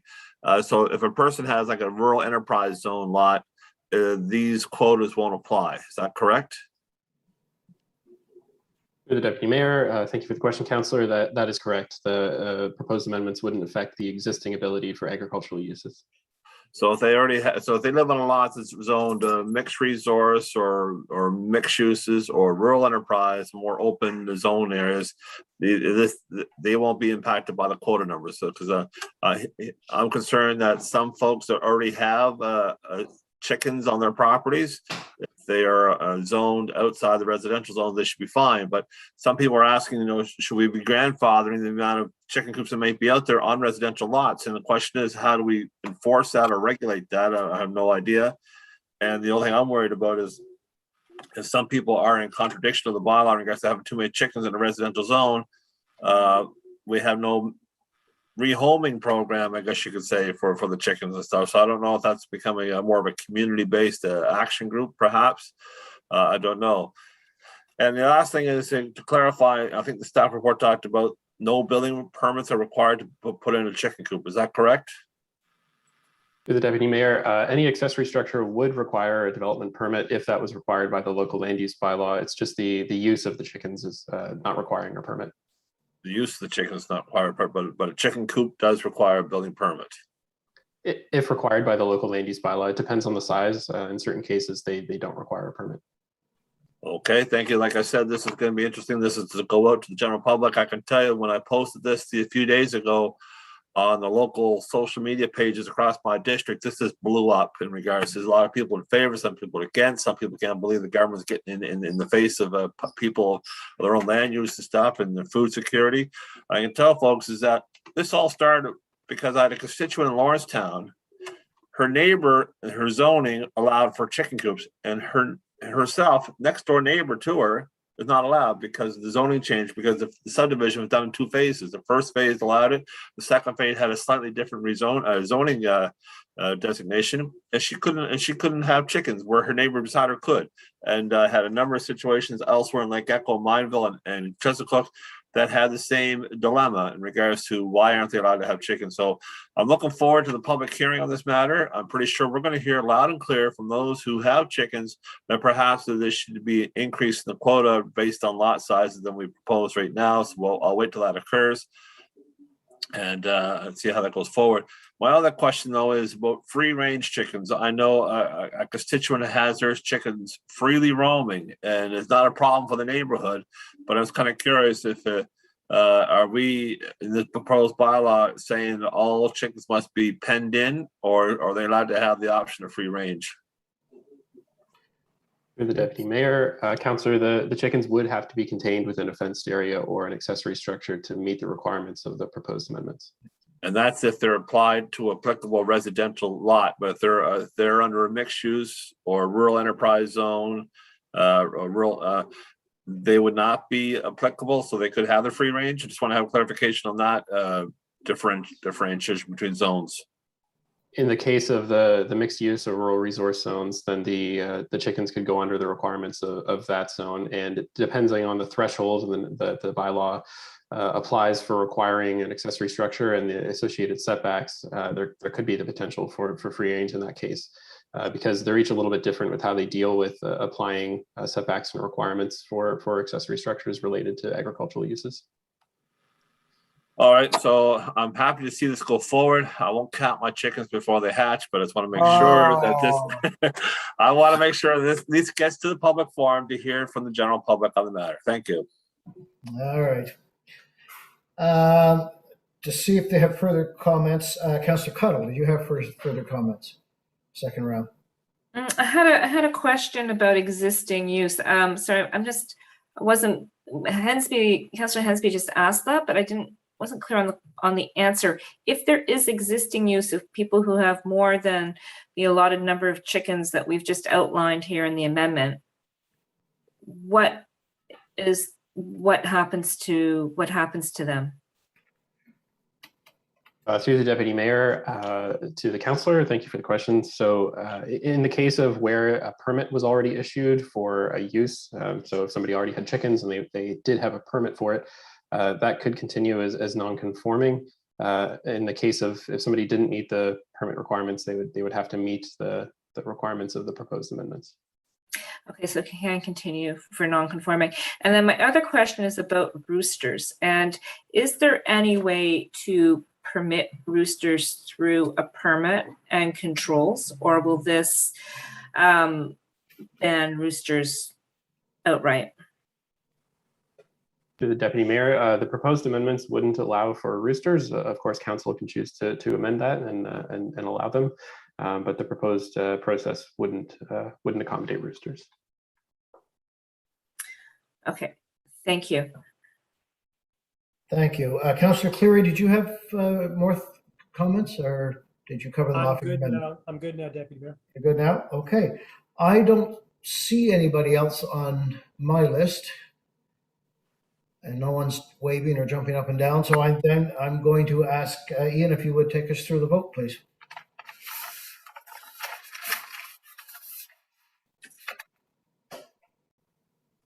Is this on the amendment still, Deputy? No, I think this is the main motion. We passed the amendment, didn't we? Okay, good. I am Lost posting track. I'm posting the amended motion into the chat right now, just to confirm that everyone knows what we are on. One moment. Thought this was the main.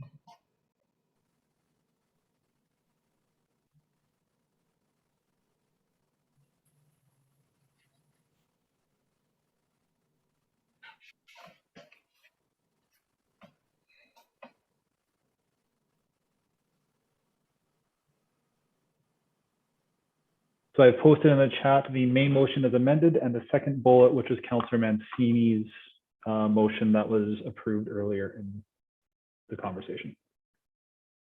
And what about the quantity and lot size amendment? Quantity and lot size, I have listed in the bullet number 1 as amended. Those were passed and would be done with the amended bylaw. And this is giving first reading to the bylaw as amended.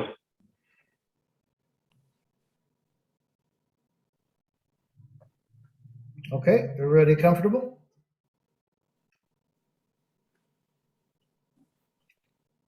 All right, are we ready for the question?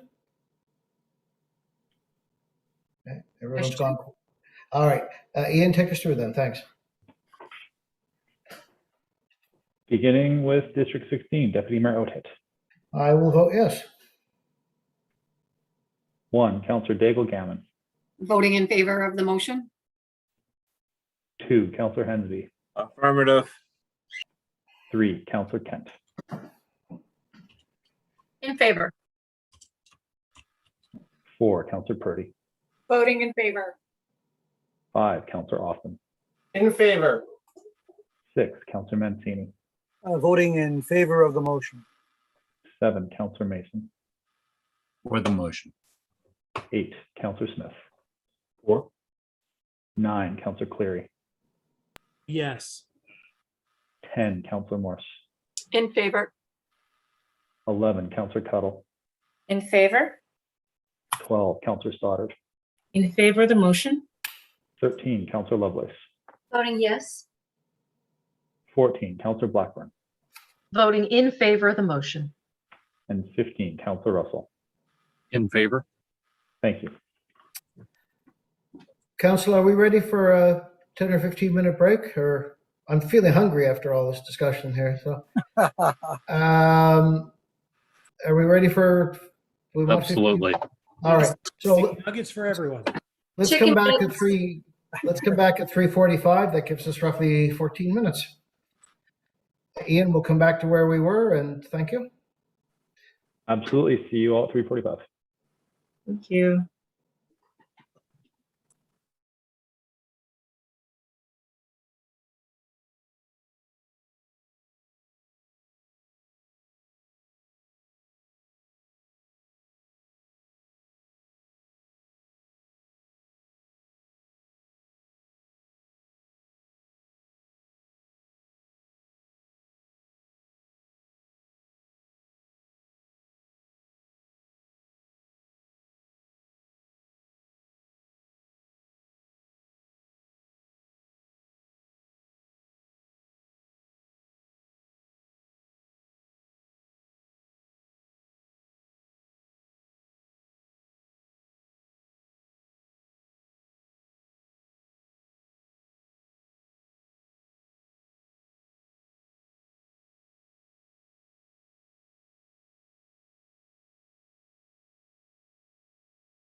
Good afternoon. It is now 3:45. We'll be returning your microphones and taking off the slide. Deputy Mayor, you can call the meeting to order at your call.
Deputy Mayor Otit, I think we can hear you now, and we are ready when you are to call the meeting back to order. Yeah, I'm not quite sure what happened there. Sorry about that. Let's go back live. Thank you, Ian.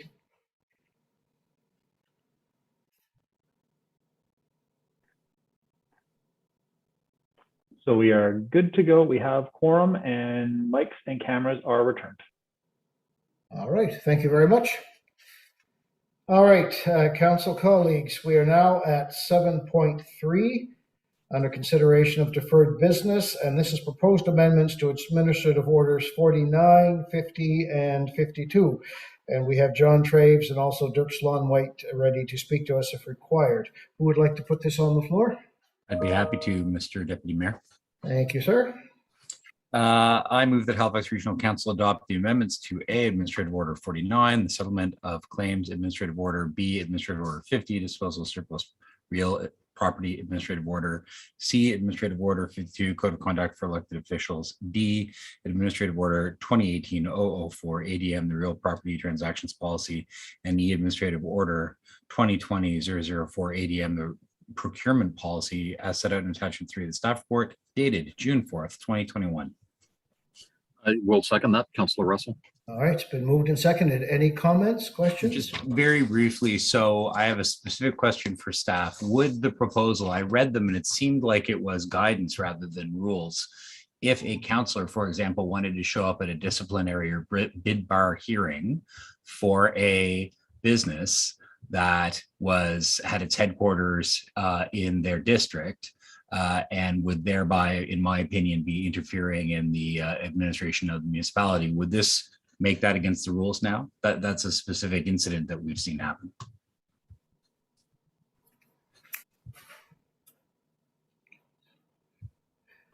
Dirk, are you with us? Don't all rush.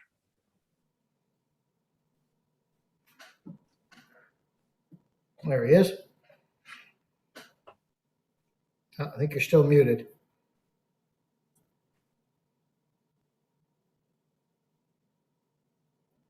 No audio, Dirk. No.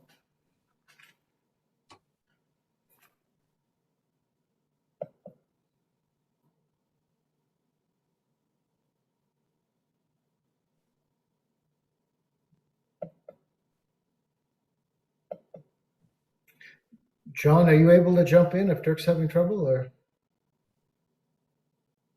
Pulling up the changes. See if I can find that one. Can't hear you either.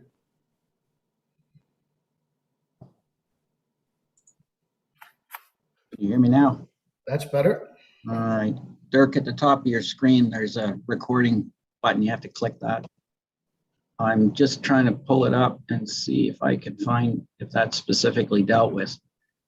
Okay, thank you. I asked because that was one of the specific, there were 3 or 4 specific incidents that prompted me to ask for this amendment.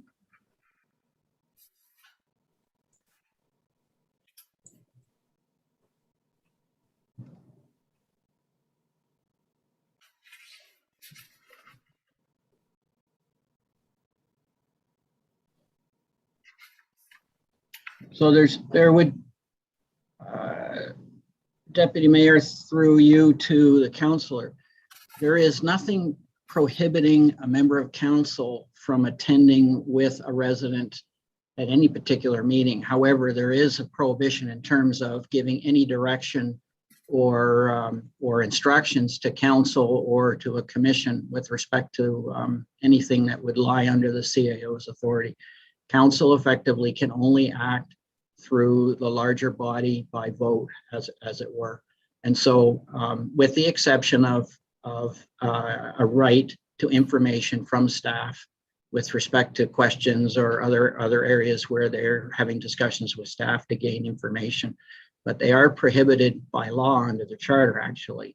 In addition to now, we've laid it out more specifically at council's request in a number of the policies to make it clear that while entitled to information, individual councillors have no power to direct action of the CAO or staff. So they would have to be, they could not represent or request action in a meeting like that. Correct. Okay, that satisfies me. They certainly could attend at the request of a resident or otherwise. And Dirk, correct me if I'm wrong as the author of this, but that's my understanding. All right. No, I'm satisfied with that. And, we can always tighten it up later if we need to. Thank you very much, Deputy Mayor. Thank you, Solicitor. Thank you, Councillor. Thank you, John. Councillor Russell, you're next on my list. Thank you very much. So one of the interesting things about the Code of Conduct is we don't have the authority to execute any penalties of significance if someone violates the Code of Conduct. And this is something that we have asked the provincial governments for in the past, where we have a new premier. Would it make sense to resend this request, as well as all of the other requests that we have sent to the previous few premiers, to the premier's office again? Maybe I'll take that. I don't know if John wants to take that or Jacques. My answer to that would be probably yes, but I don't know if I get a vote. Well, so to that point, the legislature, Deputy Mayor, through you to council, the legislature passed amendments to the act, which are pending proclamation. However, the department has stood up a committee. The CAO has appointed me as a representative of staff to work on that committee in terms of drawing up the regulations for a new code of conduct, which would include penalties. And so that work is in progress. And as a consequence, the work that we had been doing individually as a municipality staff in terms of bringing something forward is on abeyance as we work with the province to pull that forward. So I don't believe there's any point at this or any need at this point to do anything further as a municipality. We will wait for the province's regulations and then we will go from there, I would suggest. Okay, so thank you very much for that, John. Following that, are these amendments in line with the work that you are doing in that committee and the regulations that might be coming forward? They are, Ms. Mayor, through you to the council, they're two separate issues. So these trouble hearing you, John. Sorry, can you hear me now? Yes. It's better. So, Deputy Mayor, through you to council, they are two separate issues. This responds to the concerns raised by Councillor Mason in his motion earlier with respect to clarity around the respective roles of the CAO and individual councillors vis-a-vis council as a whole. The code of conduct is a separate issue and there's no real overlap. In effect, what you're seeing here is a codification down into the policy level of what is effectively already in the charter to assist members of council and the public in understanding the distinction in the roles. Okay, thank you very much. Thank you both. Anyone else wishing to speak to this? All right, not seeing anything. Are we ready for the question? Question. Thank you. Ian, would you take us through the vote, please? Beginning with District 1, Councillor Daigle-Gammon. Voting in favor of the motion. 2, Councillor Hensby. Affirmative. 3, Councillor Kent. In favor. 4, Counselor Purdy. Voting in favor. 5, Counselor Austin. In favor. 6, Counselor Mancini. Voting in favor of the motion. 7, Counselor Mason. For the motion. 8, Counselor Smith. 4. 9, Counselor Cleary. Yes. 10, Counselor Morse. In favor. 11, Counselor Tuttle. In favor? 12, Counselor Stoddard. In favor of the motion? 13, Counselor Lovelace. Yes. 14, Counselor Blackburn. Voting in favor of the motion. 15, Counselor Russell. In favor? 16, Deputy Mayor Otet. Voting yes. Thank you. Thank you. All right, moving down our agenda, we have the Heritage Public Hearing, as we know, has been deferred. And this evening at 6 p.m., we have a public hearing. That brings us to item number 9, which is correspondence, Mr. Clerk. Correspondence has been received for items 7.2, 11.1.6, 11.4.1, and 11.4.2. This correspondence has been distributed to all members of council. Thank you. And next on the list is petitions, and I believe we have one from Councillor Lovelace. Thank you, Mr. Chair, Deputy Mayor. Today, I wish to table a petition against the changing of the name for Indian Point Road in Glenhaven. We have 186 signatures. Thank you. Thank you. Any other petitions? All right, not seeing any. Presentations, we have none. Information items brought forward, we have none. Now we're getting into reports from the CAO. The first one is 11.11, which are proposed amendments to Administrative Order 17 regarding respecting remuneration for members of council. Councillor Cleary, would you take that one? Thank you, Deputy Mayor. Happy to put on the floor that Halifax Regional Council adopt the amendments to Administrative Order 17, the Council Member Remuneration Administrative Order, as set out in Attachment 2 of the staff report dated June 25th, 2021. Second it. Seconded by Councillor Hensby. Any comments? Just very briefly, obviously this, it took a little while to get here, but there's no rush until November. I think the motion I made back in May, maybe as we were kind of coming to the end of our budget or just after our budget deliberations, was around due to COVID. You know, it's not a huge amount of money, depending on whatever raise we would get as a result of the formula, which, as we remember from now Cabinet Minister, former Councillor Craig, when he brought it forward, was that a new formula looking at average industrial wages across the province, the notion being a tide raises all boats.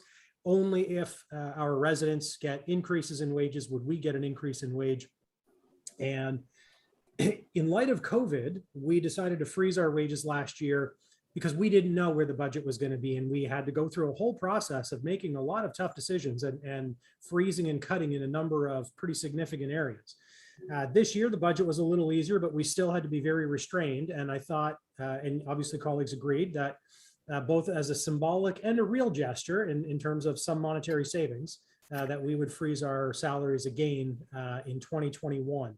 And so that is this motion now coming back to us from May to change the administrative order so that we don't get an increase in 2021 in November. Just for context for people, who knew that in a pandemic, wages would actually go up, and the average wage went up 5%, roughly, give or take, in Nova Scotia. So had we not frozen our wages, we would have received a 5% increase in November. And that would not have been a good look as we were cutting everything. So I think doing the same thing again this year is an appropriate thing since we're still living with the budget implications of COVID and COVID generally. So thank you, colleagues. Thank you, Councillor. I'm not seeing anybody else wishing to speak to this, so I'll say, are we ready for the question? No, if I may, Mr. Chairman. Go ahead. Thank you very much. And I'd like to thank Councilor Kerry for putting this on motion once again. I've always believed that our salary should be frozen for the term. And we vote and run at a certain point in election in regards to what the salary will be, and it should stay there for the term. But the only time this should be adjusted is when we finish this term, we should be setting the salary for the next council. And that's how I believe it should be done in the future. Hopefully we'll get to that someday. Well, you've been consistent with that, David, and I give you full marks for that. So there you go. Anyone else? Okay, Ian, would you take us through the vote? Excuse me. Beginning with District 2, Councillor Hensby. Affirmative. 3, Councillor Kent. In favor. 4, Councillor Purdy. Voting in favor. 5, Councillor Austin. In favor. 6, Councillor Mancini. Voting in favor of the motion. 7, Councillor Mason. For the motion. 8, Councillor Smith. 4. 9, Councillor Cleary. Yes. 10, Councillor Morse. In favor. 11, Councillor Tuttle. In favor? 12, Councillor Stoddard. In favor of the motion?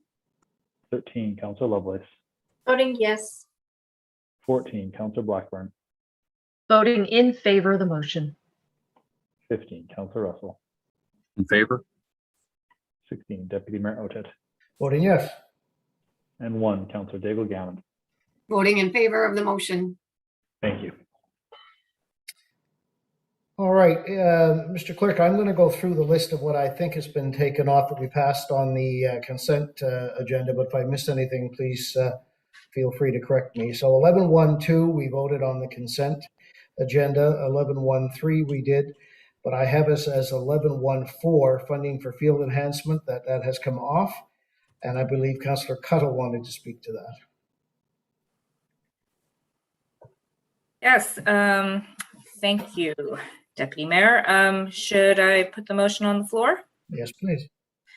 I move that Halifax Regional Council direct the Chief Administrative Officer to respond to the Province of Nova Scotia declining the funding request for an enhanced natural grass football field at the new J.L. Ilsley High School in Spryfield.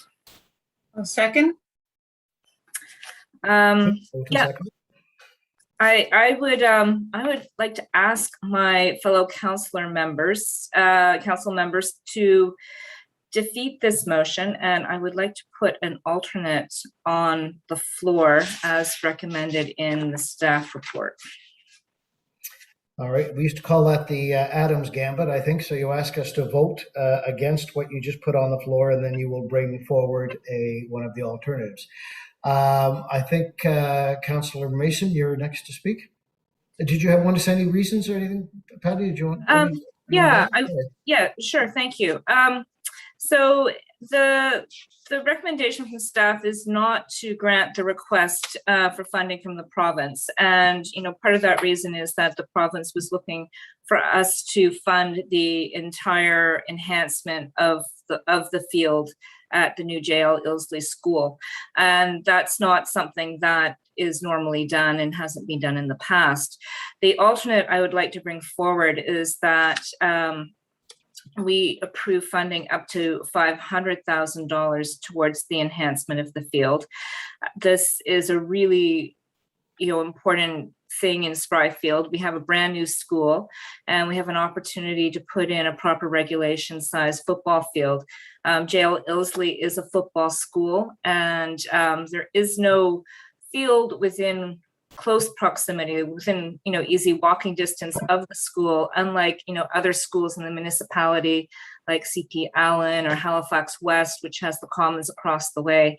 So this is an opportunity. There is some urgency around this. The school is opening in September, and after that's open, they're going to move on to doing the rest of the school site. The new school is built on the same site as the old school, so they'll be tearing down the old school and doing the field. So it is critical that we if we don't want to miss this opportunity, that we do move this forward to take advantage of the situation as it is now, because once it's done, it's done. So I'll leave it there for now. All right, thank you.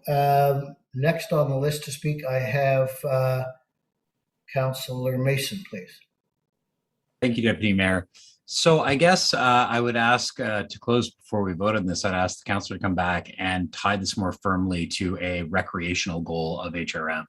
I understand that there is a football team there, as there are a lot of the high schools, but I felt that the staff report was quite clear that this enhancement at that cost would not really be something that would support recreation programs. And for clarity, because I did have this discussion with another one of the newer councillors, when we enhance public schools, we normally do it because we're filling a gap in the recreation portfolio. So we've enhanced gyms and made the gyms larger, and then we have a memorandum of understanding that that gym is going to be used for recreation purposes when it's not being used for the school. And the report seems to indicate, staff report, that this field and a football configuration wouldn't provide any enhancement to the community, as there isn't really a use for a football field in the recreation program. So I guess I'm really uncomfortable with this, because if we start to get into enhancing school program facilities for the school, that is not something we have done in the past, and I don't think I can support that. Thank you, Deputy Mayor. Thank you. Yeah, thank you, Councillor Mason. No, I'll come back to You have to Patty. come back. Yeah, Councillor Cottle, sorry. Councillor Cleary, I have you next. Thank you, Deputy Mayor. I didn't play football here in Nova Scotia, but I did play 4 years of high school football and university in Ontario. And from the staff reports, and I sort of was trying to put myself in the head of, okay, if I'm a student at this school, or if I'm a resident in the area, what do I get? And so I actually agree wholeheartedly with Councillor Mason that HRM money has to go into generally accessible recreation for HRM residents. And there are significant numbers of recreational facilities in the Spryfield area that one could play a number of sports on, including something that'll be coming up in a few motions for the TARS Rugby Club, which we've already put money into. We're putting more money into now, presumably, if we vote for it. And so that facility, and I'll speak to that later, but that one is generally accessible to all of our residents. And in fact, a number of community groups, including skiing and rugby and soccer and other things, will be able to use that facility. But in terms of this enhancement to a regulation size football, the only difference is really the ends. So if you're playing football in a game, you need the end zones because that's where you score. But if you're a school and you're playing your games, and I believe from the staff report, most of the games are played offsite at all the different schools. They don't play on their home school. They play at various sites around as they play other schools. So you'd be practicing on this field. And so from a practice point of view, you don't need the whole field, including the end zones. You just need a big grassy area to play on. You know, whether you're practicing your tackles, you're running, you're catching, you're throwing. And so there's, from reading the staff report, there's no disadvantage to the school community and to the football program in particular, because they'll have a facility that'll be great for practicing on. And all the games are played off-site between the different schools anyway. And I don't believe, you know, we have like a HRM rec football program that we sponsor or have through our rec programming. So like Councillor Mason, I fail to see how we're getting general benefit for residents by providing quite a large amount of money for this enhancement. And I appreciate the gumption and the chutzpah for Councillor Cuttle, but I would be pretty hard pressed to give this kind of money to a school just for school purposes. If it had benefits beyond for general residents from a recreation point of view, absolutely. But in the staff report, I don't see that being there. So I will support the motion that's on the floor. I won't be able to support a motion to provide enhancement just for a school. Thank you, Deputy Mayor. Thank you. Next, I have Councillor Diggle-Gammon, please. Thank you, Deputy Mayor, Mr. Chair. Oh, Councillor Carterella, I feel your pain because I was there when we wanted to get the Lockview field done as well. I guess it would be, I would feel challenged. And I guess when I read the report, one of the things is that, you know, I was looking to see comments and information about the playing field strategy. And I've come to understand that because of the timing and because the province asked that there wasn't enough time to assign or to be able to have a conversation about the playing field strategy, because that was one of the things with the project that we were looking at out here in District 1.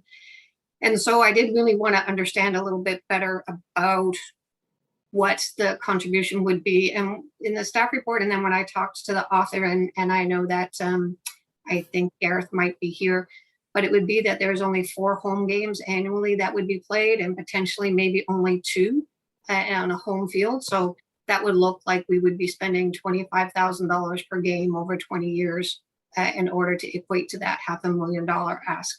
And so I think that the same thing, and I guess because it was the province and the short timeline, I feel that we're a bit more compromised.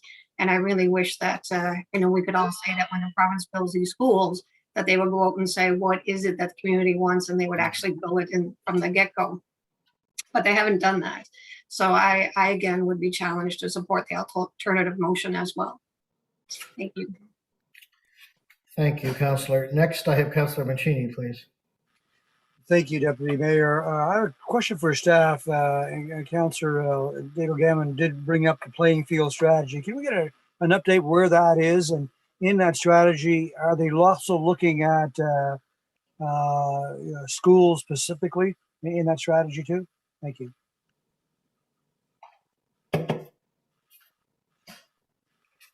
Good afternoon, everybody. Gareth Evans, Recreation Planning Specialist, Parks and Recreation. Through the Deputy Mayor to Council, I'll try my best with this one.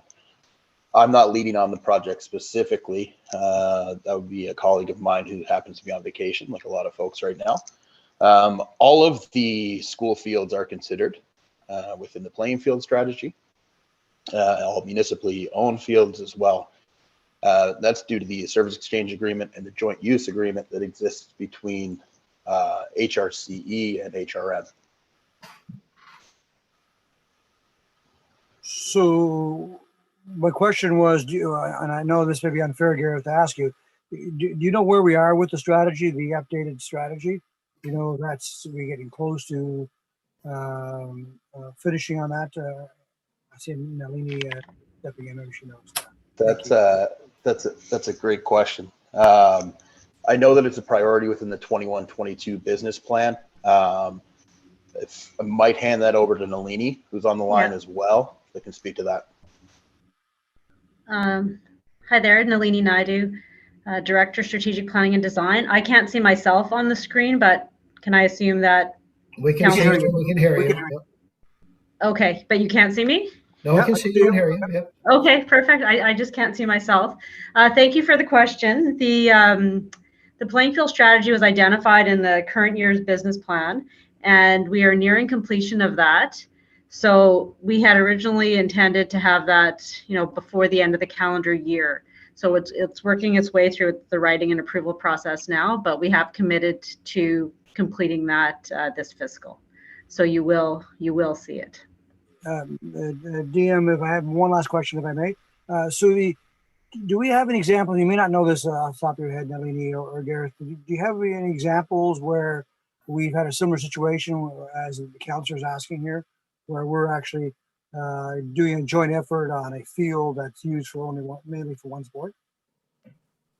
Sorry, Councillor, the end of your question, I just didn't hear. A similar situation recently? Is that what you're asking? Well, do we have any examples of where we've been had a similar request as the councillor is asking us today, where we go in on a field, a sports structure like a football field, where mainly for only one sport? Do you know of any examples like that? I can take that one, Nalini. Okay. For specifically one sport, no. The last circumstance that I could think of off the top of my head would be the cost share at the field, which is located next to CP Allen. That was a joint venture for the new build there. But that accommodates a wide range of sports, Multiple soccer, sports, and rugby, football. that's a turf field too, is it not? Precisely, yeah. That's an all-weather field as well, Councillor. Yeah. Thank you both. Thank you, DM. Thank you, sir. Councillor Hensby, you are next. Thank you very much. I'll be supporting the local council on this initiative. We have to take these opportunities when they avail themselves in regards to improving the recreational capacity within an area. I'd like to see this $500,000 be directed perhaps to the building of the retaining wall to make that field capacity available to make the football size. It's not just football, it'd be soccer, it'd be rugby. It'd also be an open dog park in the wintertime as well. So, it's going to get a lot more used than just strictly football. And I think that this is important that we do have these facilities for the school, and especially being a football school. I'm sure the judges, the JLs, the judges would appreciate our support. Thank you. Thank you, Councillor. I have Councillor Kent next. Thank you, Mr. Deputy Mayor. I'm going to support the councillor as well. I do have a question though, and perhaps I missed it. I would appreciate hearing. I know there's some alternatives listed in the report, and I suspect that councillor has a sort of a second wave of what she would like to see there, and on behalf of the district. I do believe as well that we, as a consequence of where we landed within the pandemic, we have consistently spoke to our residents about the requirement. Well, we're all staying at home and we have some ability for travel, but we have asked them to re-engage in their own neighborhoods and to look to their own fields and areas and parks and such. And I think that we have to take advantage of these kinds of opportunities to create good quality space for our young people and our families, to support them, and for whatever age group, whatever activity they might want to pursue. I think this is, it's time for us to look back at this as being much more of value, not only to the youth that might use it for a football field, but community members who see this as a viable place to take their children for mental health, for physical, who see that as a possibility. And when we have opportunities to work with other funders, then that's what I'm hoping we will do on this council. So times have changed a little and we have to flex with that. Thank you. And so, Councillor, if you could offer some insight into what might come after this vote, it might be a little more palatable to for those of us who are Thank you, Councillor. Councillor Russell, you're next. Thank you. I'm going to be supporting this motion. This is an infrastructure build that we have an opportunity at this point to change this field, to consider or to put in a football field instead of a soccer field. What does that really mean?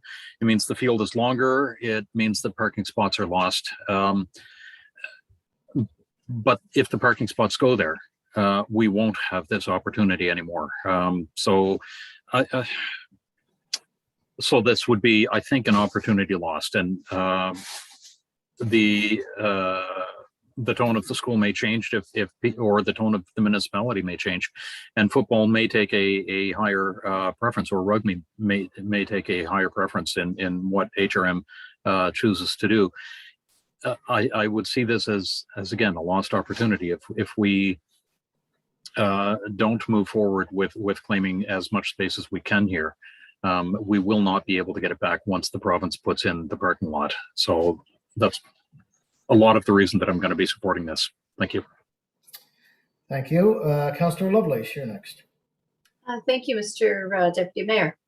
And thank you, Councillor Cuddle, for putting this forward. I do have a question about what we know about the players that are playing football. Is this a co-ed team? Are there opportunities for girls to get engaged in football? I'm just curious about whether or not this is, for everyone, or is this for a select group? The other thing, of course, that I want to say is, yes, this is opportunity costs, right? This is, we're putting money on the table and hoping that the province comes to the table with money as well. If they don't, then obviously we won't be, seeing any enhancements at this field. So I do support this, and I think this is a great opportunity. But I would like to know a little bit more about who's playing football and whether or not this is for all genders. Thank you. Okay, I'll get Councillor Cuddle to come back, of course, at the end. Councillor Smith for first time. Thank you, Deputy. Just some clarification, and I'm not sure who from staff can answer. So did the I'm looking at the letter at the end of the staff report, and it seems that the province wrote to Jacques, CAO, to cover the cost, $150,000. So I'm just wondering, did this originate from the province, or did this originate from council at some point?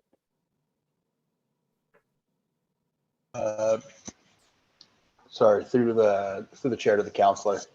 The request came from the province directly. They had received some feedback through their design process from the football community specifically on expanding the length of the field. So the field that was already within the existing program of the school could accommodate the football games, not the football program, specifically the football games. So that was where it all originated from. If we go a ways back, when we were originally discussing this project with the province, we did not see a need for an enhancement. That was just done at a staff level, not through council. Right. So for clarification too on that point, so understanding that the province came to us for the enhancement, looking at the letter, unless you have more information, looking at the letter, it doesn't reference anything around HRM recreation programming. It just mentions the programming for football itself. So just for clarity, when they approached us initially, it was only for financial contribution to construct the field and nothing regarding our programming as HRM. No, this was not specifically to ensure that there was any sort of community enhancement. This is just a contribution for a field enhancement, specifically for the high school football program. Now, my apologies, I do believe Councillor Lovelace had a question in there about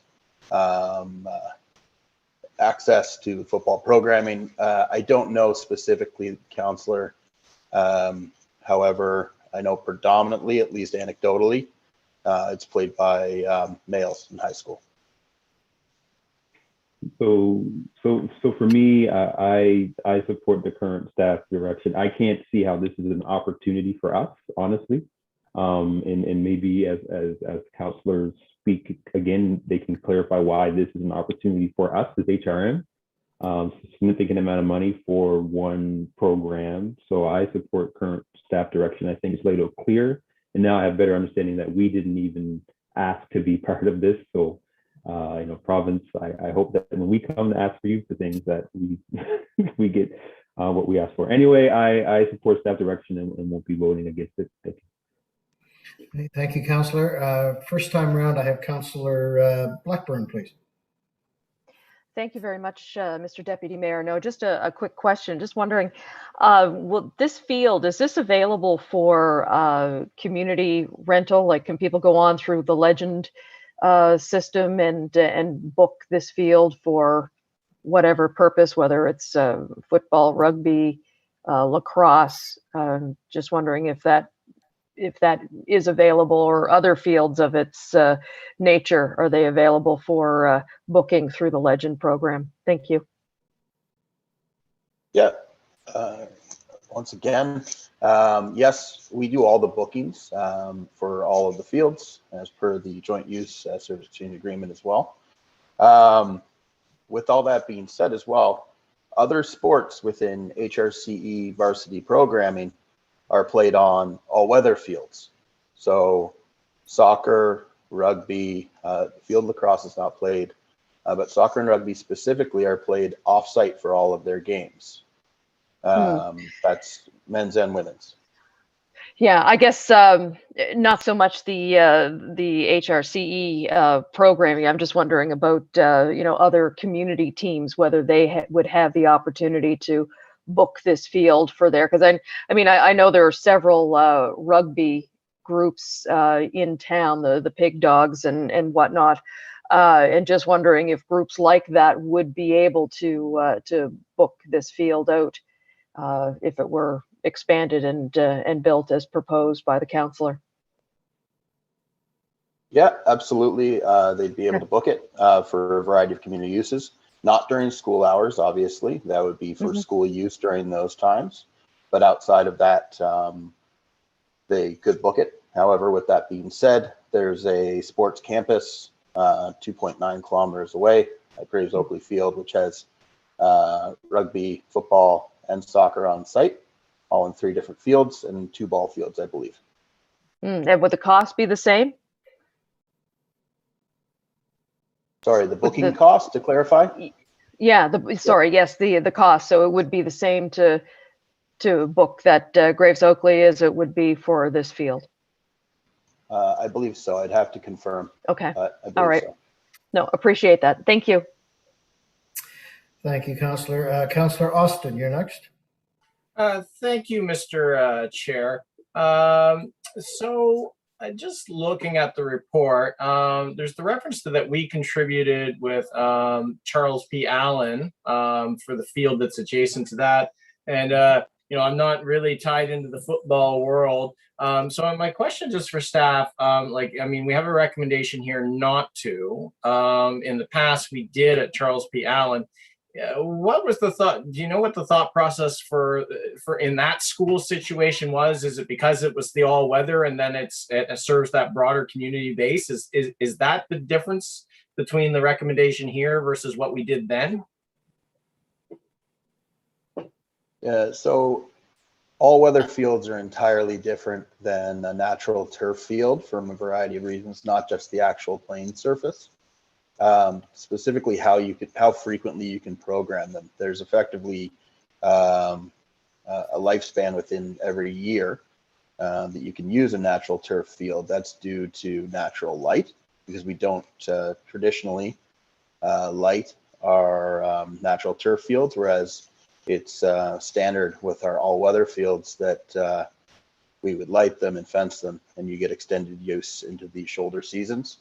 That's why if you're looking at the any of our schedules, looking specifically at high school football in HRM, a lot of the games are played at our all-weather fields, particularly through the month of October and then into November, because the time of the kickoff of these games is 6 p.m., 7 p.m. So they can't be played on a natural turf field then.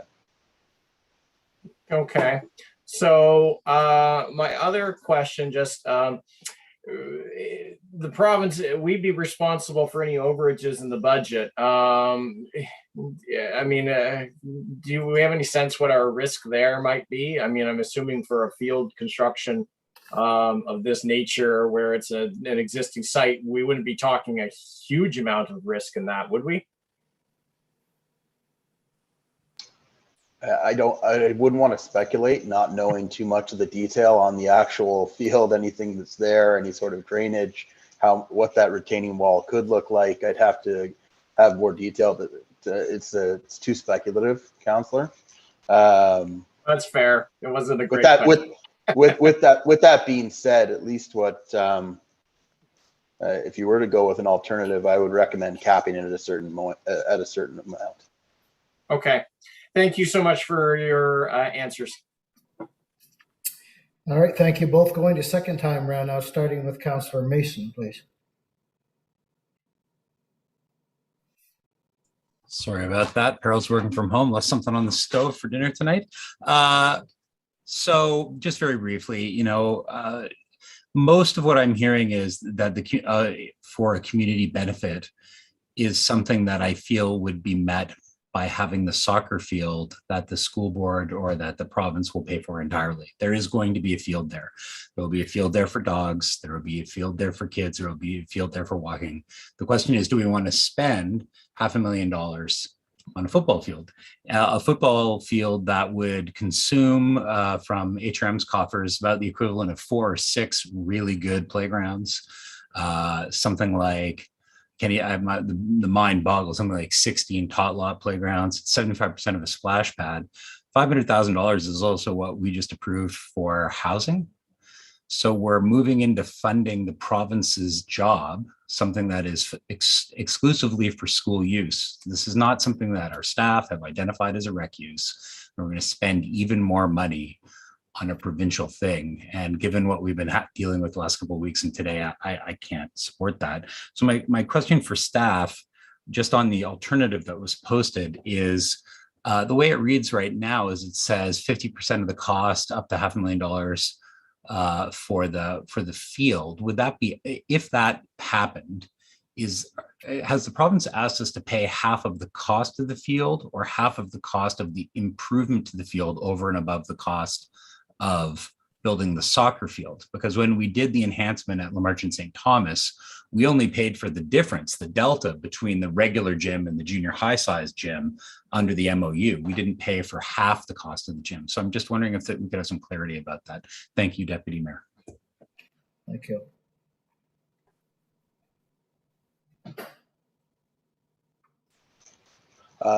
I'd have to refer to the letter which was attached within this. If you can bear with me just for 1 minute. If you go to the costing, I believe if you're reading it online, it's page 10. It breaks down the actual matrix of this field construction. And if you'll see there, the first line, that number in red, 128,000, that would be deleted cost, because that's the cost of the parking stalls, which would then be removed. And they'd have to either reconfigure on site or do on-street parking in the local neighborhood, deleting some of the hydro seeding, and then it's the addition of the land and then more earthwork related to it. That big cost, there's 2 big costs, which is the retaining wall on the rink side, that's $312,000, and it's the additional earthworks for $300,000, I believe. So it's the additional cost effectively to extend the field. Was our understanding, not a cost share necessarily. Thank you. Thank you. Councillor Cleary for second time, and then Councillor Delgaman. Thank you, Deputy Mayor. So I'm actually looking at the letter right now, and it says the current estimate to upgrade is $950. So this is at a time when government has just changed. The MLA, who was part of this discussion, is no longer in government, still an MLA, no longer in government. So that may change in terms of provincial water on the beams, whether they're still interested in going down this road. The other thing, and I just want to confirm with Mr. Evans. So you mentioned playing football, that was always a fall winter sport. It does get dark earlier. Games, you say, start around 6 p.m. Is this field at JL Isley, is it proposed to be a lighted field? To the best No, it's not proposed to be to have lights. This field would be for daytime usage. And now to that point as well, if we look at least in previous seasons, majority of games are even played on weekends to accommodate that, so you can play within the daylight hours. Okay. So there is a possibility that this field wouldn't be fully utilized to its fullest extent, even if we spent the money to upgrade it.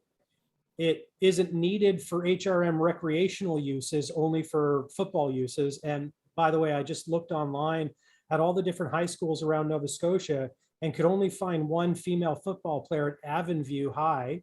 I don't believe there's any female football players at JL Ilsley or Citadel or any of the Halifax area schools. So it is primarily males and it's not accessible to all genders. I mean, I don't know how in good conscience we could say, hey, let's take money for half a small population of one type of athletics that is not even going to be fully utilized, and let's spend 500 grand to do that, when it might not even go because the province may not want to do it anyway, because we now have a very different government that was sworn in just an hour or so ago. I still want to go with the staff recommendation. I think it's well thought out. I think in terms of our overall field strategy, we have a plan. That plan is coming together. We know what we need in our communities, and not very far away is an appropriate facility for football to take place in the Spryfield area. So I'm still going with the staff recommendation. Thank you, Deputy Mayor. Thank you. Councillor Daigle-Gammon, please. Thank you, Mr. Chair. Had a hard time coming off mute.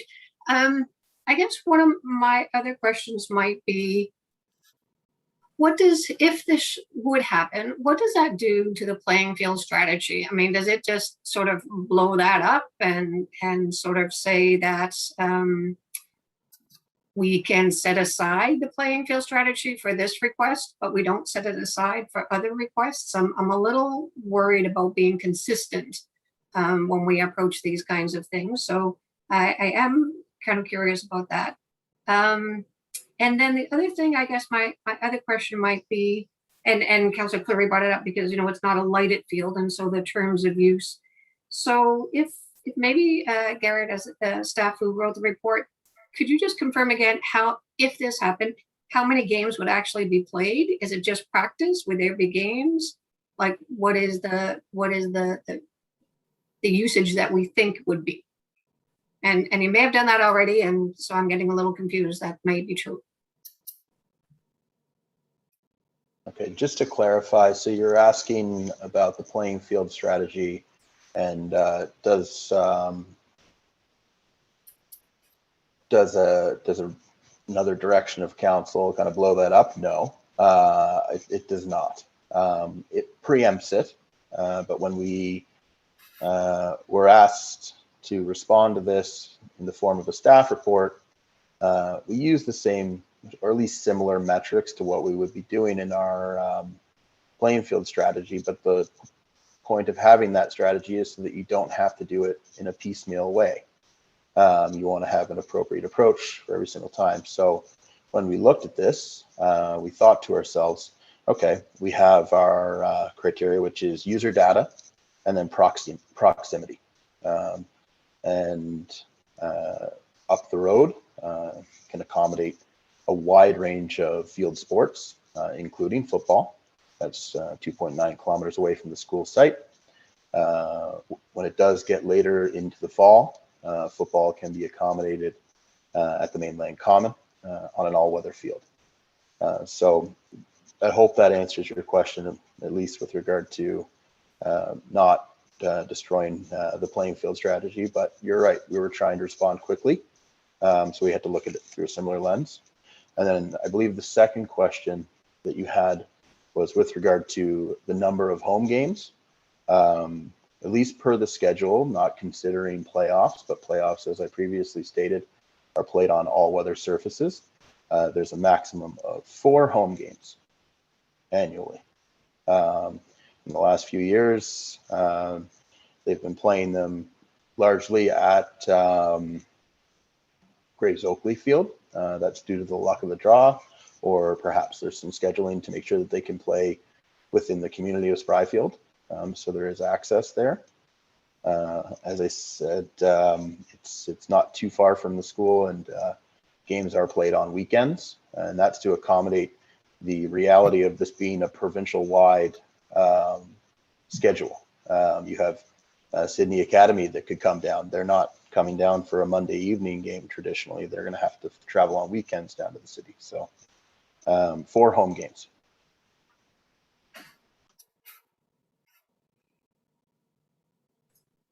Thank you. All right. I think that's it for second time around. So I think Councillor Cuttle will ask you to close unless somebody else comes up. Thank you, Deputy Mayor. And And I do have here from the coach of the football team that they usually have 5 to 6 home games, is what he wrote me when I asked him these similar questions. But, I think, there's some amazing questions asked here, and they're all worth considering. I mean, one of them is to look at this through the recreation strategy. Another one is to look at this through a community lens. And I think as council, we have an obligation to do both of those things. From the community perspective,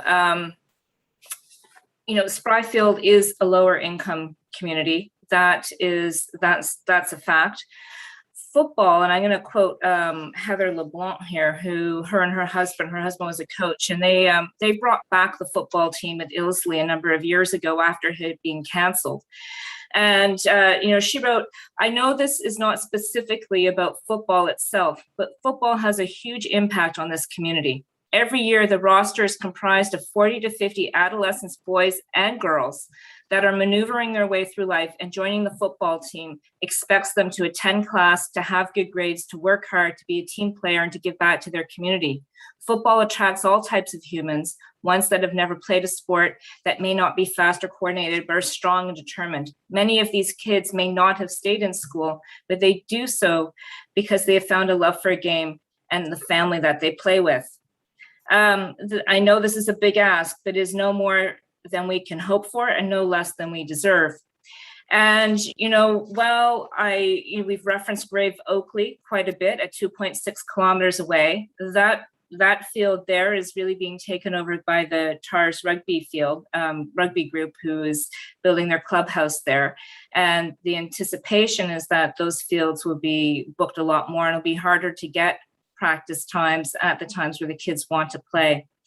The other thing is that this field isn't just seen as a football field.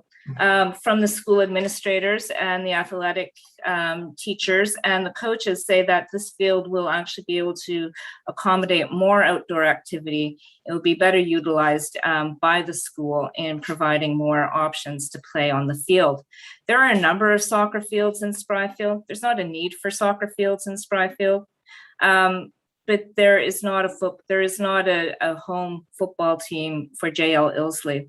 And so this is as much about community spirit and community building as it is about recreation.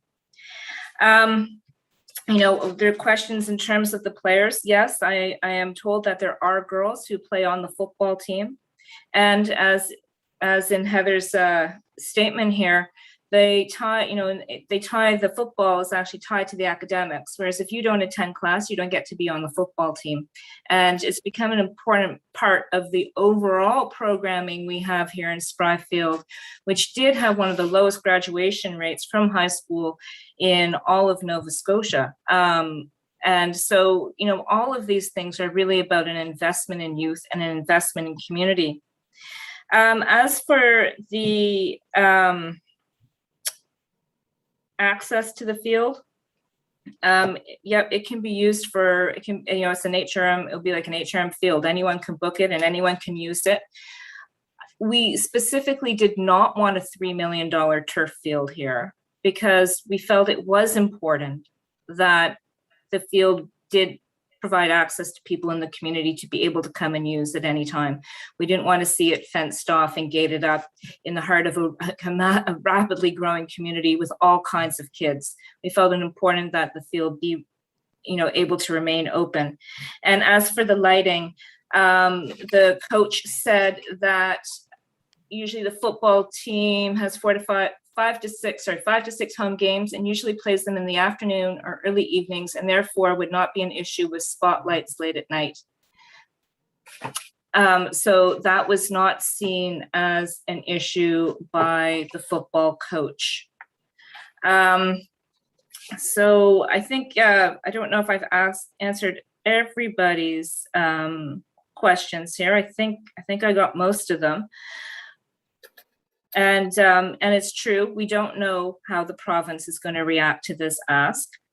But I think for the community's sake, showing that we do believe that they are worth investing in, when they look around and they see what other communities have, when they look at their own community of Spryfield, I think this would go a long way in showing that they do matter. And a lot of community members are very supportive of seeing this football field happen. So I hope that my fellow councillor members will support the alternative motion I'd like to put on the floor for up to $500,000 with a cap and not funding cost overruns. Thank you. All right, thank you, Councillor. So we're going to go to a vote now. I don't see anybody else in the chat. So you're asking us, staff is asking us to vote yes, you're asking us to vote no, and we will see where the chips fall in the Adams gambit. All right, Ian, are you ready to take us through? And Gareth, thank you for your presentation and question answering. Mr. Chair, could you clarify that we're voting not on the alternative, but on the original motion? My understanding is we have to defeat the original motion in order for Councillor Cottle to bring forward an alternative. Thank you.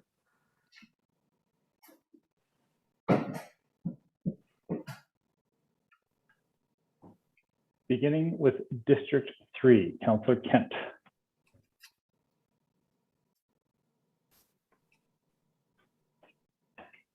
Against. 4, Councillor Purdy. Voting against. 5, Councillor Austin. In favor. 6, Councillor Mancini. I'm voting in favor of the motion. 7, Councillor Mason. For the motion.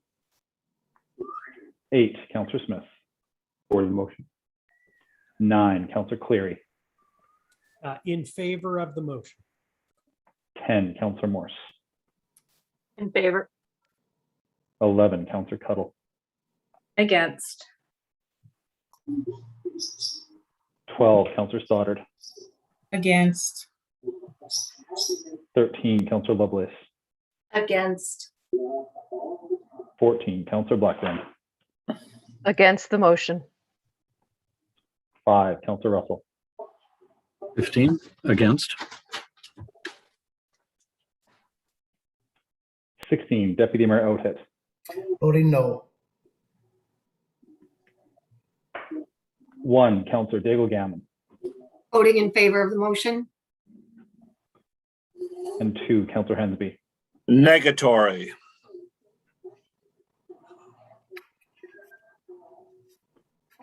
That vote has failed. I have 9 votes against, 7 votes in favor. Okay, so the next step then would be for someone, ideally, I guess, Councillor Cuttle, to bring forward the alternate motion for her choice, and we'll vote on it. Thank you, Deputy Mayor.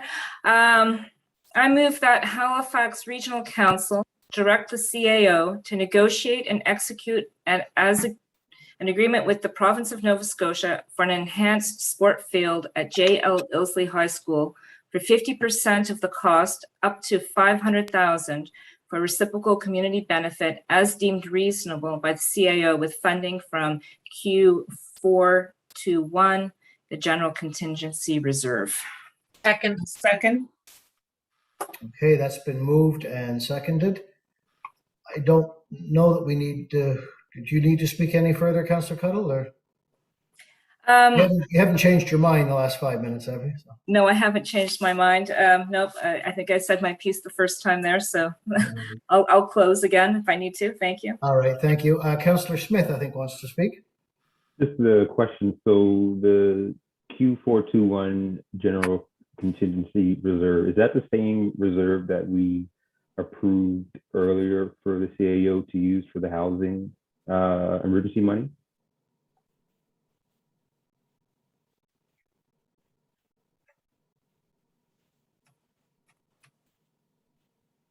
Yeah, I think Jerry's there. I think it was fiscal reserve earlier. Jerry Blackwood, CFO. Can you hear me okay? Well, we got you, Jerry. Okay, thank you. Yes, to Councillor Smith's question, The funding for the housing initiative approved this morning through Mayor Savage's motion, that will be paid out of fiscal services, which is basically out of our operating. So it's not a reserve fund at the housing motion from this morning. Thank you.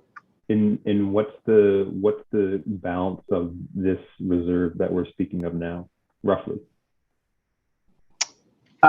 The general contingency reserve, I think I don't have a schedule of all the committed money against it, but it's about $18-19 million, which would have included what we put in from our corporate surplus when the financial statements were passed 2 weeks ago.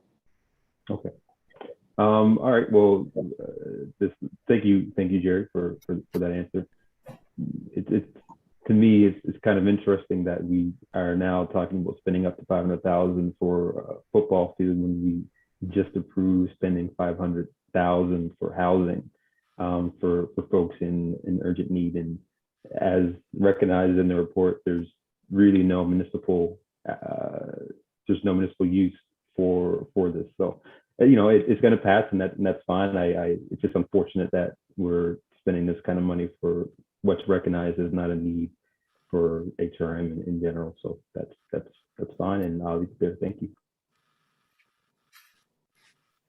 Thank you, Councillor. Next, I have Councillor Cleary, please. Very briefly, Deputy Mayor, I share the lamentation of Councillor Smith. It's amazing to me that when we talk about getting outside of our lane, usually it's to help a lot of residents who are in need, not to help a bunch of football players, in spite of me having been one previously. But knowing that my colleagues are more than willing to spend this kind of money on our fields, I actually have, so Tupper School, as an example, it's currently designated as a passive green space. It's not a classified sports field, which means it doesn't get the kind of maintenance that our sports fields get.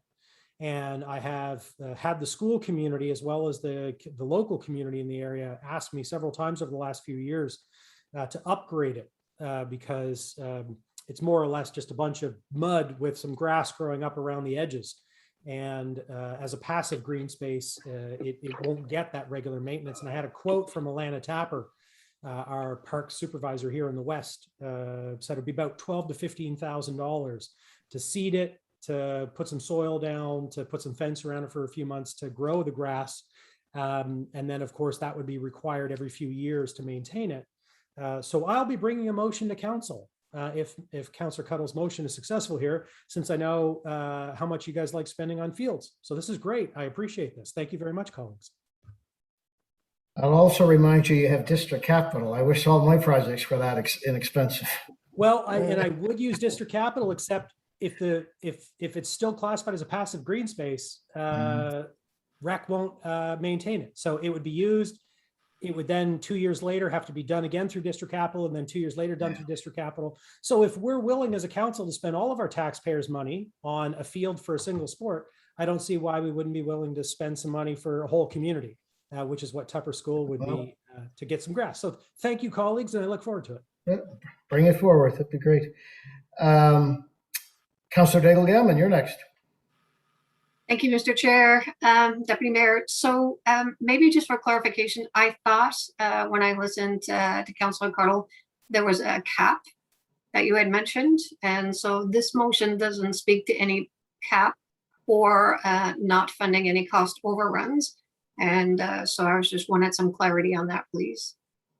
And I might agree with Councillor Cleary that come back with a request for Lockview now, that would be great. I'll second it for you, Councillor Daigle-Gammon. Sounds wonderful. Can I point to clarity there? Yeah, okay, just clarify very quickly. Yeah, Kathy, it does say there that it's up to 500,000. That would be the cap. That is not above 500,000. It's up to. And the other part was no contingency. So that was going to be in there. Thanks. All right, thank you. I have Councillor Mancini next. Thank you, Deputy Mayor. You know, I wasn't going to speak the second time around here on this topic, but when I look at the $500,000 and the bang for our buck, that's the challenge that I have. There's so many other recreational things we could spend $500,000. For those of you that have visited my pump track that would cost you $100,000, you're going to get people from ages 2 to 70 plus. You're going to get male, female, rich, poor, everybody in between. There's so much bang for your buck. And look, I played sports all my life and continue to play sports. Played a lot of ball too, and I see a lot of baseball fields that are empty most of the time. And that suggests we don't support our baseball fields. But what do we get our bang for our buck? And I understand there's an issue here of timing because the councillor has said if we don't act, they're going to turn part of that field into a parking lot. Well, I've seen how quickly the province paves parking lots at schools. You know, Caledonia school, it's taken almost 30 years until a parent has a child with mobility issues and complain enough they finally pave it. And once again, you know, it's us against the province. It's a school field. The province should be paying for it. Happy to dedicate money for a clock or things that other people can benefit from, a sign. I just don't get the $500 bill at this point in time where we are in the community, in the city. You know, my colleagues so kindly helped support $80,000 for the True North, the North Grove and in Dartmouth, a food facility, as many of you visited. I would have loved to give them $200,000 or $300,000 for feeding people. I just don't get the bang for the buck. So that's my frustration here. I understand the councilor trying to help her area. I do get that. You know, there's great trails in Spryfield, Macintosh Run, and I continue to support that. What a lot more people can enjoy than a group of few. So anyhow, I just want to share that comment, and I'm a little disappointed that it looks like we're going down the path of spending $500,000 for this field. Thank you. Thank you, Councillor. Councillor Cleary, did you want to speak a second time on this? Actually, I'd like to move an amendment, Deputy Mayor, that actually we don't fund 50% up to 500,000. We spend up to 250,000. And I think that's a reasonable amount. I mean, if we're going to go in with the province on something, and it looks like there's enough votes to get it. And I'll second the councillor. Thank you, Councillor Mancini. I believe that, you know, it's fair to come to council and ask for something. But it's also within the will of council to see if that's reasonable. And I think certainly there seems to be at least a majority who will support putting some money towards it. But I think we should really limit our financial exposure, given the limited benefits to the entire community. And so I would, it's been moved and seconded, and I'd like to see what others think. But to 250,000, I think should be the cap on this. Okay. We'll go through and see if anybody wants to speak on that, unless Councillor Cuttle will consider that a friendly amendment. Then we don't have to go through the process, but it's up to her. I understand, Sean, where you're coming from with this motion, and I appreciate the 250,000. I just want to note a couple of things that, you know, if we're to go back through our budget and look at all the things that we approved, I'm sure we could find issues with many things. That's not what we're doing here right now, is we're really looking at the specific opportunity in the heart of Spryfield. If you know Governor's Brook, you have, you know, hundreds of new homes there with hundreds of kids, and having a field, and Ilsley sits right in the middle of that very large new community, and there is a need there for a proper green space, maintained green space. You know, so I would ask if we could, if, you know, and when we go forward with this, you know, I also want to note that this is not just a single sport. I mean, it is a football field, but it's not like the field that nothing else is going to happen on that field. That's just simply not true. In fact, I think this field will be really, really, really well used. And again, it's not just about the recreation. This is also about the community spirit, the youth, and getting something in Spryfield, in the heart of Spryfield, that will bring community together and make connections between parents and students and fans and coaches and people from the community to come out and watch a football game. You know, that's really important to this community. So I think that that is an important part of this consideration. And I would, it's tough, I feel like I'm on like, you know, some kind of bargaining, negotiating thing here. But, you know, if we could say, if we would do 350,000, I would be happy with that. A third. Okay, well, we have an amendment on the table. It's not a friendly amendment. So unless Councillor Cleary wants to amend it to 350 before we go to the vote, we'll have to go to a vote. And we're ready to go to the vote then? Okay, so unless anybody wants to speak on the proposed amendment of capping at 250,000, then let's, Ian, would you take us through the vote?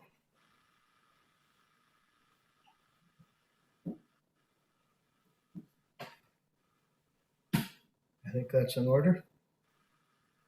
I was just posting the amendment in the chat. Thank you. Beginning with, on the amendment, beginning with District 4, Councillor Purdy. So the vote has started. Mhm. Okay, on the amendment of 250,000 cap, yes, I'll vote in favor. 5, Councillor Austin. In favor. 6, Councillor Mancini. Voting in favor of the amendment. 7, Councillor Mason. For the motion. 8, Councillor Smith. 4. 9, Councillor Cleary. Yes. 10, Councillor Morse. Favor. 11, Councillor Cuttle. Can hear you. Against. 12, Councillor Stoddard. Against the motion. 13, Councillor Lovelace. In favor? 14, Councillor Blackburn. Voting in favor of the motion. 15, Councillor Russell. In favor. 16, Deputy Mayor Oatit. Voting yes. 1, Councillor Daigle Gammon.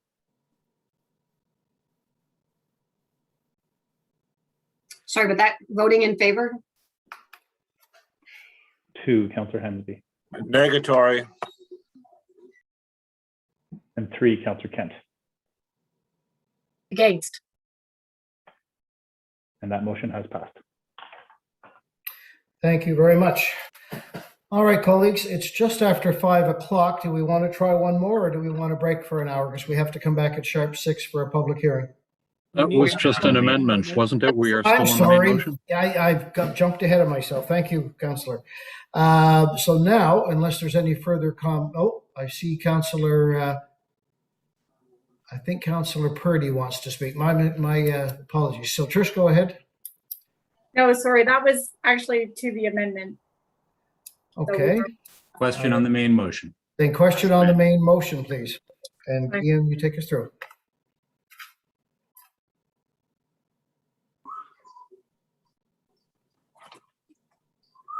Beginning with District 5, Councillor Austin. In favor. Or no, this is the main motion, isn't it? This That's is to the amended main in motion. favor. What was that? In favor. 6, Councillor Mancini. Maybe he can get his daughter to come back again. I'm voting in favor of the motion. 7, Councillor Mason. Against.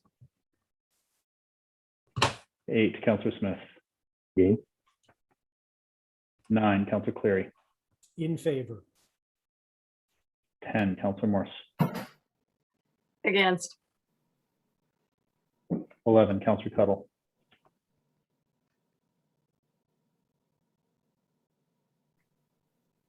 Councillor Cuttle. Sorry, my mute button's sticking today. That's in favor. 12, Councillor Stoddard. In favor of the motion. 13, Councillor Lovelace. Voting yes. 14, Councillor Blackburn. Voting no on the motion. 10, Councillor Russell. In favor. 16, Deputy Mayor Otis. Voting yes. 1, Councillor Daigle Gammon. Voting against. 2, Councillor Hensby. Affirmative. 3, Councillor Kent. In favor. And 4, Councillor Purdy. Voting in favor. And that motion has passed. Thank you. All right, thank you. I think it's probably time for a supper break, folks. A few people have indicated they're ready to go, so we will reconvene at 6 o'clock at the same location for a public hearing, and then the rest of our agenda, and then some in camera as well. So strap in for a few more hours tonight. All right. Thank you. Thanks all.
Good evening. It is now 6 o'clock. We will be taking down the slide and returning your microphones and cameras.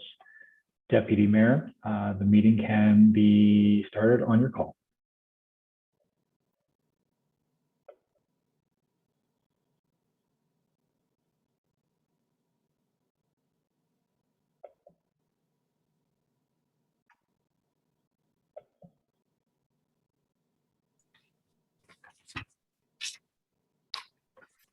All right, Ian, I think we're good to go.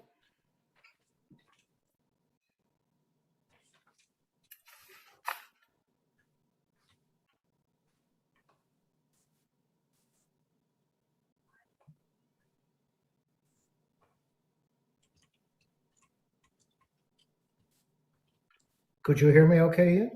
It's Tim.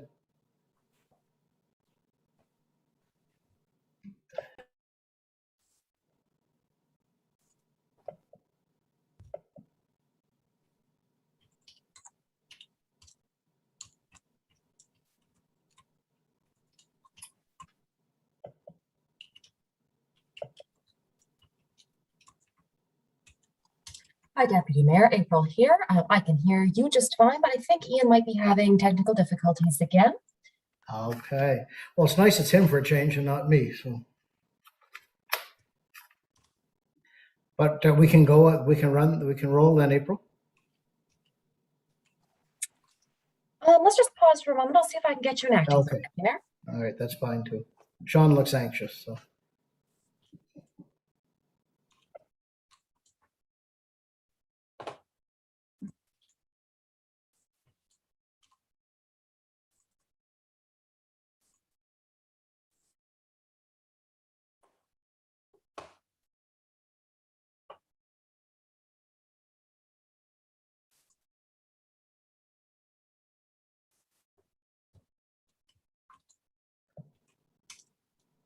We're gonna have to send you down there, Paul, to help out. He's been having a lot of trouble today.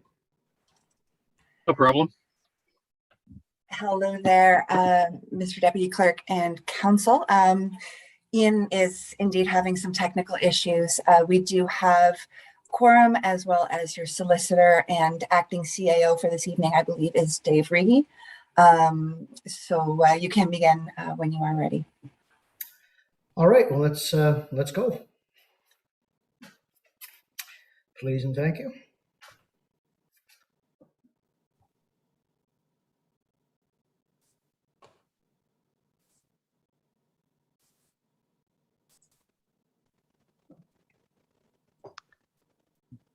Deputy Mayor, it's Ian. Can you hear me? I can. Welcome home. Oh, yes, thank you. You've had one of those days. Well, it took long enough, but I finally got to it. So I'm glad I could join the fun of the tech issues.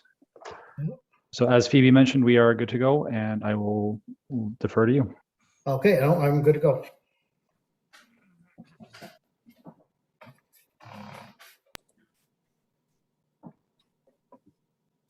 We are already live, if I'm not mistaken.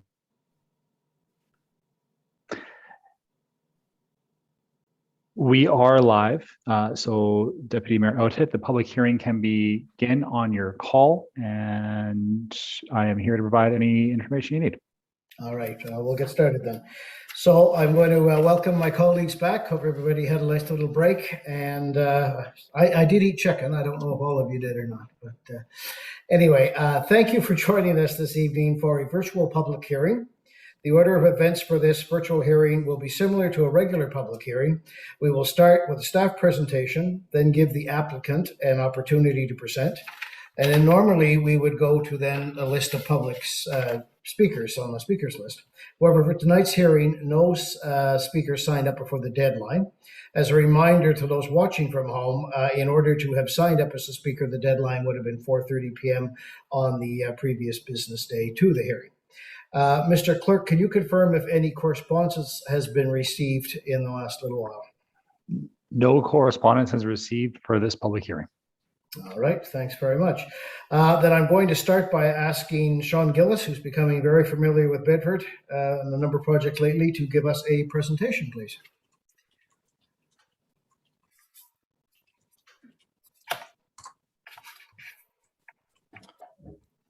Good evening, councilors. Hopefully my screen is sharing. Yep, we can see it. Okay, I'm going to try to start the slideshow. So this is a public hearing for case 21996, a municipal planning strategy amendment and a rezoning for 18 Scotia Drive in Bedford. So this is just off of Rocky Lake Road. The applicant is HRM Corporate Real Estate. The location is 18 Scotia Drive, which is the site of the Sunnyside Elementary School, which has been torn down, and the land has been declared surplus to the municipality. And the proposal from Corporate Real Estate is to amend the MPS and the land use bylaw to permit low density residential uses, specifically duplexes. So a high level overview of the site on the left, showing you near Rocky Lake Road and the Bedford bypass. And on the right, zoomed in to show the site coming off of the cul-de-sac, which is Scotia Drive. And this is to give you an idea of some of the types of housing around Scotia Drive. There's a mix of single units and duplexes, and generally kind of suburban layout in that part of Bedford. If we look at the municipal planning strategy, the property itself at 18 Scotia Drive is currently designated institutional, which isn't surprising considering it was an elementary school. And most of the land around it is, designated residential for the variety of residential uses being single units and 2 units. And there is some industrial zoned land on Rocky Lake Drive across from Scotia Drive. So if we look at the zoning, the SI zone for institutional is applied to the school site itself. And you can see that there's a mix of RSU, single unit zoning, and RTU, which is 2 dwelling unit zoning. So again, that mix that we talked about is reflected in the zoning. Just a reminder about the considerations for MPS amendments are a little different than, say, a rezoning or a development agreement, and they should only be considered when circumstances have changed since the document was originally adopted and the policy is no longer appropriate. To review the public engagement that has happened, the level of engagement was consultation. And at the public information meeting on February 24th of 2020, we got some feedback from the community. And broadly speaking, there was support for zoning that permitted 2-unit houses. There was some support to retain all or some of the site as parkland. I'll leave that to the applicant, Corporate Real Estate, to talk about in a little more detail. There was some concern that the proposed pocket park was too small, and also some concern about future rezonings beyond what was talked about at that meeting.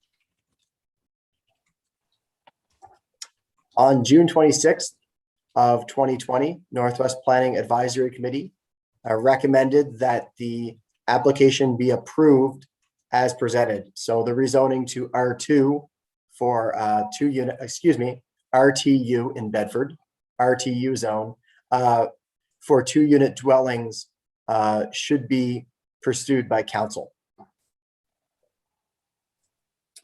So the proposed policy would be to change both the MPS designation and the land use bylaw zone. So in the case of the designation, from institutional to residential, and in the case of the land use bylaw, from institutional to residential 2-unit dwelling or RTU zone. And the rationale that staff is suggesting for the proposed policy is that the site itself is no longer used as a school. So the institutional designation is no longer appropriate. And that clearly meets one of the tests of an MPS amendment. There's been a very large change in circumstance. And in terms of the residential 2-unit zone, it would allow similar buildings to what is in the neighborhood. Therefore, staff recommend that Regional Council approve the proposed amendments to the municipal planning strategy and the land use bylaw to permit 2-unit dwellings at 18 Scotia Drive. Thank you, Mr. Deputy Mayor. It's back to you. Thank you, Sean. Are there any questions of clarification from council members?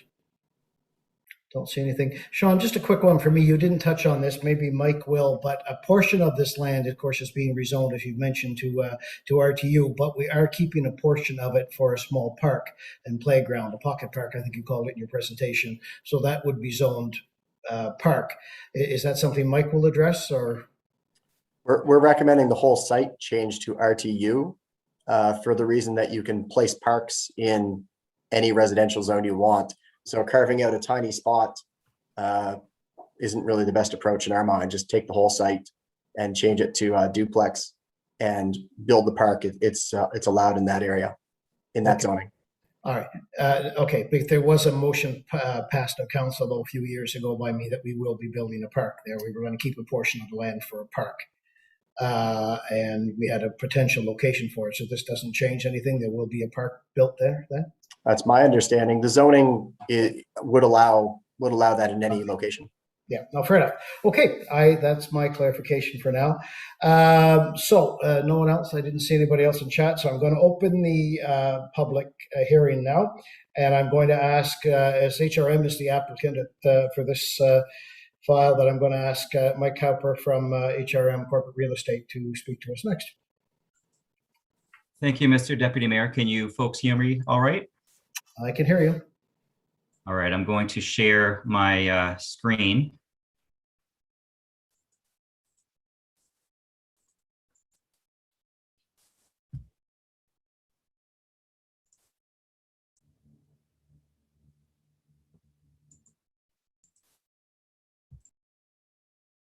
All right, are you able to see my presentation? We are. Thank you. Good evening. My name is Mike Cooper, Senior Real Estate Officer with Corporate Real Estate, Halifax Regional Municipality. The purpose of tonight's public hearing is to provide information on HRM's proposal to redesignate and rezone a portion of HRM-owned property at 18 Scotia Drive, Bedford. Sunnyside Elementary School, also known as the Waverley Road site, was constructed in 1952.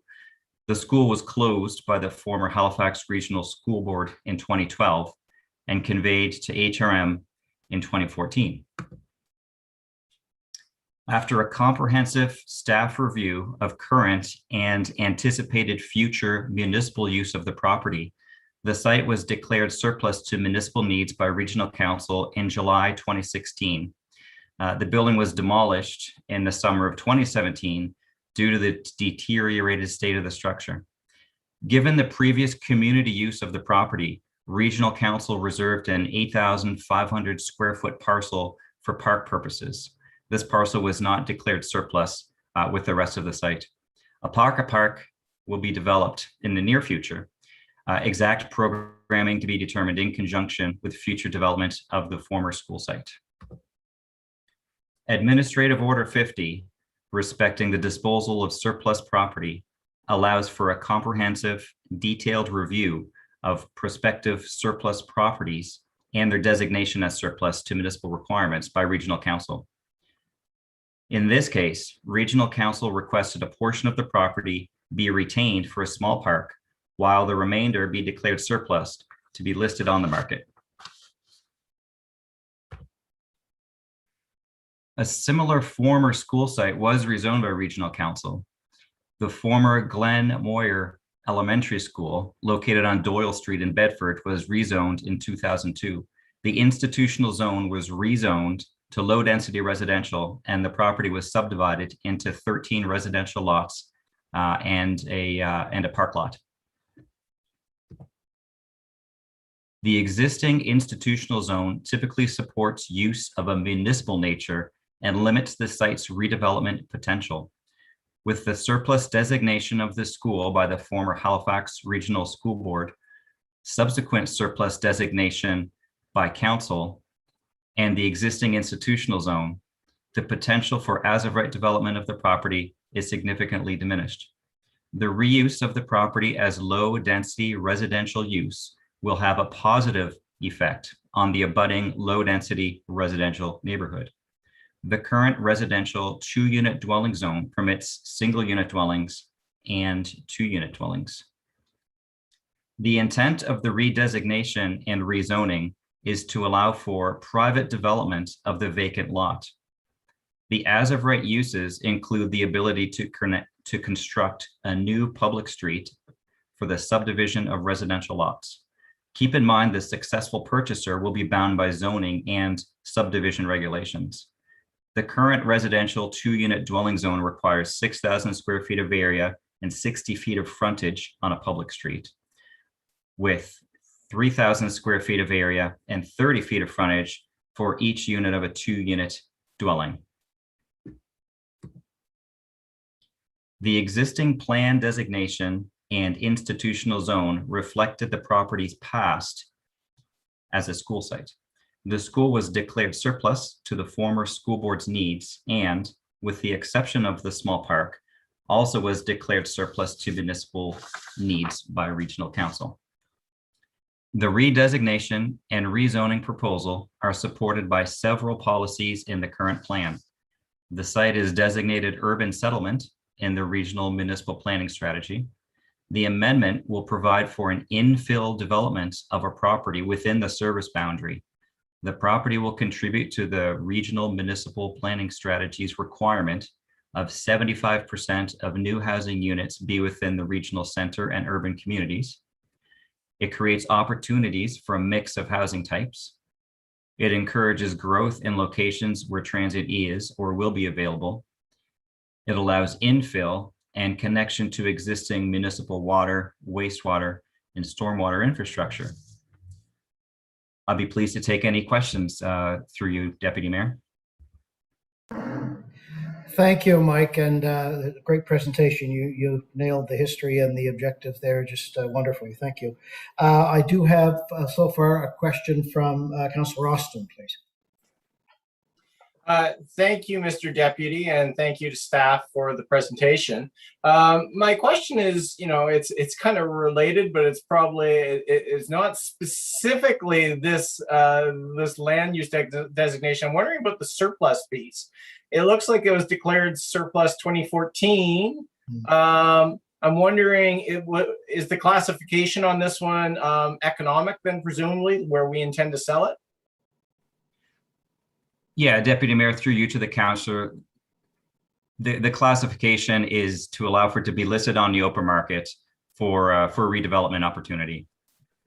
So we complete this rezoning and then it gets listed. Is that or prior to the listing, does it return to council? I'm assuming since it's already declared surplus that this would be basically the last step, and we would never see this property again. Through you, Deputy Mayor, to the councillor. That's correct. Council's designated it as surplus, so it's done in terms of council process. The rezoning and plan amendment was undertaken in order to provide a more marketable and saleable property. Okay, so I mean, I'll just say to colleagues, I mean, all the attention on housing issues, and here we have a piece of surplus residential property that's coming forward. That's just listed as economic. And that this designation has been here for a long time, since 2014. Now is not the time to make a motion on that, I don't think. But I mean, I think we really need to, I think, go back through all these long-standing surplus properties and look at them to see, well, which ones of these could actually help out with our housing crisis. I'm not suggesting that this is going to be the spot where you're going to put some people in the highest need, because it's far removed from surplus. But I mean, what a site for something like Habitat for Humanity or someone like that for the affordable, obtainable housing, I guess is what you would call it. So I will take that away. Thank you. Thank you for the clarification. Thank you, Councillor. And just for clarification, this did drag on a little longer than I would have liked as well, but there were issues with trying to save a portion of it for the playground and also to proactively get the zoning in there so we wouldn't have to deal with it after it was bought and the neighborhood all upset when somebody wanted to put a 10-story building in there, et cetera, et cetera. So I proactively asked staff to take this use, but yes, it went on far too long. And I look forward to having some, and it is an area of affordable housing. So I look forward to having this resolved. So thank you. Councillor Morse, you're next. Thank you, Deputy Mayor. I guess I just wanted to echo Councillor Austin's comments there. A lot has changed since 2014, 2015, and we have recognized new priorities, I think, and this may not be suited for some types of, crisis housing or some types of affordable housing, but maybe it would be suitable for seniors affordable housing, for example, or some other use like that. And it seems a shame when we have land that's owned by the city and it was an institutional use that we would sell that and lose some ability to define what happens there. I think in other jurisdictions, they are sometimes taking land that the municipality owns, they're opening it up to competitions, and then people present various ideas for what they could do in terms of affordable housing, and it's awarded to the developers that match best the city's goals. So I don't know how we could move in that direction, but I think it's an opportunity here, and there may be other parcels of land that are similar where we could meet our affordable housing and crisis housing goals. Thank you. Thank you, Councillor. Next, we have Councillor Smith, please. Thank you, Deputy. And my question was actually the exact same as Councillor Austin, knowing what we did with the Bloomfield property and classifying as affordable housing percentage and et cetera, et cetera. I wanted to ask the same questions and if we wanted to do that. And, I don't know how the Deputy Mayor feels about exploring that because you've been through this and I know it's been a long time coming. But if we wanted to explore to this land and classify it where the potential purchaser would have to have a percentage of affordable housing. It's my understanding from what was mentioned by staff that after today, once we approve this, it goes to the market and council won't see it again. So if we want to have that discussion, and this is where I'm asking staff or legal, if we want to have a discussion on classifying or making conditions on the sale, we would have to do that today or defer this to get staff to come back with recommendations. Is that true? Deputy Mayor, through you to the councillor, the purpose of today's meeting is to rezone the property. I understand the zoning proposal would allow for low density residential. If it's council's wishes to dispose of the property or put certain conditions on, certainly we could move forward in that direction. Obviously, we would just need to clarify that direction from council. There's a number of ways we can market and sell the property, from putting a for sale sign on the front or requesting a request for proposals or something similar. So there's options available. Okay, I'll leave it to the deputy and area councillor if there's any will to do that. But I would support that wholeheartedly if we were to go that direction. So thank you, Deputy Mayor. Thank you. Next, we have Councillor Cuttle, please. Thank you, Deputy Mayor. I just wanted to echo Catherine's comments. And, I too have seen where we've had school properties in particular, places, throughout North America where there are school properties. And the city maintains those properties because we don't actually know what future uses may be. Uses in communities change all the time. And, it's nice to see municipally owned land, at least first considered for a community benefit of some sort, whether it's for affordable housing, whether it's for seniors home, whether it's for some other community use. So each time we sell these properties through kind of the economic stream, it concerns me when we have all these needs that we know of and ones that we have yet to anticipate. And buying back land becomes so difficult for us and expensive. So I too agree that we really do need to take a look at our surplus properties, identify them for what would be a broader public use in many cases. So I just wanted to say thank you, Catherine, for raising those points. They were good. All right, thank you, Councillor. Received a note. Sean, did you wish to speak? Sean Gillis? Yes, through you, Deputy Mayor. Thanks. The only thing that I would suggest to council right now, where you decide to go with conditions on the sale is obviously not my specialty. I would suggest that we didn't look at this zoning or this proposal from that lens of affordable housing, and therefore going forward with the RTU zone, allowing only 2 units on relatively large lots and singles, that zoning probably wouldn't match a lot of other potential things that might happen. So that's something to consider very carefully, would be the only thing I'd mention. Thank you. Next is Councillor Mason, please. I think Sean Gillis makes some good points there, though, as Sam said, Councillor Austin said, this might more be a place for a Habitat for Humanity kind of thing that would actually, meet those expectations in the neighborhood, because he said distance from surplus, but he meant, I'm sure, distant from services, right? Which is something that we certainly hear a lot from the providers of affordable housing. So my thought is, until Sean said that, what I was punching in to say was, let's go ahead with the zoning, and then we can talk about whether we want to hold some of it.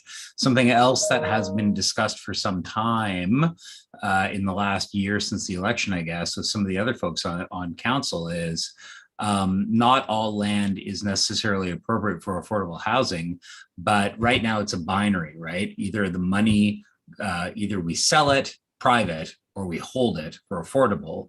But what we could do is we could make a policy to commit that 25 or 50% or 100% of sales of lots under a certain size where density bonusing and that kind of thing wouldn't come into play, that would go into the affordable housing fund. So I think there's a lot of work we need to do at CPED and at council about those things. It sounds like we're all relatively in agreement on those, but I think we should probably go ahead with the zoning and then we can determine if we want to defer authorizing the sale pending further, or the zoning hearing, and then hold off in the sale if we choose after that's done. Thank you, Deputy Mayor. Thank you. Councillor Cleary is next. Sorry, Deputy Mayor, I'm just, are we still in questions of clarification, or have we moved on to debate here? Because Well, we're in questions of clarification and we sort of strayed a little, yes. Okay, so because a lot of people are saying things that sound like debate, but I thought we were in questions of clarification. We are, Can you yeah. clarify that for me? Yeah, we are in questions of clarification based on Mike's presentation, correct? Okay, so I will hold off until we get into debate, because it clearly where the discussion seems to be going right now is towards debate, not questions. All right, So no, I'll fair hold enough. off.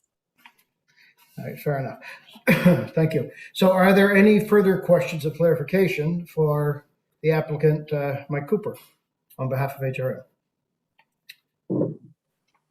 All right, not seeing anything. All right. So normally this is when a member of the public who is registered would, with the clerk's office, would be given 5 minutes each, as we know, to speak.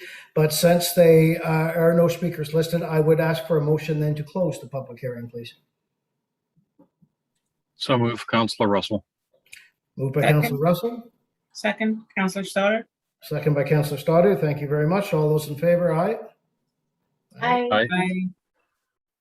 All right, I'm not going to put this on the floor tonight because I am in the chair. So if somebody would like to put the motion on the floor, and then we will open debate. Mr. Chair. Oh, sorry. Go ahead, Councillor. Yeah, go for it, Tom. I was just going to say, I'm happy to put it on the floor for you, Deputy Mayor. Thank you.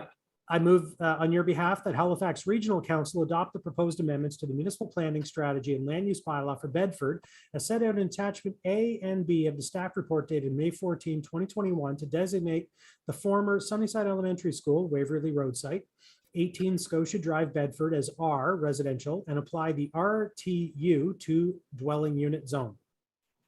Seconded, Councillor Russell. All right, moved and seconded, and I think it's probably a good time for you to begin the debate then, Mr. Cleary. Thank you, Deputy. So, you know, context is a funny thing, and we're in a very different place than we were even just a few weeks ago. And I'm both excited and anxious about the debate where we're going around sort of affordable housing, this site, that site. What I do recall, though, and now this was designated as a different category of land, surplus land under Administrative Order 50 some time ago. And as the Deputy Mayor mentioned, this has been going on for some time, and maybe longer than he would like it to be. But I'm curious, and I'd like to hear from my colleagues on this. You know, we do have options in front of us. So one option, of course, would be to simply defer a decision on this today, and to what Mr. Gillis had mentioned earlier. So 2-unit dwellings on such a site, if we did decide that this might be appropriate for affordable housing, might not be the appropriate zoning.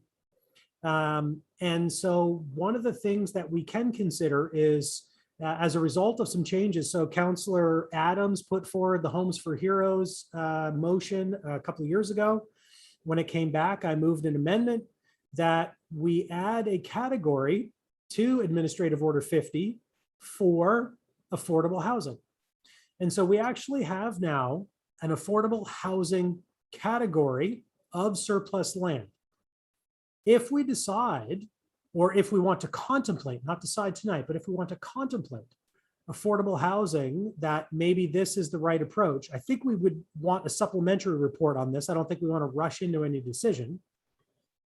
And I think if that's where we want to go, I think a deferral of this particular decision would be appropriate, because I don't know if this is an appropriate site for that. I don't know what an appropriate zoning would be in the context of affordable housing.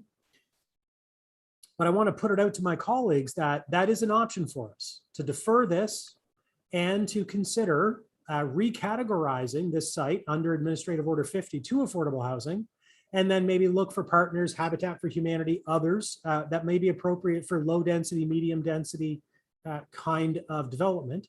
I don't think this site is appropriate given its size and proximity to the other surrounding area for maybe high density, but we may want to look at others. And so I don't know if others had thoughts about that, and I'm not going to move a motion of deferral just yet, but it is an option for us to look at.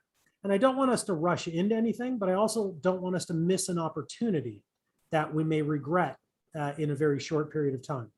So thank you, Deputy, and thank you, colleagues. All right, Councillor Austin, did you wish to speak again? Yes, Mr. Deputy, thank you. So just to build on what Councillor Clary is suggesting, I mean, I could go for a deferral if we wanted to go look at this some more. We've done that sort of thing with other questions that have come up at public hearings in the past.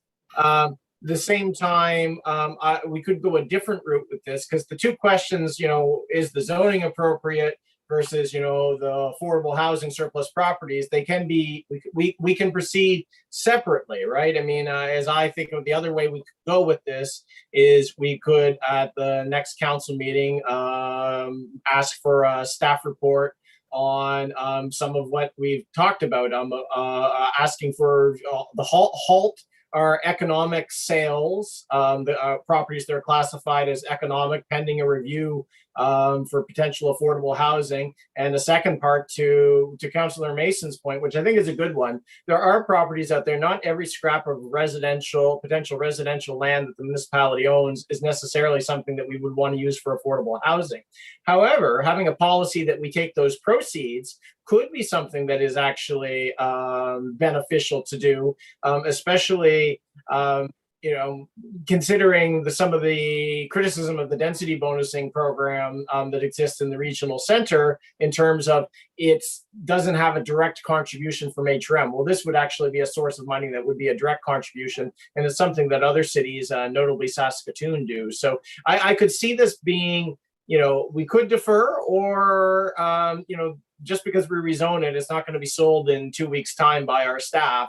So if we brought forward a motion requesting a freeze on economic sales pending a review, we could go that way instead of deferring this tonight. So I'd be interested, actually, why don't I flip this over to staff as I'm talking off the top of my head? Is there any thoughts on, what would be a preferable way for council to tackle this sort of this issue that we're having?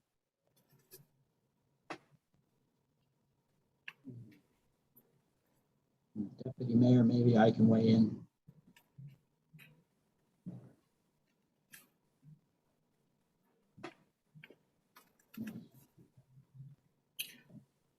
John, did you want to speak to us?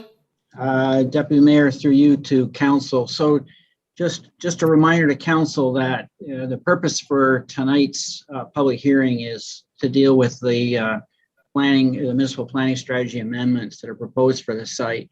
The issue of potential sale after this matter is a separate issue. A deferral to deal with the sale would technically be out of order. If there is a desire to reconsider the subsequent sale, that would be something I would suggest could be brought forward on notice of motion at a subsequent meeting, as Councillor Austin has raised.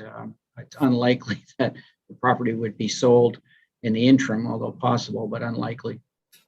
If I may, Mr. Deputy, if I can ask John then, so the only reason then, like, to do a deferral versus a separate motion to look at these bigger sort of policy issues around surplus property would be if we thought, well, maybe the zoning for this is not the zoning we want, given the potential property. Correct. Although, once that debate is held, it may, it's a chicken and egg proposition, Councillor, in the sense that once that discussion is held, you may have a better sense at that point as to what, if anything, might change. And it could always then come back and have additional changes to the planning strategy for that site if necessary. Okay, thank you. Thank you. Councillor Diggle-Gammon, you're next. Thank you, Deputy Mayor. My question, Mr. Chair, my question is about due process, because this is a public hearing. And so the fact that no public have come forward, either they have an awareness and they're in agreement. So if there was a deferral or if there is a change in terms of the zoning request, what does that do to our due process in terms of this being a public hearing? Would we then have to come back and do another public hearing because we have changed the terms and conditions under which this conversation began? Mayor, through you to the councillor, you're correct. Particularly if it's a substantive change, there are some minor changes which could be handled on notice, but something like this, if it was a change in the proposed amendments that are being considered, then it's all likelihood we would need to advertise again. So just to confirm, this hearing has been properly advertised, notice has been provided, and there has been opportunity for public input. So it's really then up to individuals, if they so wish, to come forward. If something were to change, then obviously there may be some folks who would feel the need to speak to it, and that's why it would need to be re-advertised and come back for a second public hearing. Thank you. Thank you, Councillor. Thank you, John. Councillor Mason, you're next. So this is so interesting. So my view is that if the land can handle more density, we should upzone it regardless of whether it's private or public sector actors developing it. We have a housing crisis across the entire continuum of housing except for the very rich right now, and we need more units everywhere. So and similarly, if we say to the public, we're going to make it this zoning if it's not affordable, but we're going to make it much denser if it's affordable, then what we're going to do is we're going to force communities, and some members of communities will definitely react poorly to that, and they will come out and oppose it because we're saying more. So the best advice right now from staff is this, that's in front of us. perhaps it's not dense enough. Maybe this should be something more like ER3 townhouses or 4 units like in the center plan. Maybe that's what should be allowed for whomever buys it, whether it's private or public sector.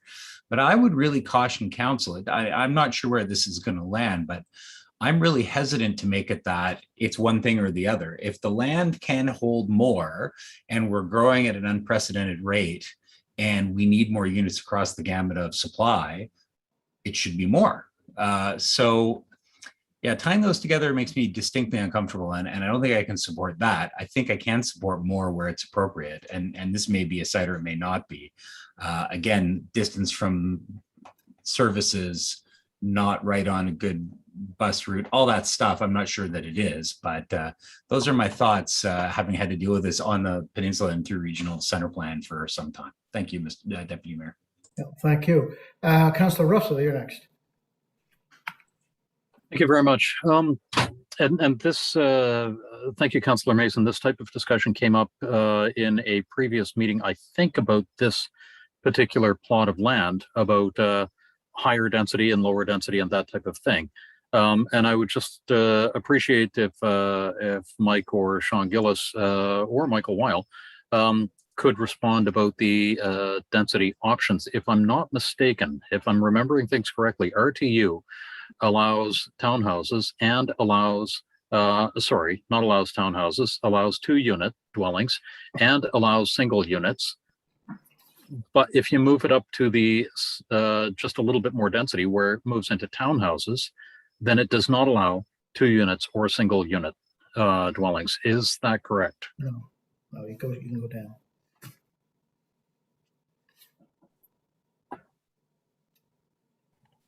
I believe the rule in Bedford is that you can step down, but you can't step up. But maybe Sean, you better direct that. Address that. Through you, Deputy Mayor, just a second. I'm trying to find a couple of things here and was trying to unmute myself. There was discussion. That seems to be the problem of today. Absolutely. There was discussion at Northwest Planning Advisory Committee about going to a higher level of density, perhaps townhouses. And if I remember correctly, at first reading, that wasn't taken up by council. So whether that was just an oversight or a change of mind for whoever moved it or discussed it, I can't remember the details. In terms of the zoning, I'm trying to bring up the Dartmouth Bedford bylaw. And perhaps I can get back to you folks on that, or would you prefer to wait? It's really. No, you can get back to us. Do you have other questions, Paul, or do you want us to move on? Yeah, from my perspective, when we're talking about the affordable housing, the Homes for Heroes or various other models that we've seen, they've been single unit dwellings. And if a 2-unit zone can fall back and be a single unit zone, then we can put together tiny homes or whatnot, or some model of that in this zone, and it would be perfectly appropriate for it. If we move to more density, then my expectation is we lose that option. And so what I would encourage people to do is what I would encourage my colleagues to do is stick with the plan that we have for right now and potentially defer it. If I'm not mistaken, we don't absolutely have to approve this motion at this meeting. This is the meeting for the public hearing. And so we can introduce the motion if need be, and we can defer it and discuss it later on. There is nothing immediately pending that is going to force our hand to have a vote on this tonight. The only problem with that, I'll jump in, is that we basically suspend a decision on this, Councillor Russell, meaning we cannot talk to people about it because the public input, the public hearing had closed, and we would not be able to submit to receive any new input on this till we rendered a decision. So that would be a little awkward. I don't know, John, if you want to speak to that, but. Right, but if we are simply doing a little bit of research based on the zoning options, based on the housing types that would fit on this lot, going from 2-unit to single unit, but not townhouse down to 2-unit or a single unit, then that could be the reason to defer. I don't know that you could defer because I think that would be a whole other issue that we would be debating. So, John? Deputy Mayor, you've hit the nail on the head. The challenge for members of council is if it's deferred at this point, having closed the public hearing, you are restricted in what you can now take in as additional information, including the research, right? We've had a public hearing, you have the matter, you have the advice of staff. The staff is here to answer questions. At that point, realistically, you'd be sending it back. We'd have to find a way. Let me think about it. But you'd be sending it back for a supplemental staff report and a whole different change. You have to hold another public hearing and all like that. I noticed Mike Weil has his hand up too. Thank you, John. Mike, did you want to speak to us? Good evening, Council. Michael Weil, Manager Acquisitions, Disposals, and Industrial Land. Just a little clarification on the AO50 surplus process. The process was put in place, or the policy was put in place, of course, before affordable housing was added as an additional category fairly recently. So the process, with that in mind, doesn't go forward blindly. We are working with the affordable housing team as part of planning and development, and they're looking over the lists of previously approved surplus properties for any properties that may be of interest for the affordable housing program. So just because it has been previously categorized doesn't mean that staff can't bring forward a new recommendation to have it reclassified if that's in the best interest of the municipality. Thank you. Okay, thank you, Mike. Now, I would like to speak to this. So should I speak from the chair, or should I ask Lisa to take the chair as past deputy mayor? What do you recommend, John? I would suggest that the past deputy mayor take the chair. All right. Lisa, if you're with us, would you be willing to take over? Absolutely. Will do, Deputy Mayor, and acknowledging that you have the floor, go ahead. Thank you very much. So there's a great discussion here tonight and some great ideas. The history on this, which we've touched on, is that it's been vacant for a long time. First of all, I feel terribly for the people in this neighborhood. They lost their playground. They had to put up with a derelict building for ages that was having the copper stolen out of it and all kinds of things going in it, on it and around it. We finally got it bulldozed. And we put up beautiful Jersey barriers and let the grass grow, and it's been an eyesore. I will take some of the blame for the delay because what I wanted this to be sold based on the decisions of the time and the policies and the status of things at the time. I wanted it to be sold with zoning that would be compatible with the existing neighborhood. And we had PIMs, we've had, the public did turn out. A lot of them wanted us to turn the whole thing into park. And we said, well, no, I don't think it all needs to be a park, but I do agree with you because this is an area of young families and some of the most affordable housing in Bedford, including some official affordable housing duplexes being built on Rocky Lake Drive and also on High Street. So I feel badly for these folks. I want to get something to reestablish this neighborhood, to get rid of that empty land, to get rid of the Jersey barriers, to get rid of the gathering that's going on there, and something that ties in with the neighborhood, which to me is either single family houses or 2 units, duplexes. I have no problem, and in fact, that could be quite interesting, if we want to come back. Today we're setting the zoning, and I can't in good conscience vote for anything other than what's been brought forward by staff, because that is what the people have made very clear to us, that if they can't have it as a park, at least please keep a portion of it as a park and put in zoning for something similar that's already in the neighborhood. And we have upzoned to some extent. I mean, there really are one, as we know, it doesn't exist anymore.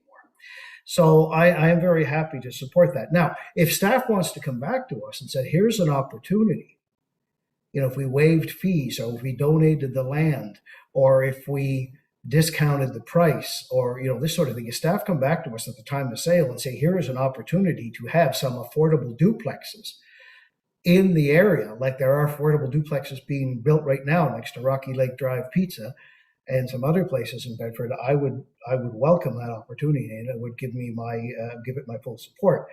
But I think that to what we are here to do today is simply set the the zoning to RTU, which I think is the appropriate zoning for this area. And it's appropriate, in my opinion, it's appropriate in the many people that did come to the PIM. And when they heard that that was going to happen, obviously they didn't show up here in droves today to oppose it. So I would like this to be zoned RTU, and then I would be all ears and open to any ideas that staff could bring forward to council to help, if you will, make sure that some of the houses built here continue to be affordable. And as I say, this already is a very affordable area of Bedford compared to others. But if we could do even better than that, I'd be supportive of that. But I don't think that holds back us voting today to just put the zoning on this land and then let our real estate people start doing their work. Thank you, Madam Former Deputy. All right, thank you very much. Speaking for a second time, I see Councillor Russell is on the list. Go ahead, Councillor Russell. Thank you very much. I've just had a look at the land use bylaws for this area, and what I was saying earlier does hold up. If it's townhouse, it can't go down to 2-unit or single unit. But with the RTU zone, the very first item there says all what is allowed is all uses permitted in the RSU zone, residential single unit zone, subject to the RSU zone requirements. So we can have 2-unit or single unit. So it does support what a lot of the discussion and a lot of the thoughts have been about more affordable or small houses or whatnot on this, but it can't go up to townhouses, and by considering moving it to townhouses, yeah, that would be the completely other process. So I'm also absolutely in support of the motion as it is. Thank you. All right, thank you very much. And with that, I can hand the gavel back over to you, Mr. Deputy Mayor. All right, thank you very much, Councillor Blackburn. I don't think there's anybody else left to speak. So are we ready for the vote then? Question. All right, I have questions called for. Paul, I'm seeing Paul's face. Ian, would you take us through the vote, please? Sean Gillis has his hand up. Oh, Sean, well, that's fine. He's welcome to speak too. Thank you. I don't see the hands up well here, so thank you. Sean, go ahead. Thank you, Mr. Deputy Mayor. Was going to chime in with some of the information on the RTU, the 2-unit zone versus the RSU zone. Two things pointed out. I would say that all of those zones would allow secondary suites, which is important to consider. The other important thing to consider about the RSU zone or singles in general is that line that says based on RSU standards, that would require a minimum lot area of 6,000 square feet. So while you could put a very small house on the lot, you have a minimum lot area. So I'm picturing the I guess you might call them bungalow courts or tiny homes. Those wouldn't fit under the RSU 6,000 square foot minimum standard. They'd be too small, if you will. So that's the only thing to add there. Oh, one final thing. A quirk of Bedford's MPS is that the RTU zone, if you want to go to the RTH in the future or anything else, would require a full plan amendment. So it would be the big full process, not just a rezoning. So another final tidbit from staff, if you will. Thank you, councillors. Thank you, Sean. And again, one of the many reasons why I think the RTU is a good choice for this land. So, all right, Ian, if you're ready to take us through the vote. Did we lose Ian again? No, I'm still here this time. Beginning with District 5, Councillor Austin. In favor. 6, Councillor Mancini.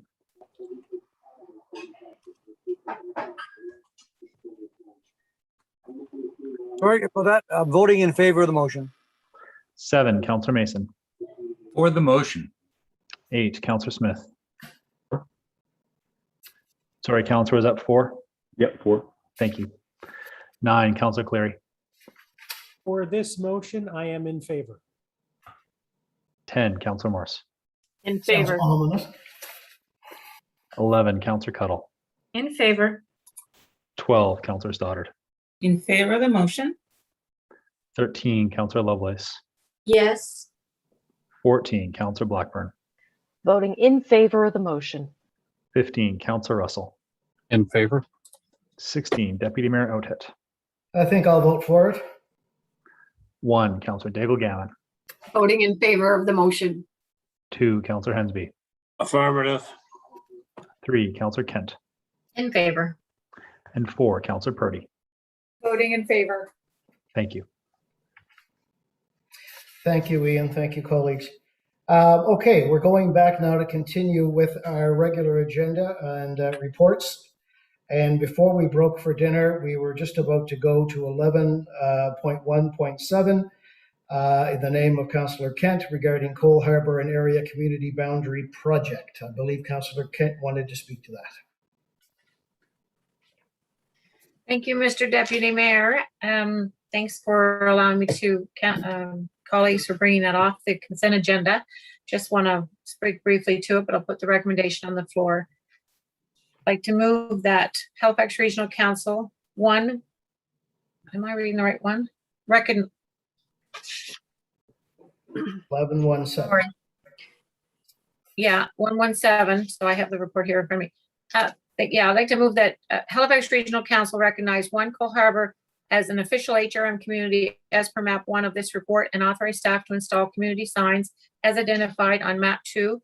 Number 2, Eastern Passage as an official HRM community as per map 3. Authorize staff to install community signs as identified on map 2. And 3, Westfall as an official HRM community as per map 4. Moved. Second. Purdy. Seconded by Councillor Purdy. Thank you. Thank you, Councillor Purdy. I'm really glad to see this back. I feel like it's just another thing that can be taken out of staff's consideration. They've come back to council a couple of times on this. This originated, sorry, I've got puppies. This originated, and they're not in this room, so I can't leave. This originated prior to us coming on, joining council, the newest councillors as of last October, and was referred back to staff for further consideration and changing some of the boundaries by former councillor Nickel. Staff have done a lot of due diligence on this. I wouldn't necessarily have supported the referral, but because I firmly believe that the information that the staff have is very good quality and definitely represents the history and the significance of these boundaries being in place. Councillor Purdy and I have discussed on a number of occasions, and she can speak to it herself. But I'm where map number 2 reflects a boundary between the two of us. It was important that we came to some understanding of what was at play. So I'll leave it there, and I'm asking for council's support on staff recommendation. Thank you. Thank you. Councillor Purdy, I think you'd like to speak next. Thank you, Deputy Mayor. Yeah, thank you. Thanks, Councillor Kent, for putting that motion on the floor. And yeah, I just wanted to acknowledge the amount of research that folks in my community have done towards this boundary ratification project over the years. And I'm wondering if staff is on the line just to answer a couple questions of, there she is. So this has been contentious as what I've heard. For this boundary ratification, there's been question of, differing historical evidence, and a couple of the reasons why the staff report was sent back a couple of times already was to enhance the research and also go back for more community engagement. So I just wanted to ask staff, Gail, if you're able to just speak to that, what research methods you used to come up with this boundary line, and what methods of community engagement you used to come up with the recommendations each time it's come back to council. And the other thing I was wondering if you could also speak to is some of the reasons that have been stated for not wanting to accept these community boundaries that are recommended is that there's a tax implication. So if the Cole Harbour community boundary line is perceived to be a smaller community land space than what was originally thought, there would be a less amount of tax benefit for our community. The other thing was kind of like maybe a power, like a council, if you have a larger community on council, you'd have maybe a little more say. And also speak to just one last point was any potential development projects that may or may not take place on land, would that impact community one way or the other for benefits or tax increases for that community specifically?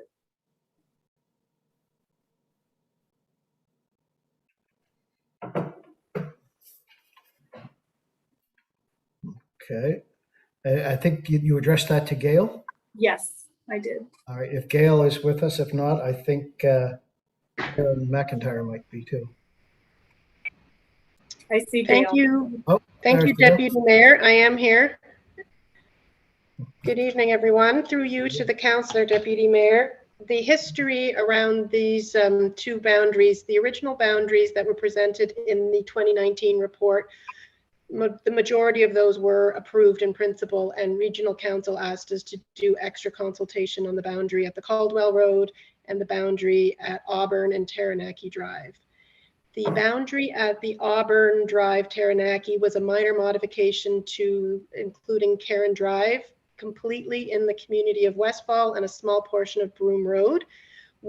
For that further consultation on that, because it only affected the property owners on that street, we only consulted with the 18 people on that street and received very little feedback. And in fact, the feedback we did receive was that they were quite happy with the original proposal. So the next boundary that we did an extra consultation on was the Caldwell Road boundary, and that did involve a great deal of research and history. Staff consulted with local historians from the Cole Harbour and the Eastern Passage area. They also conducted some site visits to the Cole Harbour Farm, where there's a lot of archived information. Old deeds were researched.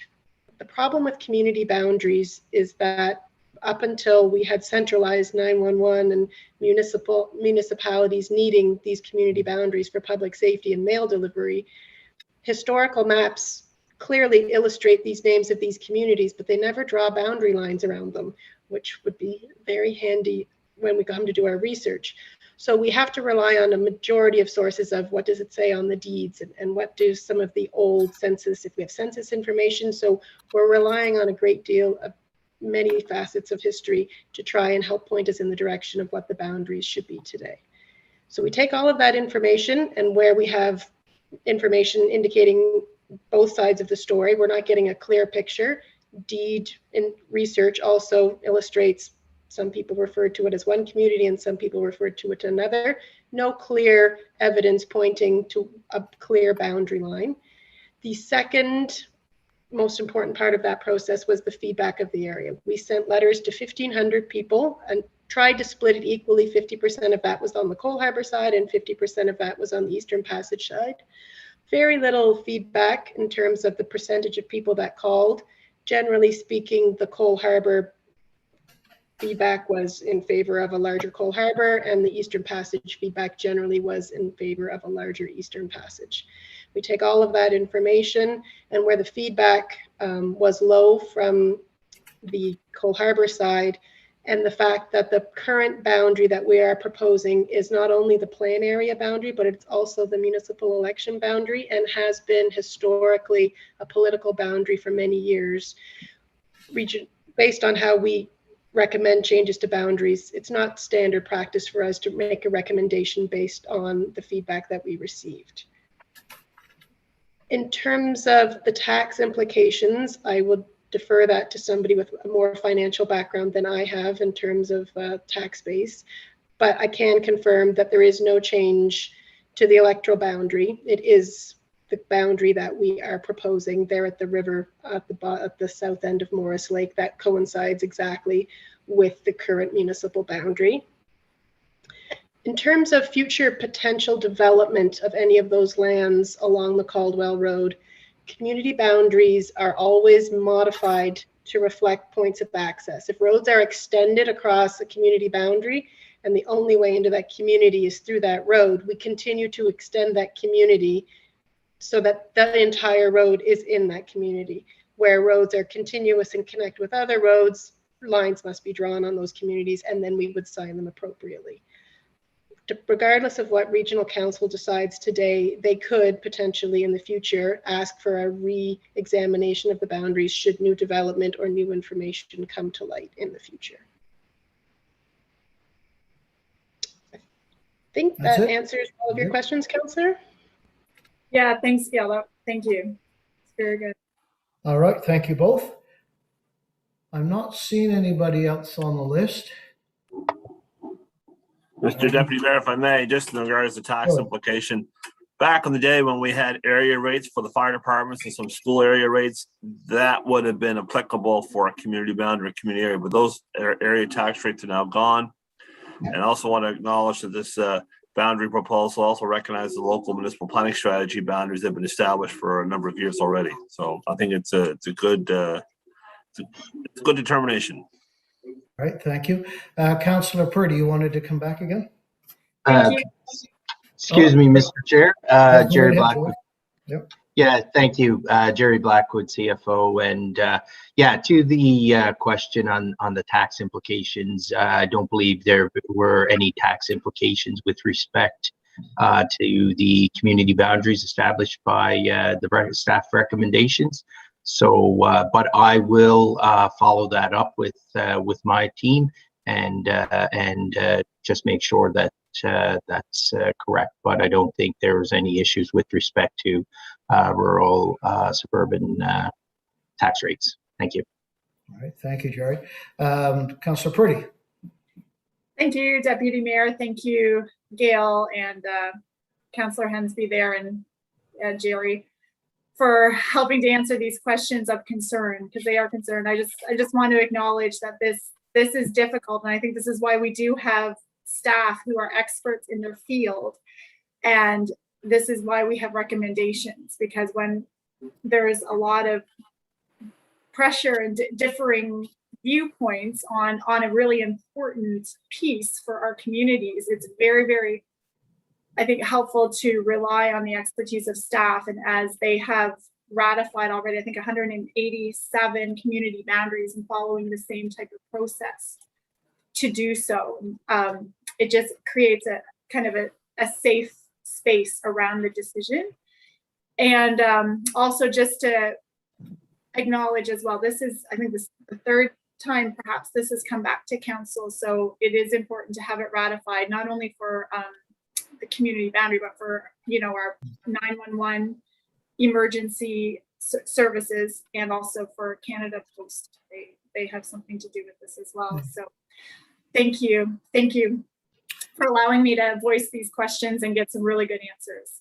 All right, well, thank you.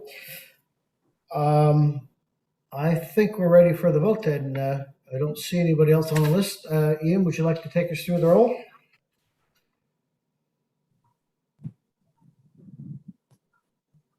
Beginning with District 6, Councillor Mancini.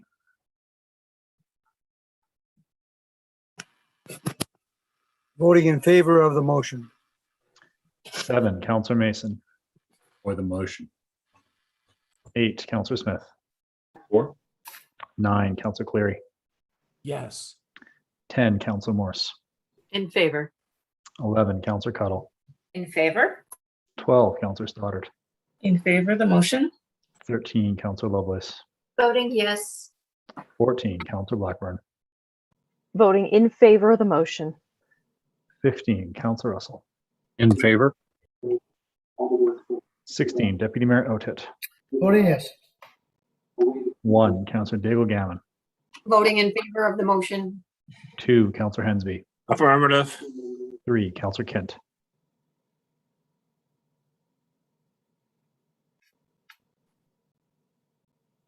In favor? 4, Councillor Purdy. Voting in favor. And 5, Councillor Austin. In favor. Thank you. Thank you. Next on the list, we have 1118, which was taken off of consent, I believe by Councillor Kent as well, regarding HRM asset names. It was definitely taken off. Was it you, Councillor Kent?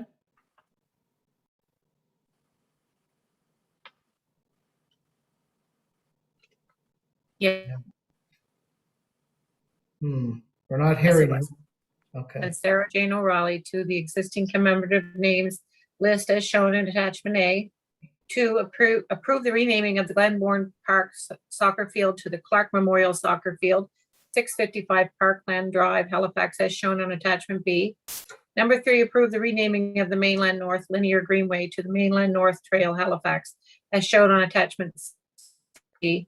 4, approve the housekeeping renaming of the Seaside Elementary School Playground to the Gary Babin Memorial Playground, 1881 Caldwell Road, Eastern Passes, as shown on attachment D. 5, approve the renaming of Tallahassee Recreation Center to Horizon Recreation Center, 168 Redoubt Way, Eastern Passage, as shown on attachment E. And 6, approve the administrative park name as shown on attachment F. So moved. We have a Second. I'll second that. I think Councillor Blackburn was first. Thank you, Mr. Chair, and thank you, Councillor Blackburn. I did ask for this to come off the agenda. I have a couple of that I would like to speak to in particular. I knew Gary Babin personally. I had his children playing often in my backyard, and he was lost to the community unexpectedly. And he was very, very active and engaged with youth in our community and sports. So I'm really pleased to see this formalized. We had unofficially in this community dubbed it that name, but it was never official. So this is good news. And number 5, the renaming of Tallahassee Recreation Center. That is part of a community school here in Eastern Passage that was originated by Councillor, then County Councillor G. DeVoe, who was instrumental in building that particular community school with the recreation center. And at that time was named after what was thought to be something important to the community, which was an event with Tallahassee ship. In subsequent years, we have determined that ship was associated to discriminatory actions and events in historical context, and in respect of the people in our communities who are continuing to experience racism and discriminatory actions. We felt that it should be changed. Halifax Education Center went through, no, I can't say they really went through a process. They had a short process that allowed for some feedback, and Horizon Recreation Center Horizon Elementary School was chosen. So this is following suit with that. I think it's a good expression of support and change in our community. Horizon was also very much through a community name consultation. And as you've probably seen on a number of things, we have Seaside Elementary, we have Island View, and we now have Horizon because of the extraordinary environment that we live in out here in the Eastern Passage area, with our coastline and our seafaring ways and the ocean and the island and the harbor and all those such. So it's a fitting name. So I'll leave it there, and I appreciate any support that we get on this motion. Thank you. All right, thank you. I don't see any other names in the chat, so while the going is good, I will call for the question. Question. All right, and Ian, would you take us through the vote, please?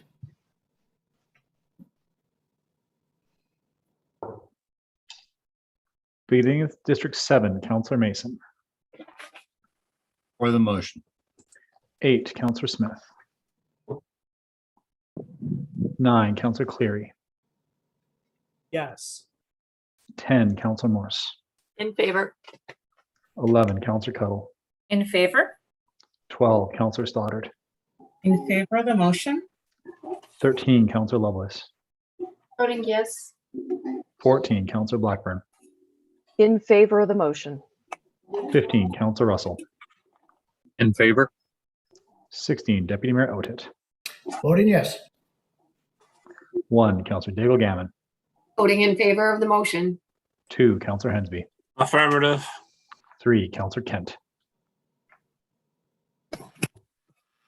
In favor. 4, Counselor Purdy. Voting in favor. 5, Counselor Austin. In favor. And 6, Counselor Mancini. Voting in favor of the motion. Thank you. Thank you, Mr. Clerk. Ian, would you confirm for me that did we pass on consensus 1119? I know the next two we didn't, but was 1119 on the forum, was that passed on consensus or was that taken off? 1119 was not removed from consent. The next item on the agenda is 11110. All right, 11110, which is Tars Rugby Club grant increase, and I believe that's Councillor Cuttle would like to speak to that. It is. Thank you very much. I move that Halifax Regional Council, 1, suspend the rules of procedure under Schedule 2, Audit and Finance Standing Committee Terms of Reference of Administrative Order 1, the procedures of the Council Administrative Order. 2, approve an additional $150,000 grant conferred upon Halifax Tars Rugby Club, securing additional funding of equal to or greater than $150,000 from other sources. And 3, authorize the Chief Administrative Officer to negotiate and execute an amending agreement to amend the contribution agreement with Halifax Tars Rugby Club to provide an additional $150,000 grant. Seconded, Lovelace. Second, Councillor Lovelace, thank you. Go ahead, Councillor Cuttle. Thank you very much. So we were talking a bit earlier about Graves Oakley. There is a project by the Tars Rugby Club who are building a clubhouse project there in support of rugby in the region, not just in Spryfield. It's going to have on the main floor, in terms of the municipal interest here, one of the things they're providing on the main floor are accessible public bathrooms, and there'll be accessible change rooms to support not just the sports teams who will be using the fields, which includes softball, it includes rugby, it includes Nordic ski in the winter, it includes it's also an off-leash dog park. So there's a lot of users of that park, as well as there's tennis courts and a playground. Currently, there are municipal washrooms on the site that have been closed down. And talking to staff about those washrooms, my understanding is that that facility is at its end of life and is beyond rehabilitation at this point. So the ask here for the $150,000 from our perspective is really about providing new public facilities that will be maintained by the Tars Rugby Club, which actually provides us even additional cost savings in terms of maintenance. And this one seems like a no-brainer. So I ask that you please support this. It's a great project, supporting not just the rugby club, but all the users of this HRM municipal park. All right, thank you, Councillor. I don't see anybody in the chat. Yes, I do. I think it's Councillor Diggle-Gammon. Thank you. And I know that the original request, thank you, Deputy Mayor and Mr. Chair. Sorry for my lack of it's been a long day. My lack of etiquette. So I know that, this happened before we came to council, the original one, and it said that they wouldn't be coming back for another ask, but I just have a couple of questions, and it was only things like, so the building is not built yet. And so the cost overruns are not necessarily associated with the washrooms and the change rooms, I don't think. And this will give us a lease, not any ownership. And I guess the other part is around the second floor. Is the second floor accessible? Will the accession floor have any added value to HRM? Will that be anything in there? And I guess the other thing in the report, it said subject to, and I was wondering, what are the hours that HRM will have access to the facility? And then I guess the other thing is the washrooms, are they gender neutral? Will they be, yeah, family change stations, those kinds of things? I guess I'm just wondering about a little bit more about the kind of use that HRM will have from the facilities. Thanks. Thank you. And do we have Diane or, no, sorry. Is it Maggie or Michael? Are they available? Maggie or Michael? Through you, Deputy Mayor, I'd like to ask Maggie? Member Sarah Coley to respond to the questions. Sorry, who's going to? I'd like to ask a team member, Sarah Coley, the report author, to respond to the questions. Thanks very much. Welcome, Sarah. Thank you, Mr. Deputy Mayor. Sarah Coley, Community Partnerships with Parks and Recreation, through you to the councillor. So there was a couple of different questions. In terms of the upper floor accessibility, my understanding is that there is going to be an elevator. I would have to go back to the group and ask for specific details. There is going to be an elevator, but with some of the cost overruns, that the full accessibility for the top second floor and the viewing gallery may be limited if they weren't to get the additional money to go towards the project. So that was one of the questions. In terms of the accessibility of the washrooms, so through the land lease agreement that was executed with the group, the washrooms are maintained, cleaned, and opened between May 15th and October 31st from 8 a.m. to 11 p.m. every day. And there is a piece in there around sort of pending security or safety. And that would just be the exception, not the rule. If there's any issues, if there's any reason that they need to be closed, they have the opportunity to do that. And that's why that wording's in there. And then there was a question about the accessibility of the washrooms and how they would be sort of set up.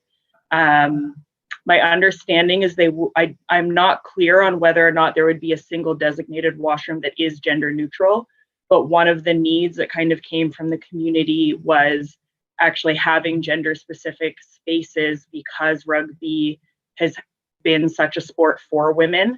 And so having a space where female identified players can safely change and safely go to use the washroom on that sports field was specifically very important to that community. So those were sort of, was there another question in there that I missed? I'm just wondering if the construction has actually started yet. Yes, so the construction has started. So they've broken ground and done some of the initial work. So parts of it have been started, and I think they're going on the assumption that they would be completing it as originally proposed to council as approved. And if not approved, that they would go back and look at changing some of those things. All right. You're good, Councillor Daigle-Lim? Thank you. Yes, I am. All right. Thank you. Thank you, Sarah. Next, I have Councillor Mason, please. Thank you, Mr. Deputy Mayor. So I support this. We've been making investments quite strategically in our what are referred to as A fields, Wanderers, Baisley, and this one for some time. And I think that we want to get them all up to that standard. And we're making investments in Dartmouth because of the NAG games, which wish the mayor was here, I think is coming back finally after it was supposed to happen the first summer of COVID. And we've been making investments in Wanderers because of the Wanderers Football Club. And I think it's only appropriate that we maintain these three fields at that level and standard. We don't want to be in the position we were in embarrassingly 5 years ago, where we had an international rugby team come to Halifax and they couldn't play on Wanderers and reluctantly played on this field because none of them were to a standard that international players felt comfortable playing, really. And we were lucky that they played at all. So I support these continued investments, especially given all these fields are also available to the community to use when they're not being used for any of these other larger events. So I will support the motion. Thank you. Thank you, Councillor. Councillor Cleary is next. Thank you, Deputy Mayor, and thank you, Councillor Cuddle, for bringing this forward. The origin of this goes back several years now, when Councillor Adams brought forward the motion to begin this project in the first place. And remember, the money originally set up for this was coming from the bathroom fund that we were putting into this because the bathrooms were to the point where they needed to be replaced. And so it was an opportunity for us to partner. And so this is an example where we're getting cents on the dollar for in terms of public access. So there are private donations going into this. There are donations from nonprofit groups. There are donations from other levels of government, and besides HRM going into this originally. And if you look at the end of the staff report, the letter from Dr. John Gillis, chair of TARS Rugby, who's been an advocate and a rugby player and someone who advocates for rugby along with my son's godfather for many, many years now. And to Councillor Mason's point, this is one of those fields, an HRM field that's owned by us, and we're getting more value by having nonprofits work with us who are taking on, I think, to the tune of $20,000 or $25,000 that we would otherwise be paying for on an annual basis for maintenance of the facility. And so the increase in costs, not unlike the increase in costs we're getting from all of our own projects in terms of construction costs going up. But Graves Oakley was originally built on a dump. And so the pilings that they need to actually install to hold the building to keep it from sinking into the dump were an unexpected cost to them. And so, there's a number of costs that are going here. Government of Canada is contributing to this. We're contributing to this. Private donors are contributing to this. And so it's one of those projects where, unfortunately, costs do increase for unforeseen circumstances. It still is a great project. I think it might have been Councillor Morris or Dago Gammon, I'm not sure which one, talked about, who else is going to be using this and who has access to it. As I understand it, the public will have access to the washrooms. Groups like the Nordic Ski group, they actually will be able to store some of their skis and equipment in here that they give out to let people try out Nordic skiing around Graves Oakley, which is extremely popular. We'll be able to use the building as well. So, there are other groups, us as an organization, as HRM, the community, many people will be able to benefit from this. So, do I like seeing costs escalate? No, but is this still a good cause? And is it as good a cause as it was a couple of years ago? Absolutely. And so I'll support Councillor Cuddle and this request. Thank you, Deputy Mayor. Thank you. And I don't see anyone else. So we're ready for the question, Council? Can I just have a closing comment there? Okay. So I just wanted to address, Kathy was wondering about the accessibility, and I can say that the entire facility is designed to be fully accessible on both levels. The ground floor bathrooms are wide enough for wheelchairs and assistive devices, and the building is designed with an elevator to ensure the second floor is also fully accessible. So that is an important consideration, and I believe it's being fulfilled as well. So thank you. No, that's super. Thank you. Okay, Ian, would you take us through the vote? Mr. Clerk. Beginning with District 8, Councillor Smith. 9, Councillor Cleary. Yes. 10, Councillor Morse. In favor. 11, Councillor Cuddle. In favor. 12, Councillor Stoddard. In favor of the motion? 13, Councillor Lovelace. Voting yes. 14, Councillor Blackburn. Voting in favor of the motion. 15, Councillor Russell. In favor. 16, Deputy Mayor Outhet. Voting yes. 1, Councillor Daigle Gammon. Voting in favor of the motion. 2, Councillor Hensby. Affirmative. 3, Councillor Kent. In favor. 4, Councillor Purdy. Voting in favor. 5, Councillor Austin. In favor. 6, Councillor Mancini. Voting in favor of the motion. And 7, Councillor Mason. For the motion. Thank you. Thank you, Mr. Clerk.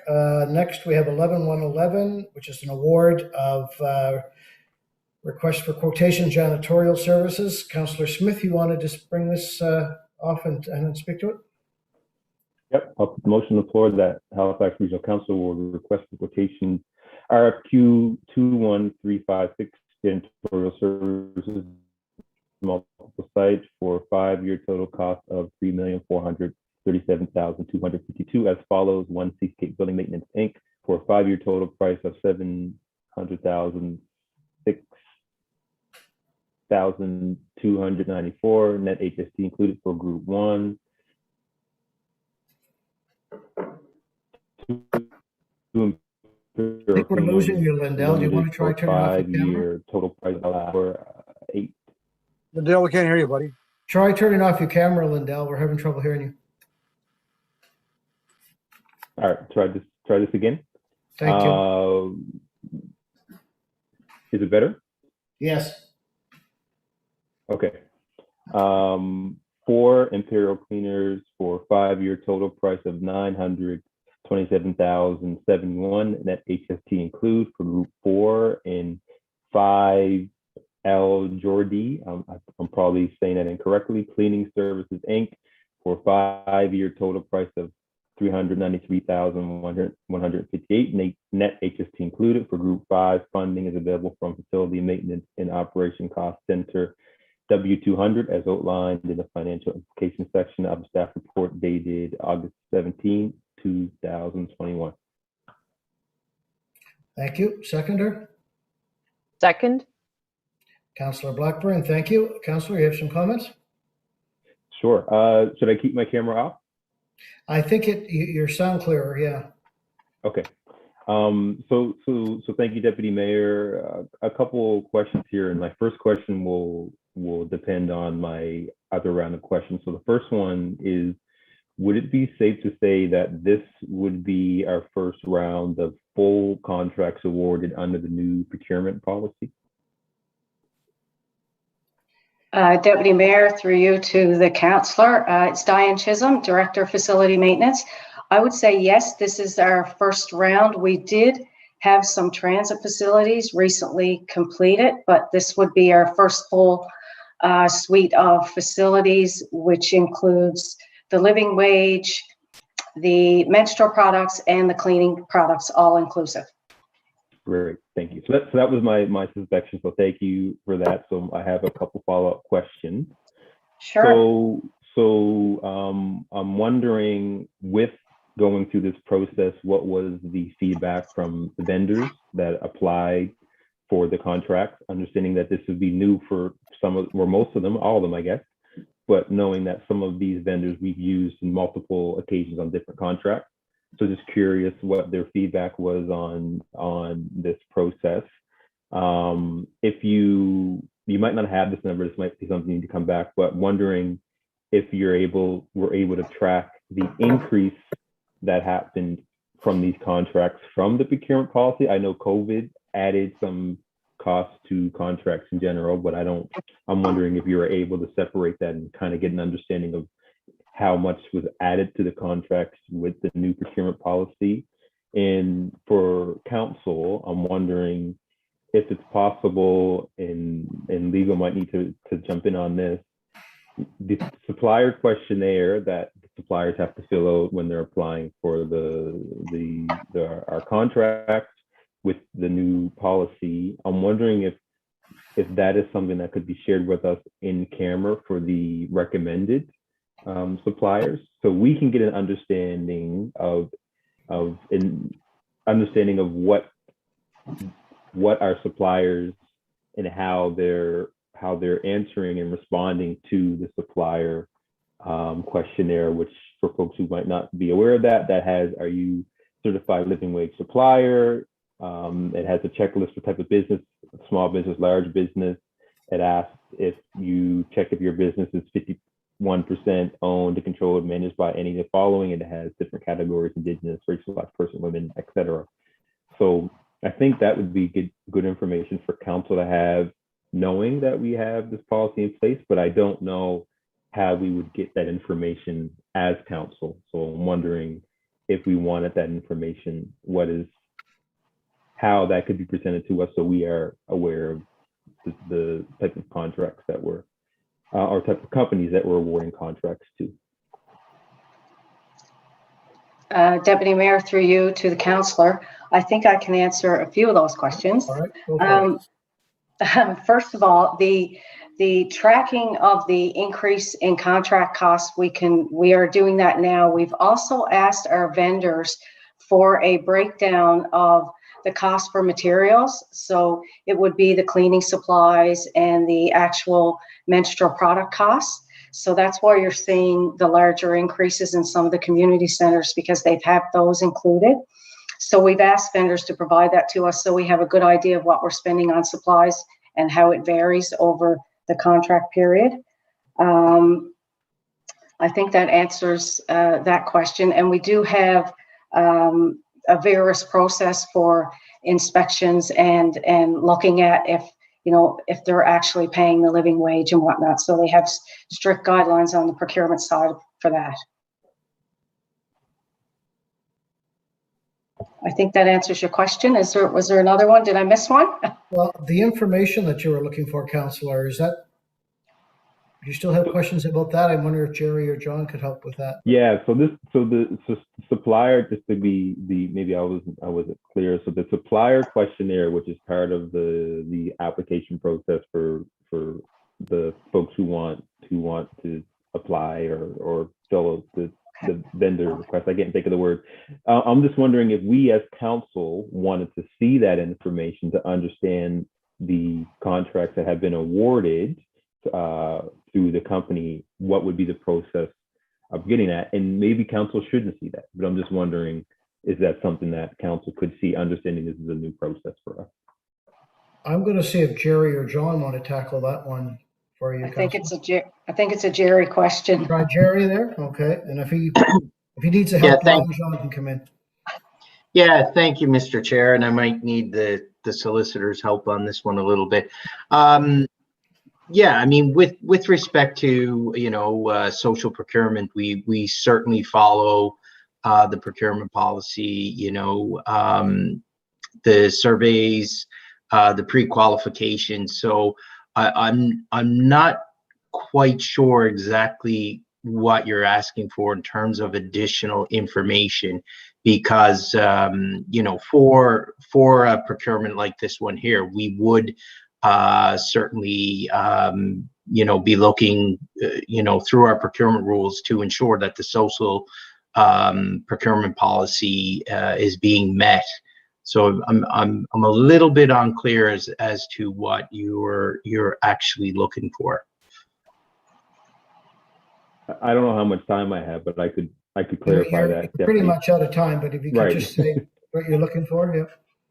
So I heard John. Did you want to jump in there, John? Well, Deputy Mayor, through the council. So if the councillor wishes, I'm sure he could talk to the CFO and get information with respect to the responses to the survey. If council as a whole wishes, they could request an information report from staff with respect to the responses.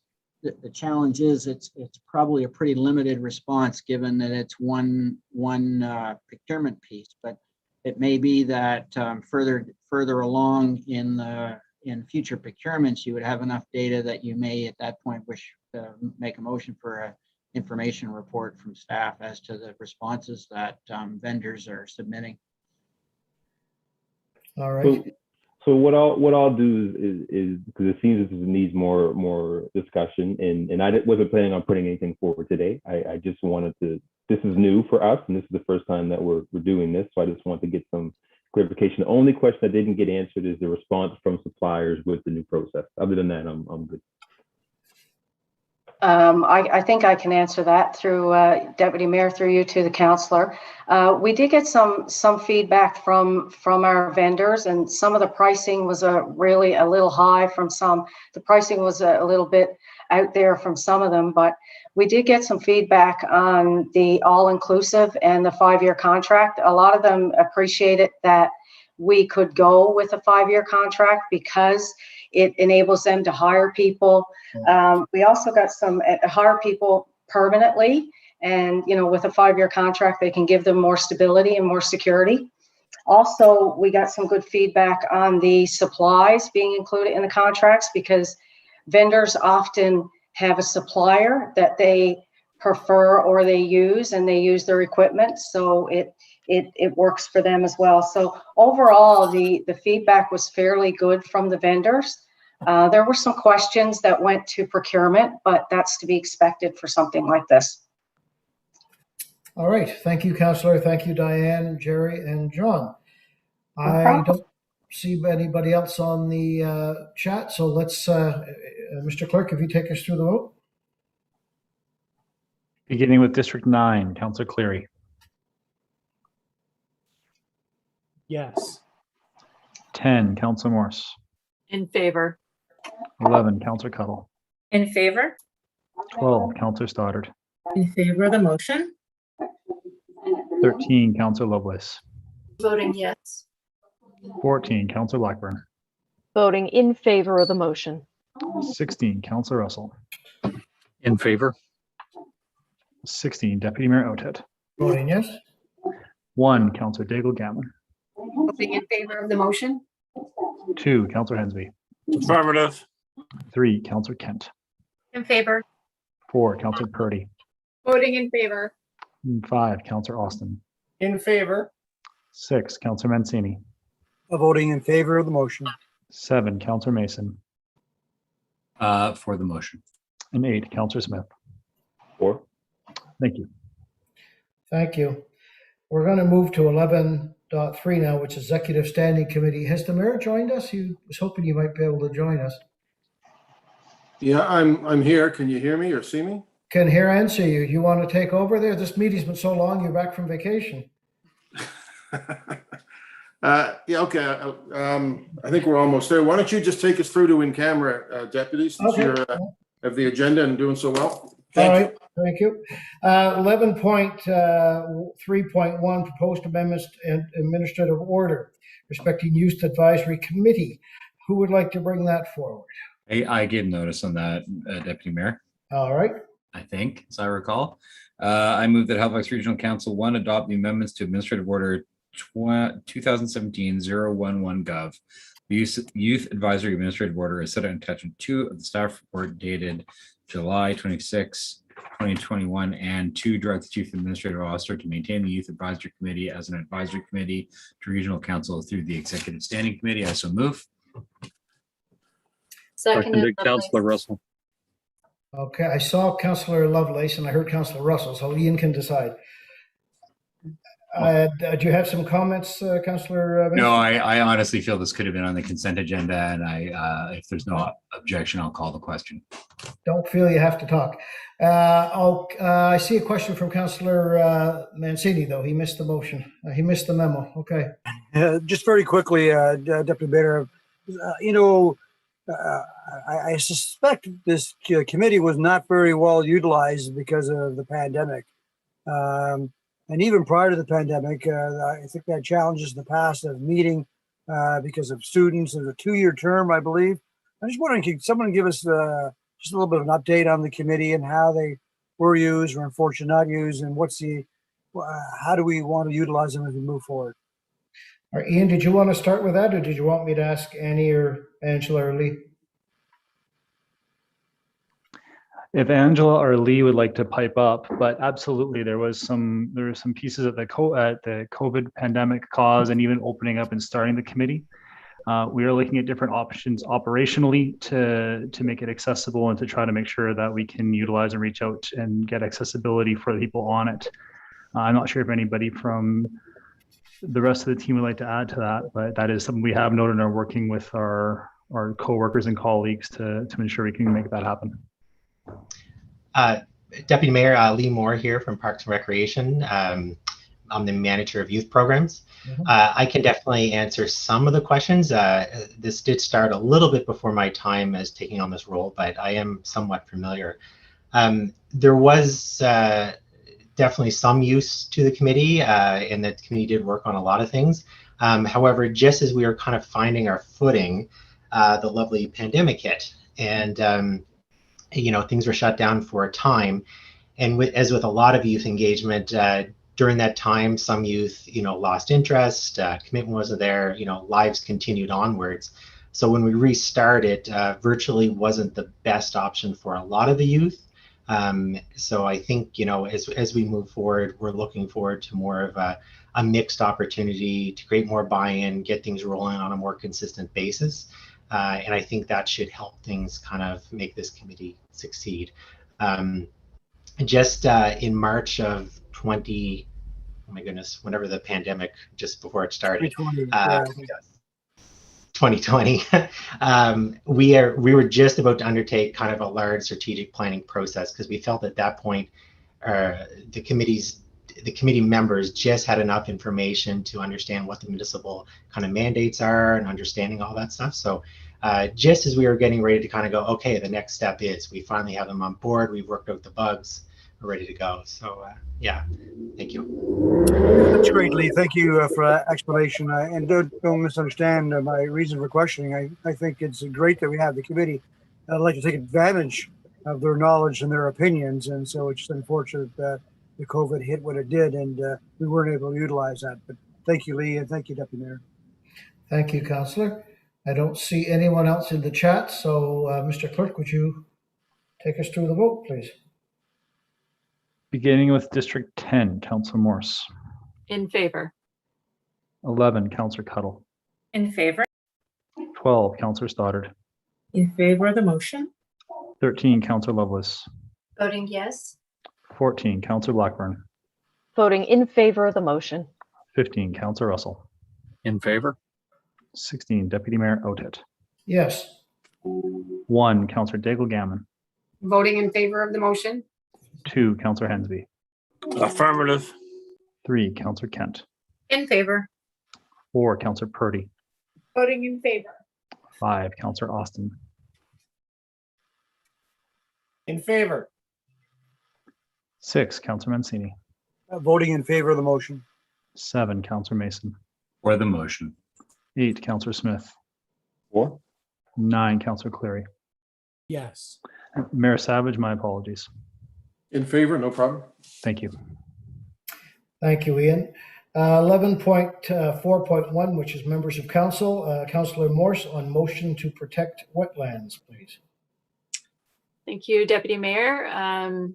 I move that Halifax Regional Council direct the Chief Administrative Officer to review the municipality's policies and regulations regarding wetlands as part of the regional plan review, with the goal of maintaining their ecological functions, particularly in urban areas. This review should include consultation with the province regarding applicable wetland legislation and recommend appropriate municipal regulations. Second, Daigle Gammon. Thank you. Thank you. This comes from a concern about a wetland in my district at Rockingham South, but I hope councillors will feel it has broad application potentially. The issue was that this particular wetland in Rockingham South is in an area that's still under development, and some of the construction is ongoing, and in the process, I guess, of building some of the buildings, wet cement was dumped into the wetland, and it hardened there on the sides in a couple of locations. When I was looking into this, it turns out that it's not illegal to dump wet cement in wetlands because it's considered inert. But this made me feel that maybe we need some specific guidelines and bylaws related to wetlands in urban areas. And since we're going to be developing the city, and the city is growing outward, this will be encountered more and more. So I'm hoping for your support that we could get more protection for wetlands. They perform a lot of functions, from purifying water that goes into our lakes to including stormwater runoff, being recreation areas, wildlife areas, but they need to be maintained in a healthy way. So that's what this motion is about, and I ask for your support. All right, thank you, Councillor. To speak to this, Councillor Hensby. Thank you very much, Mr. Deputy Mayor. In regards to this, I'd also like to see whatever parameters there are for modifications or to wetlands. I know there's some examples in some cases that I know that we may need to modify the wetlands for a better road access, or perhaps make it more of engineered wetland that be more structurally functional in regards to retaining stormwater and stuff. I know an area in West Falk, a long swamp, and if you ask me, if we were to go in there to do some creative landscaping and change some parts of the swamp into actual ponds, and it could be used as retention ponds for holding back stormwater. It also adds to the wetland quality there instead of what's there presently. And I think that would be a lot more useful for a lot of the habitat for the area for ducks and other things like that who would like to probably see more ponds than just swamps that have very little water surfaces in them. So I'd like to see if there's any way we can find a balance where there can be some modifications allowed for improving the wetland as perhaps an engineer, becoming more of an engineer solution. Thank you. Thank you. Councillor Daigle Gammon, you're next. Thank you. I'm good. Oh, okay. I thought I saw you on the list. All right. I think you were mixing up Councillor Daigle Gammon with Councillor Austin, maybe, Mr. Chair? Well, I can see the similarity, but no, sorry, I just, it wasn't all this rough all day, Mr. Mayor, now that you're back there, but go ahead, Councillor Austin. Thank you, Mr. Deputy. I just very quickly, wholeheartedly support this. I'm always amazed at what you can learn from your colleagues. The idea that cement is inert and therefore that's you can dispose of that in a wetland. The only thing inert in that is whatever the law is or policy is that allows that. So good on you, Councillor Morris. All right, thank you, Councillor Austin. And I'm going to ask, I don't see anybody else on the list, so I'm going to ask the clerk to please take us through the vote on this one. Beginning with District 11, Councillor Cuttle. In favor. 12, Councillor Stoddard. In favor of the motion. 13, Councillor Lovelace. Voting yes. 14, Councillor Blackburn. Voting in favor of the motion. 15, Councillor Russell. In favor. 16, Deputy Mayor Outhead. Voting yes. Mayor Savage.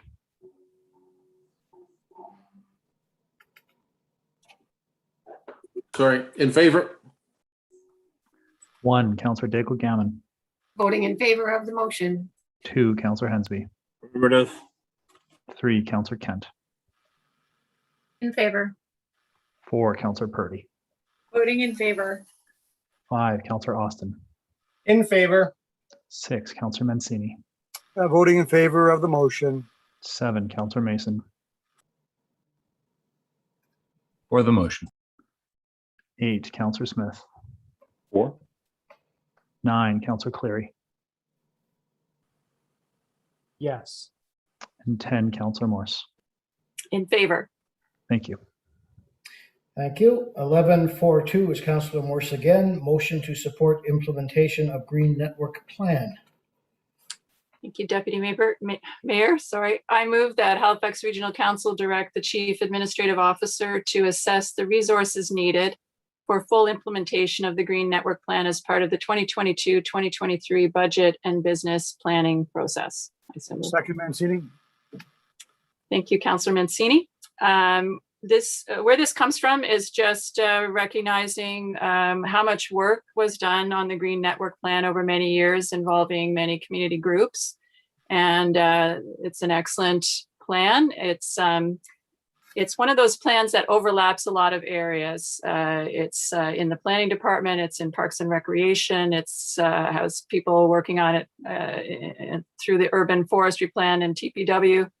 And so because there's no single person responsible for it, I think that's one of the reasons that we haven't been able to move forward as clearly as we might have. So I'm asking for your support on this motion so that we can assess what we need in terms of resources, including human resources. I think it probably needs a small team, but I would be happy if there was even one person assigned and resourced to lead the Green Network Plan forward. So I ask for your support on this motion. Thank you. First on the list, I have Councillor Cleary. Thank you, Deputy Mayor, and thank you, Councillor Morse. Actually, this is a really easy one to support because I think actually a lot of work has already been done in coming forward on this, especially through the regional plan. For example, a motion that Councillor Morse will be aware of through the Halifax and West Community Council that I put forward on rezoning, for example, a couple of properties around Williams Lake. Were looked at within the context of the Green Network Plan and the rezoning that's happening along that whole Purcell's Cove Backlands area is coming through kind of the lens of the Green Network Plan. And I believe this kind of resides with planning and development, and that's how we got to where we were. So yeah, I'd love to see, and I'm actually wondering if asking the CAO to assess the resources is really strong enough. I mean, what I would like to see, and I'm not going to propose an amendment, is that when this comes back to our budget this fall and winter, is I would assume, given where we are with everything, that in fact a budget will be allocated around these issues, and the CAO will have to put resources into them because we are at the point where we're implementing the Green Network Plan. So I would fully expect to see more details. So yeah, I'll definitely support this. You know, if nothing else, as a shot across the bow to our CAO and the administration, this is kind of, hey, where are the resources? What's the plan? So yeah, totally support this. Thank you, Councillor Morse. Thank you. Thank you, Councillor Cleary. Councillor Hensby's next. Thank you very much, Mr. Deputy Mayor. The only question I have on the motion is talks about full implementation in the next fiscal year, and I think that won't be practical. I think it might be over a few fiscal years. But as the motion reads, it seems like it's expected to be done in one particular year. So I just want to have clarification that the intention of is to have this as an instrumental part of our budget, but also have it in subsequent future years for implementation as resources are available for that in regards to strategic parkland property acquisitions that should be done a long time ago, i.e. Sandy Point, for example. So those things I like to see in the budget. We almost went a meeting without Sandy Point. Thank you, Councillor Hensby. I don't see anybody else on the list, so Mr. Clerk, would you take us through? Beginning with District 12, Councillor Stoddard. Voting in favor. 13, Councillor Lovelace. Voting yes. 14, Councillor Blackburn. In favor of the motion. 15, Councillor Russell. In favor. 16, Deputy Mayor Outett. Yes. Mayor Savage. In favor. 1, Councillor Daigle Gammon. Voting in favor of the motion. 2, Councillor Hensby. Affirmative. 3, Councillor Kent. In favor. 4, Councillor Purdy. Voting in favor. 5, Councillor Austin. In favor. 6, Councillor Mancini. In favor of the motion. 7, Councillor Mason. For the motion. 8, Councillor Smith. 4. 9, Councillor Cleary. Indeed, 4, and also I neglected a big shout out to Kathleen Freilich and all the folks in planning who were working on this previously. 10, Councillor Morse. In favor. 11, Councillor Cuttle. In favor. Thank you. Thank you, colleagues. Thank you. Motions under 12, we have none. Now, as the mayor usually tries to do, we definitely have to go in camera tonight for a couple of things. But if someone would like to move the minutes and test council on anything else, this would be the time to do it. I would be pleased to move the minutes and also to test council on 13.7 and 13.8. And I would ask if we could do notices of motion before we go in camera. Yeah, I thought we would do that. So I think you have to do them one at a time though, Council. All right. Well, so I'll move 13.1 that the in-camera in private minutes of July 20th, 2021 be approved and circulated. Seconded, Councillor Russell. All right, moved and seconded. All those in favor? Oh, I guess we have to go, whether it's minutes, we can just vote, can't we? Yeah. All those in favor, aye? Aye. Aye. Contrary? None? Okay. Next, Councillor Mason. I move that Halifax Regional Council 1 adopt the recommendations as outlined in the private confidential staff report dated August 23rd, 2021, and 2, direct that the private confidential staff report dated August 23rd, 2021 be maintained private confidential. I so move. I will second 13.7. I have my niece crying because it's the end of Paw Patrol for the night, if anyone's wondering what that is. I'll mute now. All right, it's been moved and seconded. Now, I think we have to do a proper recorded vote on this, Ian. That is correct. Beginning with District 13, Councillor Lovelace. Voting yes. 14, Councillor Blackburn. Voting in favor of the motion. 15, Councillor Russell. In favor. 16, Deputy Mayor Outett. Voting yes. Mayor Savage. In favor. 1, Councillor Daigle Gammon. Voting in favor of the motion. 2, Councillor Hensby. Affirmative. 3, Councillor Kent. In favor. 4, Councillor Purdy. Voting in favor. 5, Councillor Austin. In favor. 6, Councillor Mancini. Voting in favor of the motion. 7, Councillor Mason. For the motion. 8, Councillor Smith. 4. 9, Councillor Cleary. Yes. 10, Councillor Morse. In favor. 11, Councillor Cuddle. In favor? 12, Councillor Stoddard. In favor of the motion? Thank you. Thank you. Councillor Mason, was there a third one you wanted to try? Sorry, Councillor Mason, I have an issue with 13.8. I have to discuss the camera. Okay, then no. All right, then that's fine. So before we take a motion to go in council, let's do notices of motion, please. I think there was one or two. Yes, I have one. Go ahead, Councillor Morse. Let me just find it here. Take notice that at a future meeting of Halifax Regional Council, I intend to move that council consider adopting by policy a public participation program, the purpose of which is to initiate a process to consider amendments to the regional municipal planning strategy to establish an interim density bonusing program for land outside of the regional center. All right, thank you. Next, Councillor Lovelace, please. Thank you.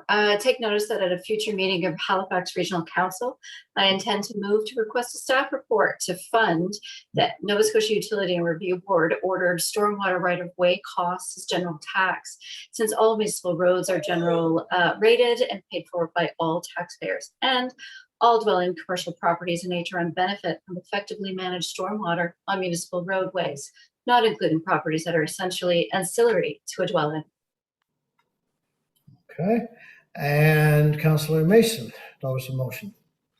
Thank you, Deputy Mayor. I take notice that at a future meeting of Halifax Regional Council, I intend to move first reading of proposed bylaw S 316, the purpose of which is to amend bylaw S 300 respecting streets in order to mandate the undergrounding of all utility infrastructure in the Cogswell district.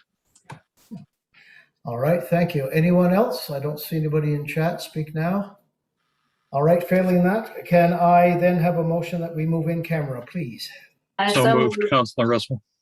Moved by Councillor Russell, seconded by Councillor Lovelace. All those in favor, aye. Aye. Right, we'll see you in the other chat room. So a reminder, you have the in-camera meeting link in your calendars. To anyone watching online, we will return to the in-public meeting for ratification after the in-camera session.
Good evening. We are returning back from in camera. Councillors, we will be returning your video and your microphone to you momentarily. Just as a reminder, please hit the acknowledge button on the recording for this meeting so we can promote you into being panelists. Thank you.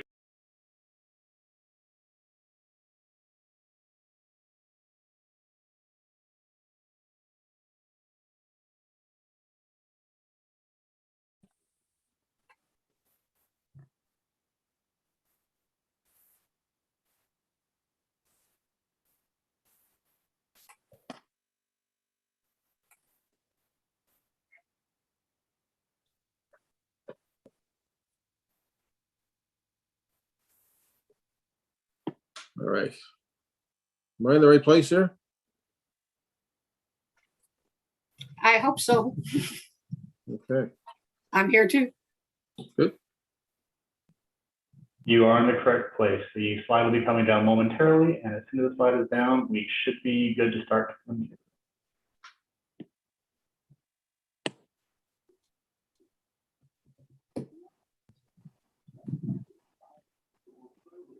Okay. Are we good to go in? We are, Mayor Savage. Thank you very much. Okay, we're back in public session, colleagues, to ratify the work we did in camera. We've dealt with 13.1, the in-camera minutes. 13.2, Councillor Purdy.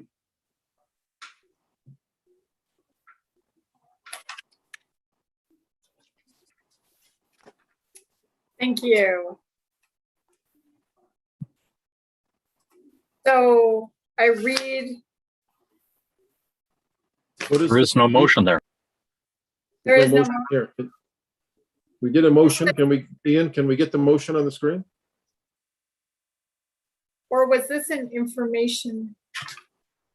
But we were told that the motion had been deferred from July though, so we were dealing with a motion. Were we not, Ian? I will post it up in 1 second. Thank you.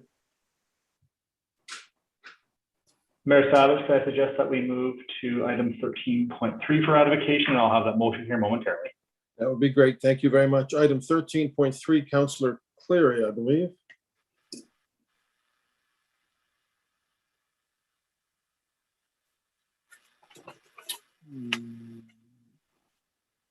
Does somebody else want to put 13.3 on the floor? On the floor, Mr. Mayor, Councillor May. Halifax Regional Council one, adopt the recommendations as outlined in the private confidential staff report dated July 21st, 2021, and to release private confidential staff report dated July 21st, 2021 to the public.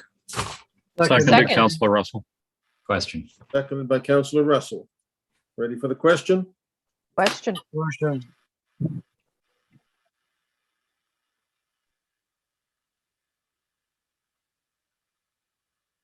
Beginning with District 14, Councillor Blackburn. Voting yes on the motion. 15, Councillor Russell. In favor. 16, Deputy Mayor Pro Tem. Mayor Savage. In favor? 1, Councillor Ziegler-Gaffney. Voting in favor of the motion. 2, Councillor Henry. Affirmative. 3, Councillor Kent.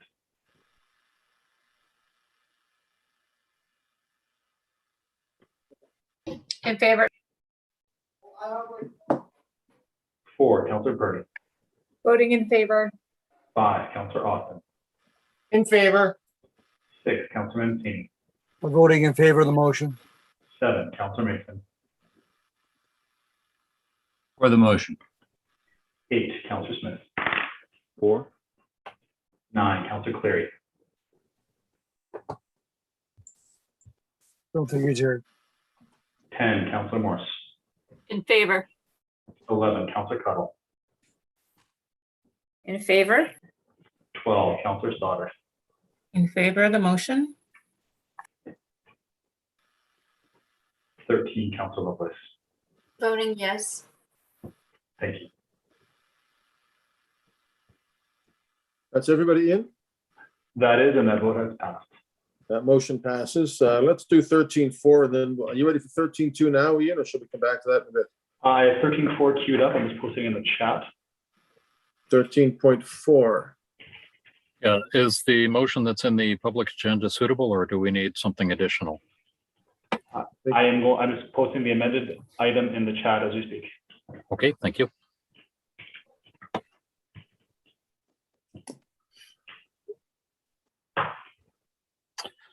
I move that Halifax Regional Council 1 adopt the recommendations as directed in the private and confidential staff report dated August 9th, 2021, and 2, direct that the private and confidential staff report dated August 9th, 2021 be maintained private and confidential.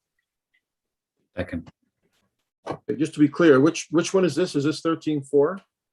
This is 13.4. This is How is that 13.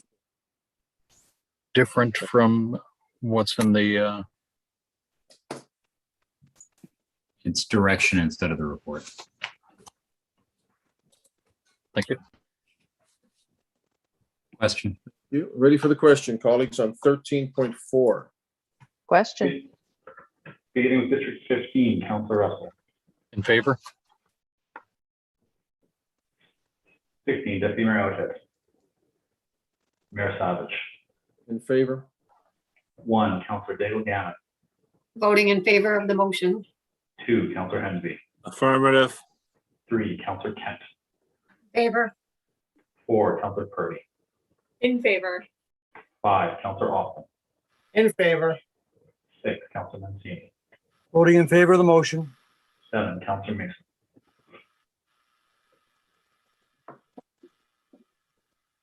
I think my mouse battery's dying. For the motion.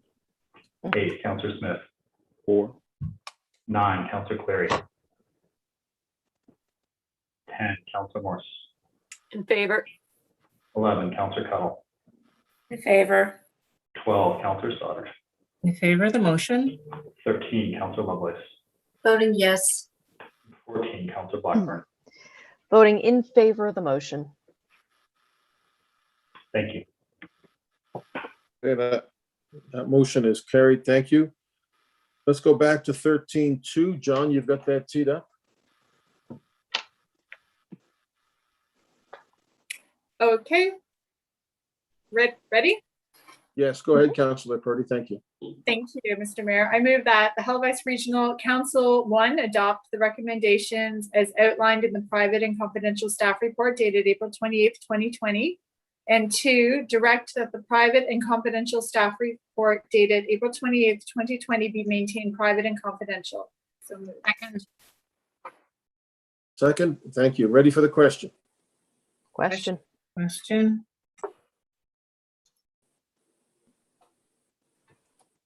Beginning with Mayor Savage. In favor? 1, Councillor Daigle Gamut.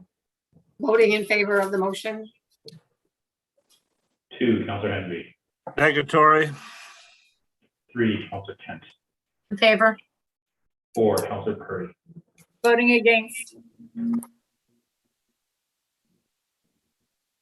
5, Councillor Austin. In favor. 6, Councillor Mancini. Voting in favor of the motion. 7, Councillor Mason. For the motion. 8, Councillor Smith. 4, 9, Councillor Cleary. 10, Councillor Morse. In favor. 11, Councillor Cuttle. In favor. 12, Councillor Stoddard. Against the motion? 13, Councillor Lovelace. Voting yes. 14, Councillor Blackburn. Voting in favor of the motion. 15, Councillor Russell. In favor? Deputy Mayor Elliott. Mayor Savage, that vote has passed. Thank you. Colleagues, we'll go to 13.5. Councillor Russell, was this you?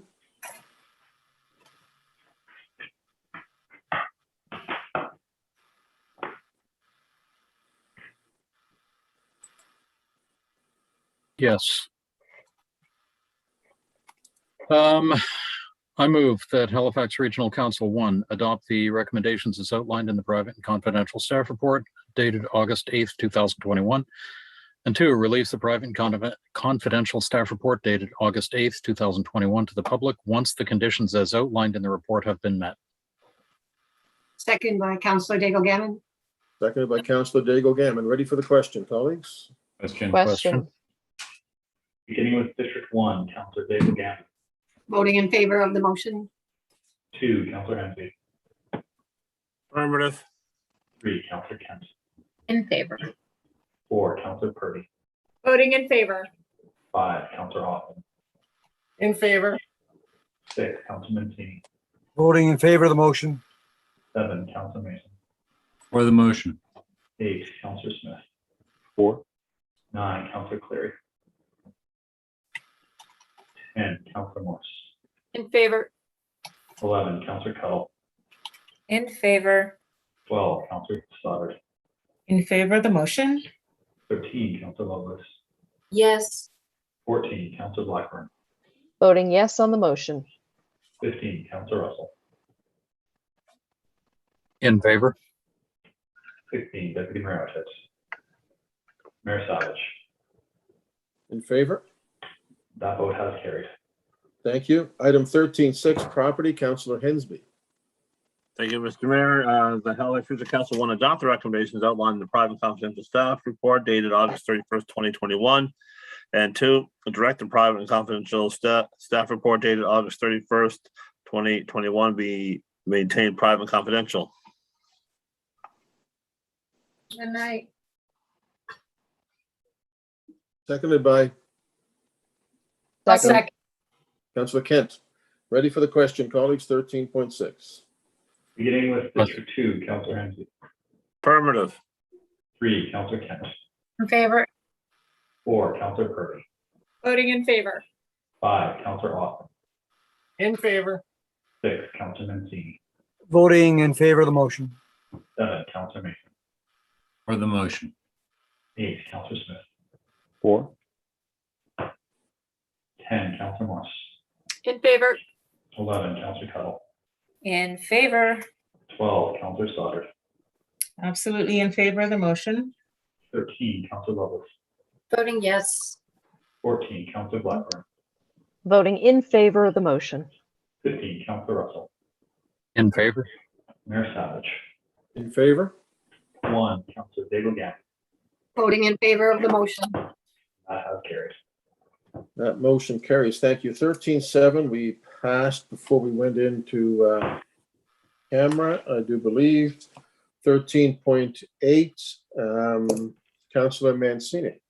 Thanks, Mr. Mayor. I'd like to defer 13.8 to administration. I'll second that. Second that. Thank you. Thank you. Ready for the question? Question. Beginning with District 2, Councillor Kent. 3, That would be Councillor District Kent. 3. Yeah. District 3, In Councillor favor. Kent. In favor. 4, Councillor Purdy. Voting in favor. 5, Councillor Austin.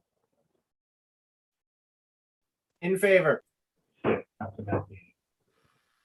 Voting in favor of the motion. 7, Councillor Mason. For the motion. 8, Councillor Smith.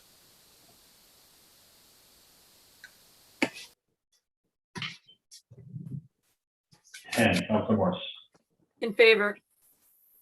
11, Councillor Cuttle. Favor. 12, Councillor Stoddard. In favor of the motion. 13, Councillor Lovelace. Voting yes. 14, Councillor Blackburn. Voting in favor of the motion. 15, Councillor Russell. In favor? Mayor Savage. In favor? 1, Councillor Daigle-Gann.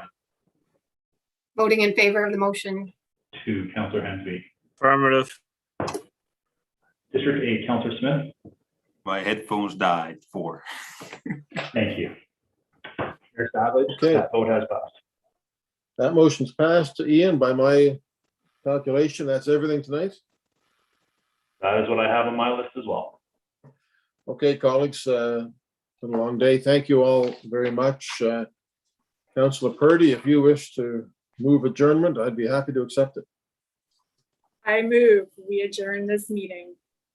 All right, see you in a couple of weeks for the next one. Thank you, colleagues.